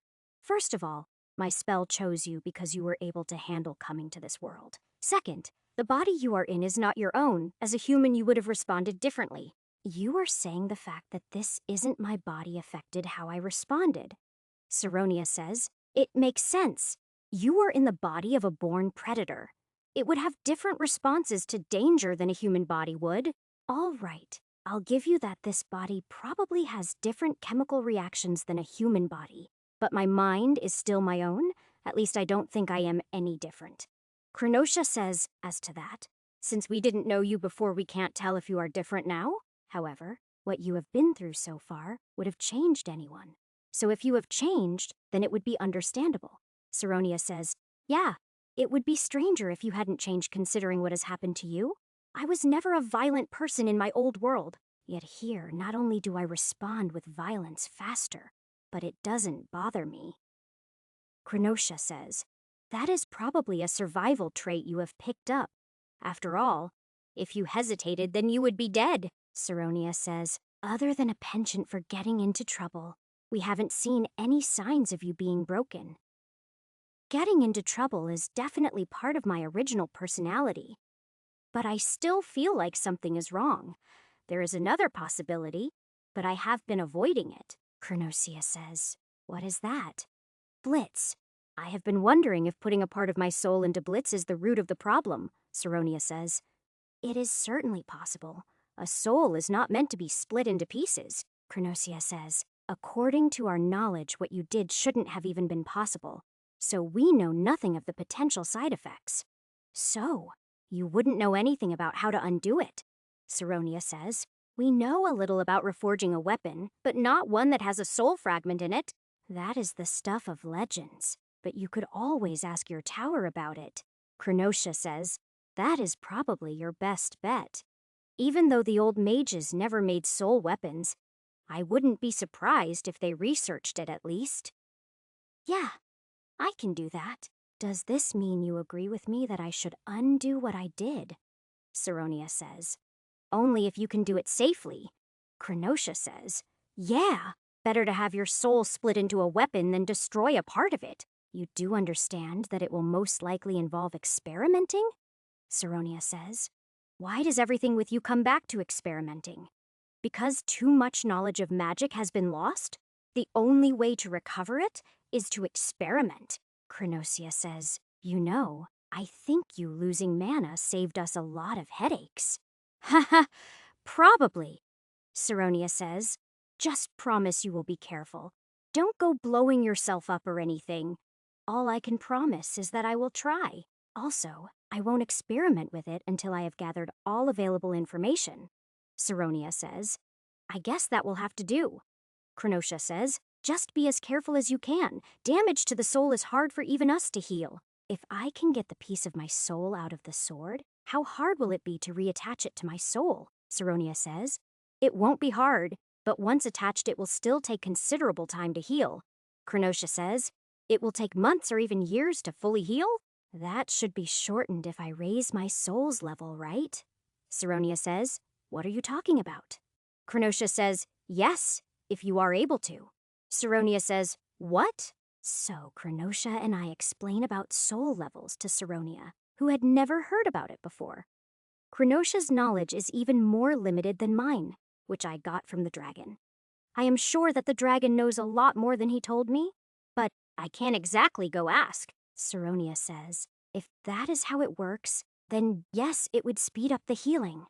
Chronosia says, "Ash, what are you going to do without Blitz? There are other weapons I can use, and I plan to try and reforge Blitz just without my soul in it." Saronia says, "Can you do that? Wasn't Blitz made with mana?" "It was, but I can still manipulate mana. Besides, adding sacred power should improve it." Saronia says, "You are not going to add divine power, right?" "Nope, no mixing powers. I promise. Saronia says. Good, glad to hear it. Krenosha says. I can't wait to see what happens. Nothing ever goes as expected with you. Hopefully, this time will be an exception to that. Krenosha says. You saying that almost guarantees it won't be. Saronia says. Yeah, you pretty much jinxed yourself. I didn't think the two of you would be superstitious. Saronia says. We are influenced by our followers. Remember, True, hopefully gaining beastmen will help balance out the human influence. Krenosha says we can only wait and see, so anything else you want to ask? Nope, I think that about covers it. Saronia says, in that case, we have responsibilities to take care of. Keep in touch and don't try to hide things anymore. All right, I've learned my lesson, Krenosha says. If you are doing something dangerous, let us know. We can offer protection if something goes wrong. Well, maybe. That is reassuring, but I will keep it in mind. They each give me a long hug before disappearing from the soulscape. Once they are gone, I end the soulscape and then fill Lizzie in on what we discussed. By then it is fairly late, so I have Lizzie find us a nice place to stop and set up camp. Chapter 5:53. As soon as we stop, Eckhart and Haku take off to explore the area, with Windy trying to keep up. As usual, they have extra energy to burn off, but I know they will come running back as soon as I start cooking. Luckily, thanks to the pouch, I can just cook the meat and then pull out sides from the pouch. As expected, as soon as the smell of cooking meat spreads, the kids rush back. Poor Windy looks like she is ready to skip dinner and just go straight to bed. By the time the food is ready, she has recovered enough to have an appetite. After everyone has eaten dinner, I play with the kids to give Windy a break. With full bellies, it doesn't take too long for the two of them to run out of energy and crash. Once they are asleep, Windy soon follows, leaving just me and Lizzie awake. Lizzie says, So, you plan to reforge Blitz, and you have permission. Yes, although I need to do some research first. Lizzie says, So, I will be sitting around in the city for a while. I take it? Most likely. I am not sure when the next adventure will be, but if you get too bored, you can always leave. I can summon you from anywhere after all. Lizzie says, That is true. It will depend on how long before you need me again. I will see how it goes, but thank you for giving me the option. Hey, you are family too. Besides, I am pretty sure you can beat me in a fight right now, Lizzie says. True, I have gotten a lot stronger. That is all thanks to you. You don't ever have to worry about me turning on you. If it wasn't for you, I would still be a statue. Oh, I am not worried at all. I trust you completely. I was more commenting on how strong you have become, which reminds me, I want us to go into the soulscape together. Lizzie says, Sure, what for? I felt like we could have done much better against the Drake. I think we need some practice fighting together. With better teamwork, we could have handled that Drake much easier. Lizzie says, I agree. I still don't know everything I can do and need practice with what I do know. Figuring things out won't really work in the soulscape after all. It is controlled by imagination. But we should be able to figure out how to fight together. Lizzie says, All right, are we doing it now? Yeah, I figure we can afford to miss a little sleep. Lizzie says, But who is going to guard the little ones if we are both in the soulscape? I didn't think of that. No, wait, I know. Summon Bones. Bones appears and looks around. When he sees no enemies, he looks depressed. It is getting to the point that I feel bad summoning him when there is nothing to fight. However, it isn't like he has any hobbies or anything other than fighting. Bones says, Master. Hey, Bones. I need you to guard the youngsters while we are in the soulscape. Bones says, Understood. Oh, by the way, the little lion is Haku. He is part of the family now. Bones says, Okay. Lizzie says, That will work, shall we? Yep, create soulscape. This time I create a soulscape with multiple different terrains so we can fight in all of them. Once Lizzie joins me, I start creating monsters for us to fight against. For the next several hours, we fight against all sorts of opponents in different terrains. For our opponents, I create all sorts of different monsters and give them elemental abilities. I do my best to make them as intelligent as possible so they will challenge us. I also want Lizzie to get practice using her abilities against other elements. After what feels like 8 hours to us, I decide that is enough for one night. When I end the soulscape and open my eyes, I find Bones faithfully pacing around the camp. A quick glance behind me shows Windy and the kids are still sleeping peacefully. Lizzie says, I feel like that was very productive. Yes, we definitely made a lot of progress on our teamwork. Good job, Bones. Do you want to stay out or go back? Bones says, Go back. Okay, unsummoned Bones. Once Bones vanishes, Lizzie and I go to sleep for the night, or what is left of it. With Lizzie's senses, we don't need to be on guard, even asleep. Nothing is sneaking up on her. In the morning, after breakfast, we continue to head towards Ilium. Again, as we travel, I alternate between teaching Windy and playing with the kids. There are plenty of beasts around, so the kids are playing Spot the Beast. Haku is adorable as he tries his best to beat Eckhart even though he can't communicate well. Out of all the kids so far, Haku is the most serious, but it is in a very cute way. The way he frowns as he tries to concentrate is absolutely adorable. Honestly, I am hoping he will rub off a little on Eckhart as they grow up. Although, as far as drakes go, Eckhart is still extremely young, it is still too early to tell what his personality will be. I will just do my best to teach him while I am around to do so. After that is out of my control. Haku will be fully grown well before then, which may cause other issues. Eckhart won't grow much, so I will have to worry about him getting jealous of Haku outgrowing him. Kachera and Asuna being bigger than him might just add to the problem. I will just have to do my best to make him understand that he will be bigger than them, but it will take longer. Haku is already half again the size he was when we found him, and is showing no signs of slowing down. So far, Eckhart still wins when they wrestle, but he is having to work harder at it. Other than Spot the Beast, wrestling is their next favorite game to play. The only problem is when they play while we are traveling, they tend to fall off of Lizzie's back. Although, it has given Windy some practice at casting under pressure as she tries to catch them. Luckily, when Windy misses, Lizzie normally catches them with a hind leg or her tail. There have only been 2 instances where both of them missed, and those only resulted in minor injuries. Not even enough to stop the wrestling match as far as Eckhart and Haku were concerned. I am okay with that since it will serve to toughen them up, both mentally and physically.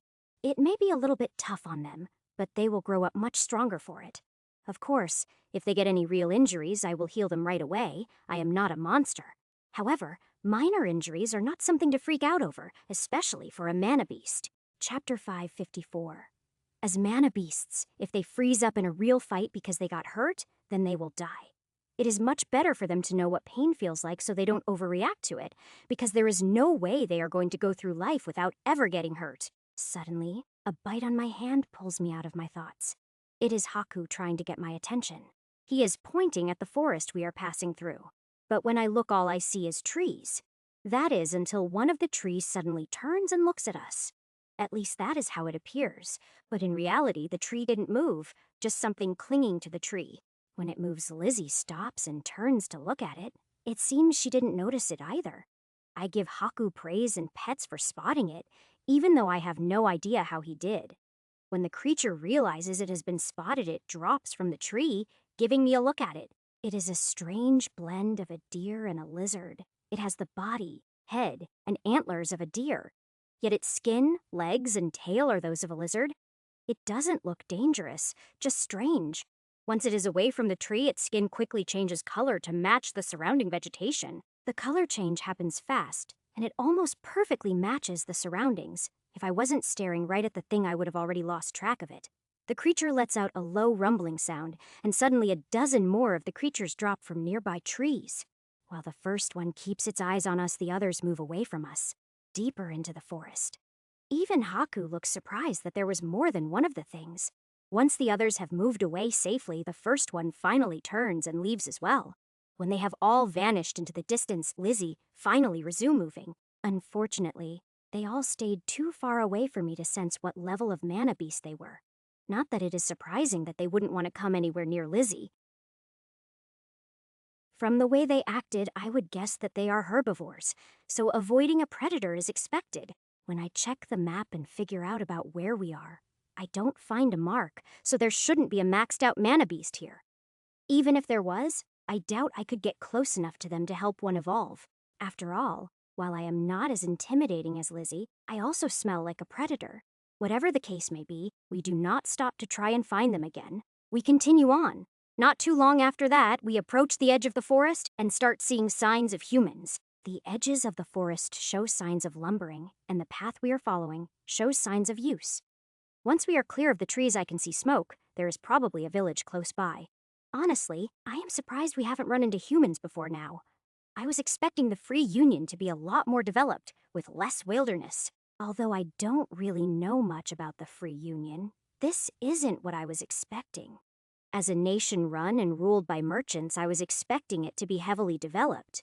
In my experience, merchant types only care about profits, not preserving nature. So I was expecting the lands to be more like my old world, where greed ruled everything. It must be the presence of mana beasts that have kept humans from spreading everywhere. Considering what my old world was like, it is probably a good thing. Although, how long the mana beasts can continue to keep the humans in check is an issue. That is probably why Great Mother Wolf asked for my help. She has probably guessed the way things will go. With more sacred beasts to help keep the humans in check, it will delay things. However, it will probably only buy more time. It won't hold the humans back indefinitely. It makes me wonder how things are on the main continent where humans aren't as suppressed. Or how things might be if the dragons hadn't wiped out the ancient empire. After all, humans have only had about 1,000 years since then to rebuild and spread. The first human we see is a farmer who takes one look at us and takes off running. We ignore him and continue following the path east towards Ilium. We continue to pass farms. The farther we go, the more developed the lands are. Other than the first couple, the farmers ignore us for the most part, only stopping their work to stare. Not long after the path turns into a road, we come across our first village. The town guard, which doesn't look much better than a militia, turns out to watch us. They don't try to stop us or get in our way. They just watch us pass as if watching a parade. In fact, all the villagers come out to watch us pass, with the kids even climbing on roofs for a better look. I am not all that surprised. They have probably never seen anyone like us. In fact, a group like ours has probably never existed before, at least not on the peninsula. Maybe back when the ancient empire was still around, since they created Lizzie's race. I can just imagine 100 knights riding lizards. That must have been a sight. Then again, the ancient empire had massive armies. They probably had some impressive parades. They must have made an impressive sight, at least before the Civil War started. Once the war started, I doubt they had time for things like parades. At least I hope so. If they wasted time on things like that with a war going on, then it's no wonder they lost. Then again, the dragons intervened before the war was over, so I have no idea who would have won. The fact that the Empire was desperate enough to create the Beastmen doesn't bode well for them. The hardest part of going through the village is keeping Eckhard and Haku from running off to explore. Even Windy seems more interested in exploring than helping keep the kids distracted. Then again, she has never seen a human village before, so it is natural for her to be curious. Once I promise her that she will be able to explore Ilium all she wants, she helps with the kids. Of course, I don't tell her she will be taking the kids with her to explore the city. Then again, she will get a chance to explore on her own as well, with bodyguards. That village is only the first of several we pass through before we reach our first town. We only slow down to pass through the villages, but we have to stop at the town. The town guard isn't about to let us just ride through without checking on who we are. Luckily, my fame has spread this far, since I don't have any kind of identification papers. It isn't hard to convince the town guard to let us pass, but they try to convince us to stay the night. Apparently, I am famous enough that the town leaders want to meet me and have dinner with me. Chapter 5:55. However, I have no interest in delaying my journey to talk to local officials. The town guard only says that the town leaders will be disappointed, but let us pass. The leaders only wanted to be able to brag about meeting me. I am not wasting time for that. The answer is the same at every town we pass, and we stop for the night in a vacant area between towns. If I am reading the map right, we should reach Ilium before lunchtime tomorrow. I am looking forward to seeing everyone and catching up on the news. As usual, Eckhard and Haku are full of energy, so I let them run around, but tell them to stay close. This small patch of woods is between fields owned by farmers who might try to attack them. The woods look unowned, so they should be safe enough as long as they stay out of the fields. Lizzie tells me she doesn't sense any mana beasts nearby, but I am far more worried about humans. A few minutes later, Eckhart and Haku come running back and hide behind Lizzie. Following them comes a group of 10 humans in armor and bearing the badge of a noble house. Guard captain says, "You are trespassing on the lands of Lord Reichen. You will leave immediately and take your beasts with you, or be arrested. You filthy beastmen." "What did you call me?" Guard captain says, "I called you what you are, a filthy beastman." "Well, those will be your last words. Dark mark." As the purple mark appears on the captain's forehead and he starts screaming in pain, the other guards start backing away. His aura is plenty dark enough for Dark Mark to send him straight to Krenosha. The other guards have dark gray auras, not completely evil but not worth sparing. "Lizzie, I need one to question. You can kill the others." Lizzie says, "All right." Lizzie charges into the guards, who even though they are trying to run away look like statues compared to her. She carefully bats one of the guards back to me with her tail before massacring the rest. The fight between her and them is over very quickly, also very bloodily. The last remaining guard lands at my feet and pisses himself as he watches the others slaughtered. He is so scared he doesn't even think of getting up and running away while Lizzie is busy. The other guards are all dead by the time I turn my attention to him to begin my questioning. All the farms and villages near here look run down and poor. Are they all owned by this Lord Reichen? Guard says, "Yes, Lord Reichen owns all these L lands." You and the other guards looked well fed and well equipped. Is Lord Reichen poor? Guard says. And no, Lord Reichen is very rich. Okay, last question. Where can I find Lord Reichen? Guard says his estate is a 20-minute walk that way. All right. You are free to go, but I suggest from now on you live a better life. The guard doesn't answer. He just gets up and runs away as fast as he can. He is watching Lizzie as he runs, probably worried she will chase after him.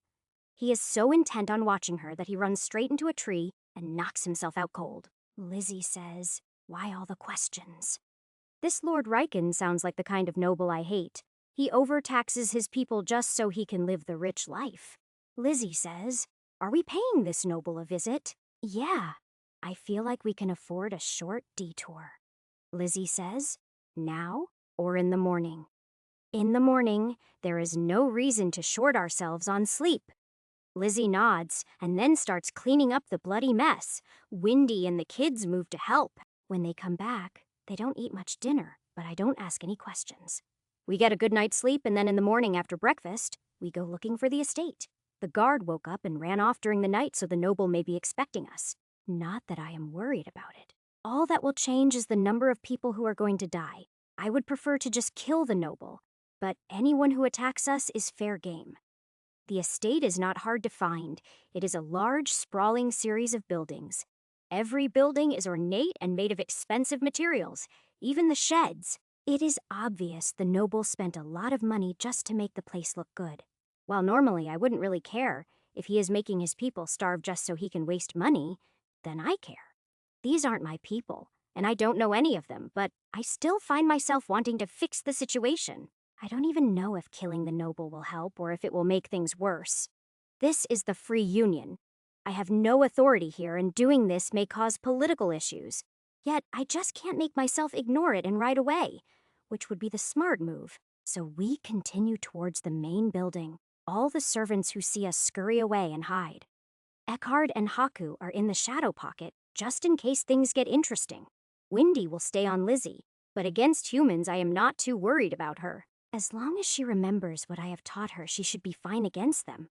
As we ride up to the main house, a man in noble robes with 2 guards behind him comes out.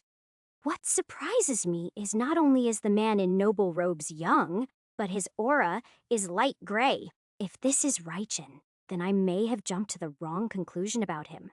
The 2 guards behind him have really dark auras, more like I was expecting.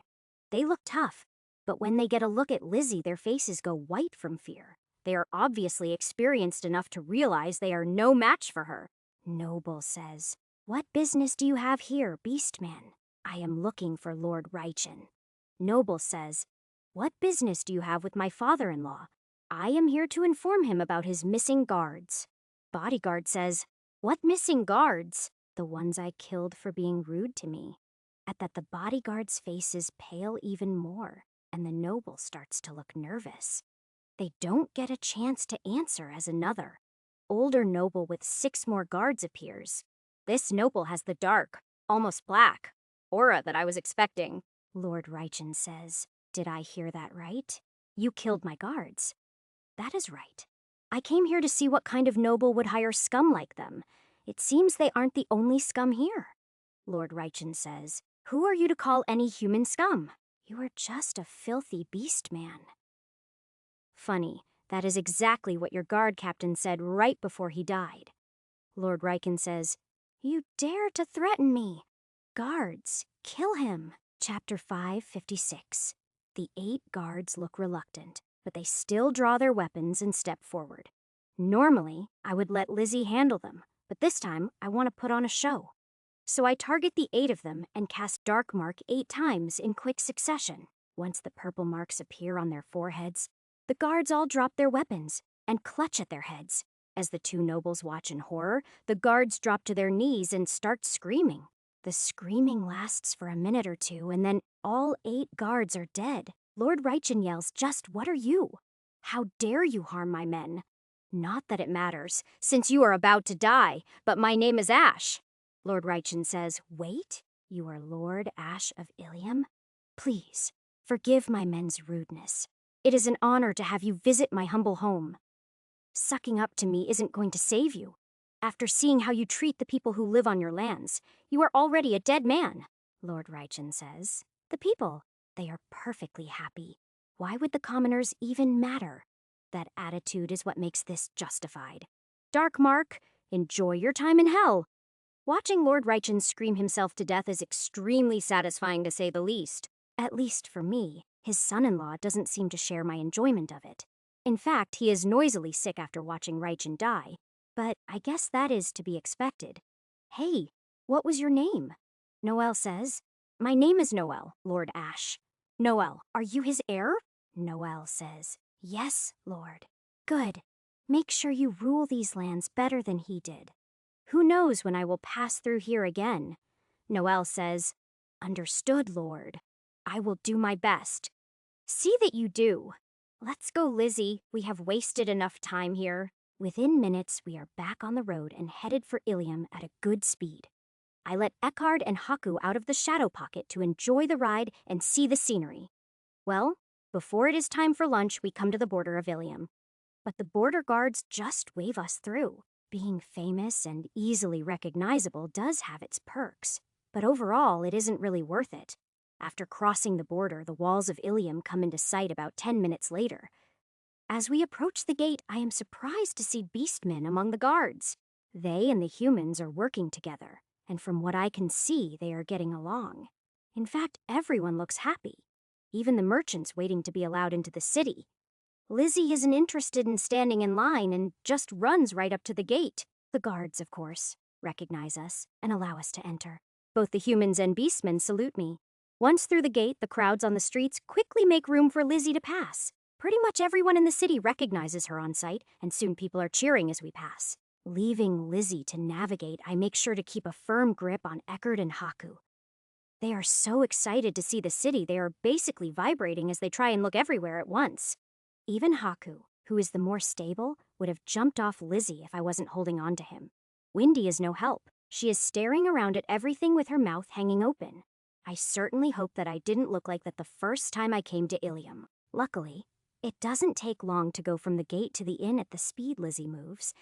When we reach the inn and ride into the stables, Lizzie lets out a happy sound at the changes. The entire stable is one big room now, with a door leading out back that Lizzie can open and close. The room is furnished with a bed her size and everything they could think of to make her comfortable. She quickly goes and pushes open the door to see where it leads, not even giving us a chance to get down. As I requested, behind the door is a fenced area where Lizzie can move around. It isn't much, but it is enough for her to stretch her legs without anyone letting her out. We let the kids down to explore the stable while Windy and I give Lizzie a good grooming. Once she is clean, I provide her with her dinner then, pick up the kids and head into the inn. Sarah spots me as I enter, and though she smiles at me, she just motions me upstairs. With a shrug, I do as instructed and lead Windy upstairs where I find the girls waiting. Miria, Isabella, and surprisingly Ruby are all seated at the table with an attitude of waiting. I am guessing word of my return got here ahead of me, and they are waiting for me. Before they can say anything, I set the kids on the table and introduce them and Windy to the girls. Whatever the girls had planned is derailed by the cuteness of the kids, just as I hoped. The distraction manages to last until Sarah comes up leading a veritable army of girls carrying trays. Introducing Sarah to Windy, Eckhard, and Haku keeps things calm while lunch is laid out. Then Sarah joins us and we all dig in, although I am glad that no one seems to be glaring at me. Once lunch is finished and the dishes are cleared away, there are no more distractions. Miria says, "All right, Leonard told us everything up to the point he left for Ilium. What did you get up to after that?" So as everyone listens intently, I tell the quick version of events on our way back to Ilium. Then I go back and fill in some details that Leonard didn't know about, like Windy's tribe and the existence of other tribes in the north beyond the wall. Ruby says, "You sound like you plan to go there and explore." "Eventually, but not right away. The water temple is up there, so I have to go at some point." Sarah says, "I hope you aren't planning to run off again right away. The guildmasters want to talk to you." "No, I don't plan to leave right away. I haven't decided what my next step is going to be, so I will be either here or at the tower for the next while." Sarah says, "That is good. Shall I set up a dinner with them for tonight?" "Sure." "Also, if you could, let Pole and Leonard know that I am back. Have them come by tomorrow. I need to get caught up on our progress." Sarah says, "Sure, no problem." Isabella says, "Leonard told us you were sick. Are you all right now? Did you figure out the problem?" "Yes, I am fine now. The sickness was caused by shape-shifting into a drake for too long. That form is too powerful. I won't be using it again unless it is an emergency." Isabella says, "That is good to hear." Ruby says, "That almost sounded wise." Miria says, "Yeah, who are you and what have you done with Ash?" "Haha, very funny." "Well, now you know what I was up to. How have things been here?" Miria says, calm for the most part. "I assume you heard about Pine."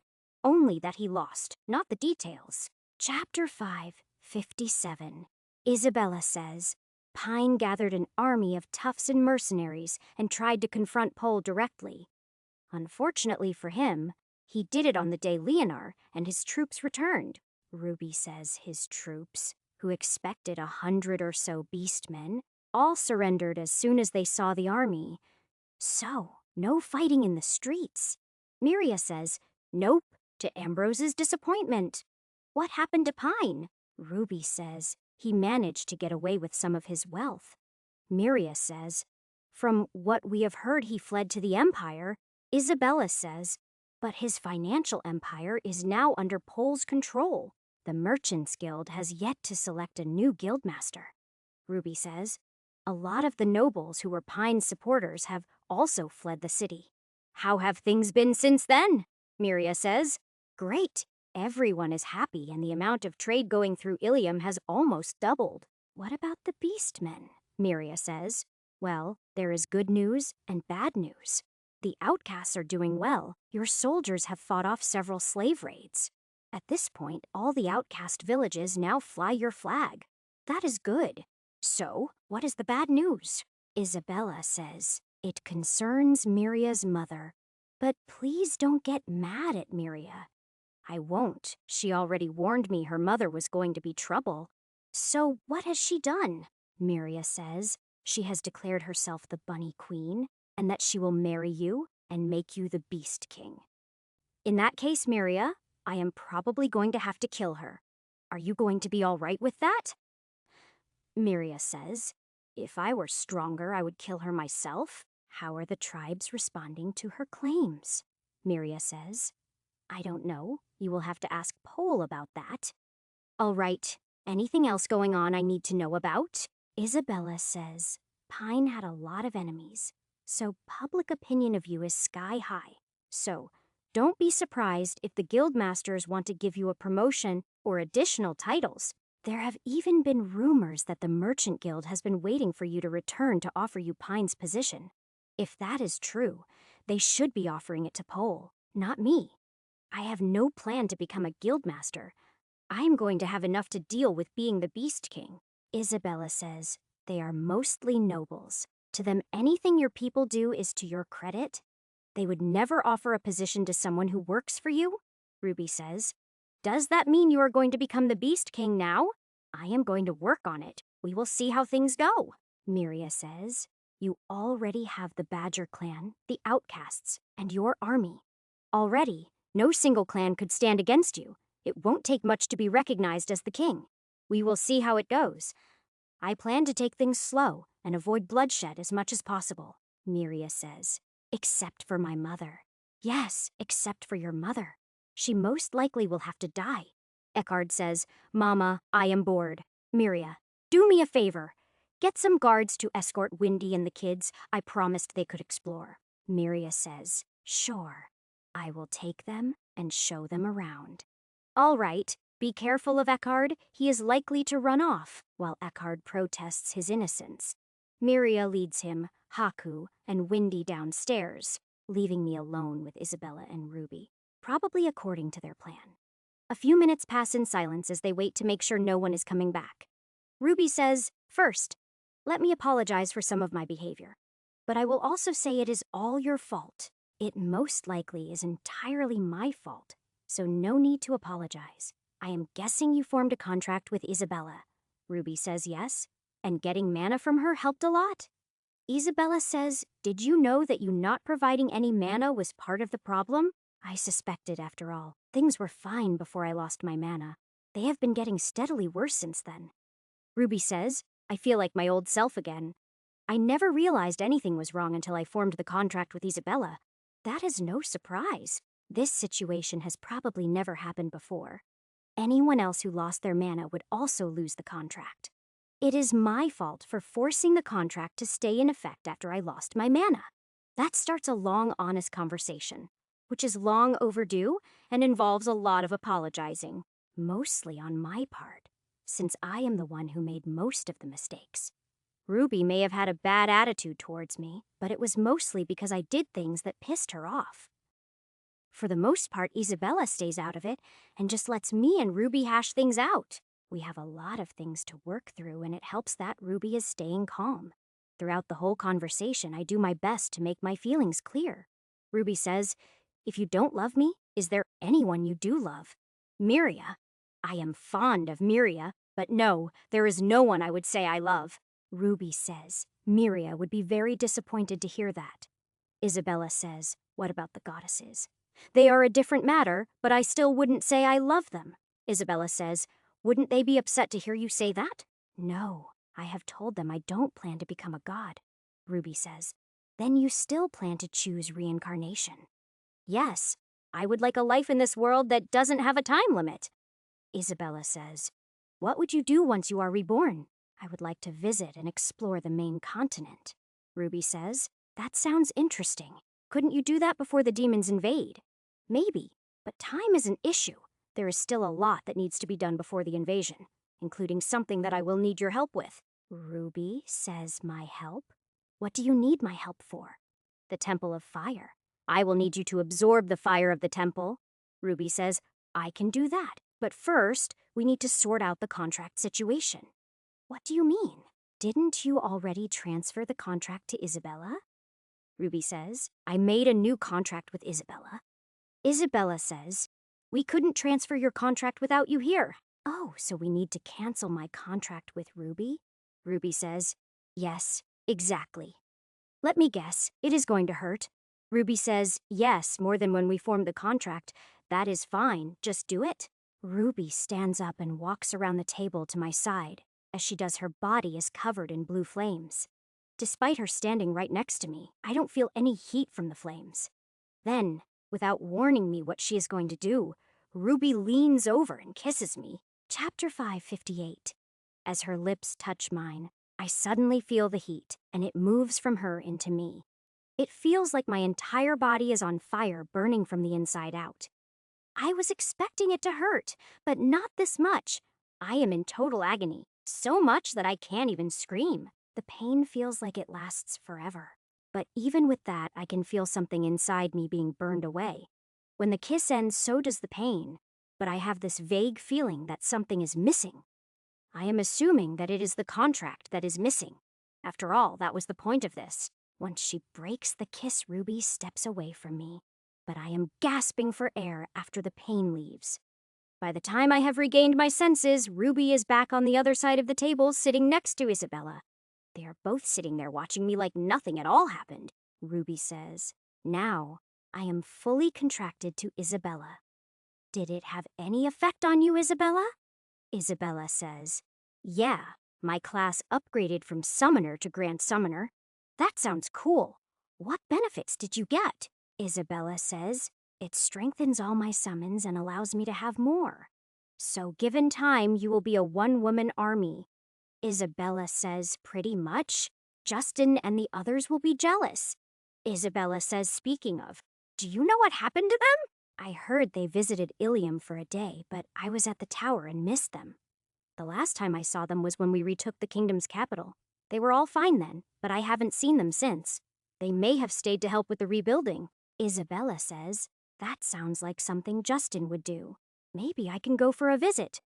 Sure, the portal should still be open. You can go anytime you want. Your summons may be useful in the rebuilding, Isabella says. I would like that. I miss those guys. Well, nothing should be happening here for a few days. Why don't you go see if they are there? Isabella says. Thank you, Ruby says. Are you going to need me or can I go with her? You can go. I don't plan on leaving anytime soon. The most I am going to do is visit the tower. Isabella says. Okay, I am not interested in politics anyway. That is probably all you will be doing for the next few days. Yeah, unfortunately. Isabella says. We may as well leave now. The guildmasters should be here soon. Yeah, say hi for me. Oh, and if you see Mercy, tell her I am sorry for missing her ceremony. Isabella says, all right, I will tell her. As the two of them get up and leave, they don't seem happy with me, but they don't seem mad at me either. It isn't much, but it is an improvement, and I will take it. This was the first time Ruby and I were able to have a conversation without fighting since the amulet was fixed. We still have things to work out and talk about, but it now seems possible, although it is probably a good idea to give it some time before we head to the Temple of Fire. I plan to fly to the temple, and being alone with Ruby right now would probably be stressful. Not that I am in any rush to head to the temple, other than I want the items for Kachera and Asuna, which I don't really need until I start planning another random adventure. Not that I really plan my adventures, they just seem to keep happening. For now, I need to spend some time working on other things, like becoming the Beast King. Then I will need to start dealing with the other kingdoms and make them recognize our nation. Making the Empire see the Beastmen as a nation is going to be the hardest part. My greatest worry at the moment is that we are going to end up at war with the Empire. While I have no doubt that we can win, the cost is the part that worries me. Also, I don't want to unify the tribes only to lead them straight into a war. They will need time to get used to being unified as a nation before doing anything else. Whatever happens, I want the Beastmen to continue as a nation once I am gone. That means I need to build them really sturdy foundations for their nation.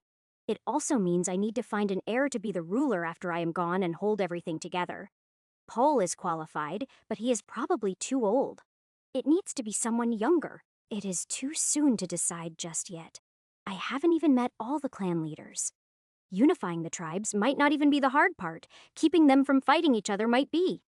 After all this time, I imagine there is a lot of built-up animosity between some of the tribes. My thoughts are interrupted by the arrival of Boric, who immediately rushes over and hugs me. Boric says, "You did it. You got rid of Pine. You are my most favorite person ever." All right. Get off of me. I knew you hated Pine, but I didn't think it was this much. Boric says, "You have no idea how much I hate that man, but you should be wary of Ambrose." Why is that? Boric says, "Without Pine messing everything up, since he has been gone, things have run smooth. Ambrose has gotten so much accomplished lately that he may just kiss you when he sees you." Thanks for the warning. He should be here soon. Boric says, "Roddick is probably a little bit calmer than Ambrose, but not by much." I didn't think Roddick hated Pine that much, Boric says. Oh, he didn't.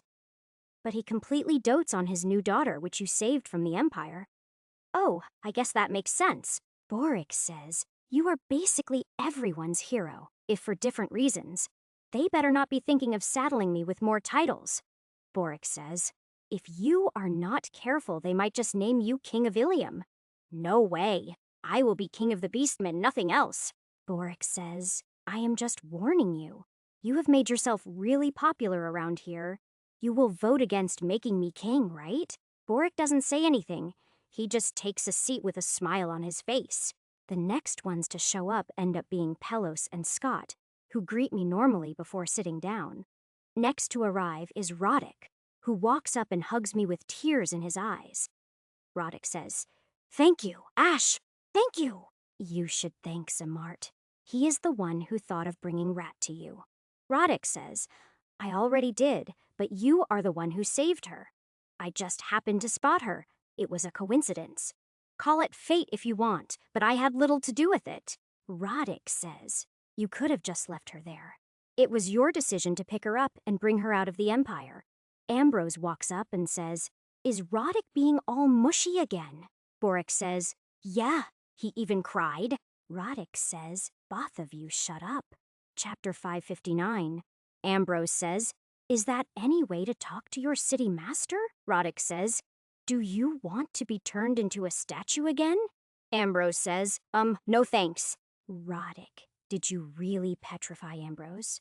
Roddick says, Sure did. Then we put the city master stamp in his hand. Jezzel said it worked out great. Ambrose says, Enough of that. Where is Gregor? Boric says, probably still hiding or sneaking out to follow Pine. Pelos says, if he was going to go with Pine, he would have left when the others did. Roddick says, true. He probably got ordered to stay behind and keep an eye on us. Boric says, that seems more likely. Ambrose says, all right, let's get started without him. Get started with what? Roddick says, the Merchant Guild has requested that you assume the post of Guildmaster. Since you are not human, it requires a vote. Denied. I have no time to be a Guildmaster, Ambrose says. You can just take the title and have someone else handle the duties. Nope, not interested, Boric says. I told you he would say no. Ambrose says, we had to at least try. Now the merchants can fight amongst themselves for the position. Scott says, is there even a point? The entire market is controlled by Pole. He can crush any merchant he wants to. Pole won't crush anyone who doesn't deserve it. He only took control of the market to take care of Pine. Now he will release control slowly and let the market recover. Ambrose says, you can keep control of the market if you want. Things have never run smoother. Trade profits and incoming trade are at higher levels than we have ever seen before. Boric says, Ash, do you have any idea how much money you are making? No, I actually haven't talked to Pole yet. I am not all that worried about making money as long as I have enough to fund projects. Roddick says, even without what my guild owes you, you are probably richer than Pine ever was. That is good.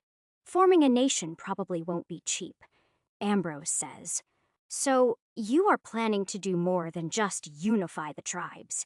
Yes, I plan to turn the Beastmen into a true nation, or at the very least start the process. Ambrose says, then as soon as you are recognized as the Beast King, Ilium will offer you a formal alliance treaty. We will also begin construction on the Beastman embassy.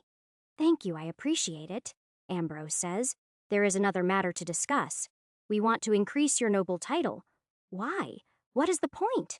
It won't mean anything once I am a king. Roddick says, it will still be a while before you are recognized as the king, right? Yeah, probably. Roddick says, then a higher title will help spread your fame. How famous you are is going to have an effect on how people receive you as a king, Ambrose says. Not to mention, becoming a noble through such a merchant victory will mean a lot to the Free Union. If they see you as a merchant, they will be more willing to deal with you. Boric says, Pine has friends in the Free Union, so you have enemies already. Anything you can do to counter that will make a difference. If Pine has friends in the Free Union, why did he run to the Empire? Roddick says, we aren't sure. Logically, he should have run to the Free Union. That worries me. Wait a minute, are you still planning to mine the Armatite? Scott says. Yes, we are. I remember someone saying the Armatite is actually under the Empire's land. Roddick says yes, that is correct. Did Pine know about that? Scott says no, he shouldn't have. Boric says, Bah, who are you kidding? We all know Pine had spies in every guild. I would almost guarantee he knows about it. Ambrose says, What are you getting at, Ash? What if the Armatite is the reason Pine ran to the Empire? Roddick says. Informing the Empire about it would definitely get him rewarded. Boric says yes, maybe even a noble title. Armatite is that valuable. Ambrose says, especially with all the chaos in the Western Dukedom. Since Severus died, things have been completely nuts over there. Oops, Boric says. Why are you saying oops? Wait, the Drake that killed Severus, that couldn't have been you. Yes, it was a magical disguise. My goal was to prevent Severus from invading the kingdom, Boric says. Well, you certainly did that. Roddick says a magical disguise. You and I need to talk later, Ambrose says. All right, enough of that. Scott quietly sends some people across into the Empire to see if there are rumors of a new mine. Scott says, all right. Ambrose says, now back to the topic at hand. Ash, we are promoting you to a duke. From count to duke. Isn't that skipping a few ranks? Ambrose says. Yes, but we already agreed on it. We talked about making you the king, but decided that it could cause problems with the Beastmen. I wouldn't have accepted anyway. Now, if there is a vote to make you the king, I will vote for it. Ambrose says. No way. I don't want to be king. Boric says. He wouldn't make a very good king anyway. Now, if he married Jezzel, she would make a very good queen, Ambrose says. If she hears you say that, I will kill you, Roddick says. Is that because you are afraid she will like the idea? Ambrose says, don't you start. You know, if you were king, you could just throw them in jail. When Ambrose stops and looks like he is seriously thinking about it, everyone starts laughing. Luckily, Sarah arrives with dinner before the teasing goes too far. With the arrival of food, the conversation is put on hold until everyone is done eating. Ambrose says, Now, are you going to accept the title of Duke? If I say no, are you going to pester me until I say yes? Roddick says, absolutely. That is his speciality. Boric says, you kind of need to be a duke. Otherwise, we need to talk about the fact that you brought a personal army into the city. Fine. You can name me a duke, but don't expect me to act any differently. Ambrose says, having Sarah continue to handle everything is fine. She is very capable and has a good head on her shoulders. Boric says, not to mention, when she wants something she brings delicious food to bribe us with. Roddick says, so that is why you are always backing her proposals? Boric says, yeah. Doesn't she bribe you guys the same way? Palos says, that is how she bribes me. Scott says, me too. Ambrose sighs and says, no wonder she can get anything she wants passed. Even Pine never had this much support. Roddick says, between Sarah and Pole, Ash pretty much runs the city already. Chapter 560? Ambrose says, yeah, it is a really good thing he isn't ambitious. He would end up ruling the entire peninsula. Roddick says, that might not be such a bad idea. Too bad he will never go for it. Let me deal with becoming the Beast King. Then we will see how the Empire and the Free Union react. Boric says, if you let Pole continue the way he is going, you will own the Free Union eventually. Only money matters to them, and you have a ton of it. Well, if it gets them on our side without conflict, then it is fine by me. Ambrose says, wait, you didn't immediately deny the possibility of you becoming the ruler of all the nations. I certainly don't want to, but I am considering the possibilities. After all, I have this feeling that I am going to end up at war with the Empire. Boric says, why do you think that? The Empire has a lot of Beastmen slaves, which I plan to free. Also, their opinion of Beastmen makes it unlikely that they will accept us as a nation. Ambrose says, that is true enough. How do you plan to free the slaves? Once I am king, I will try diplomacy first. But if that doesn't work, I will use force. My goal is to free all beastmen, and I wouldn't mind ending slavery altogether while I am at it. Roddick says, that is a noble goal, but it will make you a lot of enemies. I don't care about that. If I have my way, all slavers will die anyway. Boric says, a lot of those people are Pine's friends, so they are already Ash's enemies. Roddick says, true. Thanks to the Empire, there is a lot of money to be made in slavery. Those who have become rich from it are not going to give it up easily. I didn't plan to give them a chance to give it up. If they made money from slavery, they can just die. Ambrose says, that is a lot of people to kill, but I can't say you are wrong. Those kinds of people have something wrong with them to begin with. Oh, that reminds me. Do any of you know of a Lord Rychen in the Free Union? Boric says, yeah, I know who he is. Does he have any powerful friends that could cause me trouble? Boric says, no, I don't think so. Why? Because I killed him on my way to Ilium. Roddick says, why did you kill him? I didn't like the way he ruled his lands, and he was rude. Pelos says, that doesn't seem like much reason to kill a man, when a single man's greed causes dozens of families to suffer and starve. That isn't a good reason. Ambrose says, unfortunately, in the Free Union, that kind of thing isn't exactly uncommon. Roddick says, yeah, in the Free Union, greed is king. Well, then maybe I should take it over and change a few things. Boric says, I've heard much worse reasons to seek power. If becoming the ruler of the entire peninsula is the only way to get rid of slavery, will you do it? Yes, I may complain the entire time, but that would be worth it. Roddick says, then you would sound just like Ambrose. Boric says, Emperor Ash. It has a nice ring to it. That will be a last resort. I certainly don't want all that responsibility. I would much rather just be the Beast King and sort everything else out through diplomacy. Boric says, then you need to find some really good diplomats, because your diplomacy skills are horrible. I am well aware of that, but that can wait until I become the Beast King. Ambrose says, speaking off. Is there anything we can do to assist you in becoming the king? Not at the moment, but if I need any help, I will let you know. Ambrose says, all right. Anything else we need to cover? Roddick says, we just need to convince Ash here to attend the party. What party? Why can't Sarah go instead? Ambrose says, after making you a duke, we have to have a party. This isn't something you can skip. Roddick says, you can certainly bring Sarah with you so she can keep you out of trouble. All right, when are we doing it? Ambrose says, 3 nights from now. Okay, I will tell Sarah. Ambrose says, then that concludes the meeting, unless anyone has anything else to bring up. After a minute of silence, people start getting up and leaving, starting with Scott and Pelos. Ambrose, Roddick, and Boric all tell me to stop by in the next couple of days for private chats. Just as they are leaving, Miria finally returns, carrying a sleeping Eckhard. An exhausted Windy is following right behind her carrying the sleeping Haku.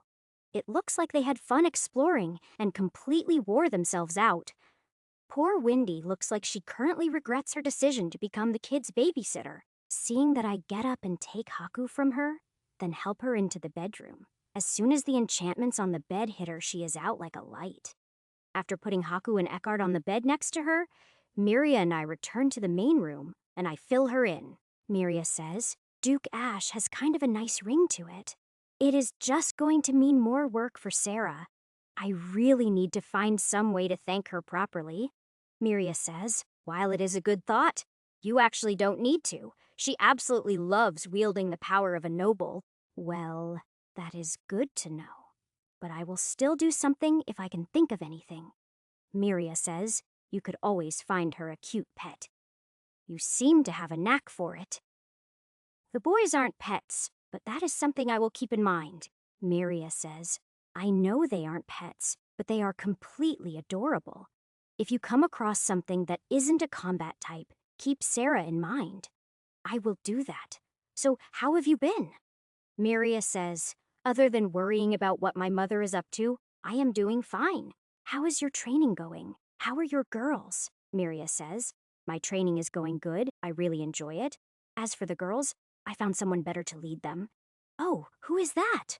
Miria says. Simone Leonor brought back, apparently after you rescued her. Her name is Verika, and she hates slavers even more than I do.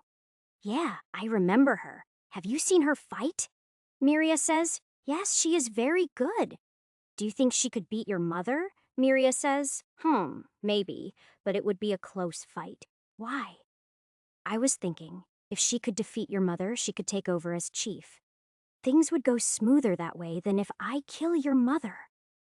Miria says, that might work, but Verika wouldn't want the job. She wants to wipe out the slavers. She sees it as her mission in life. All right. Then I won't interfere. I also want all the slavers dead. I will just have to find someone else to lead the bunnies.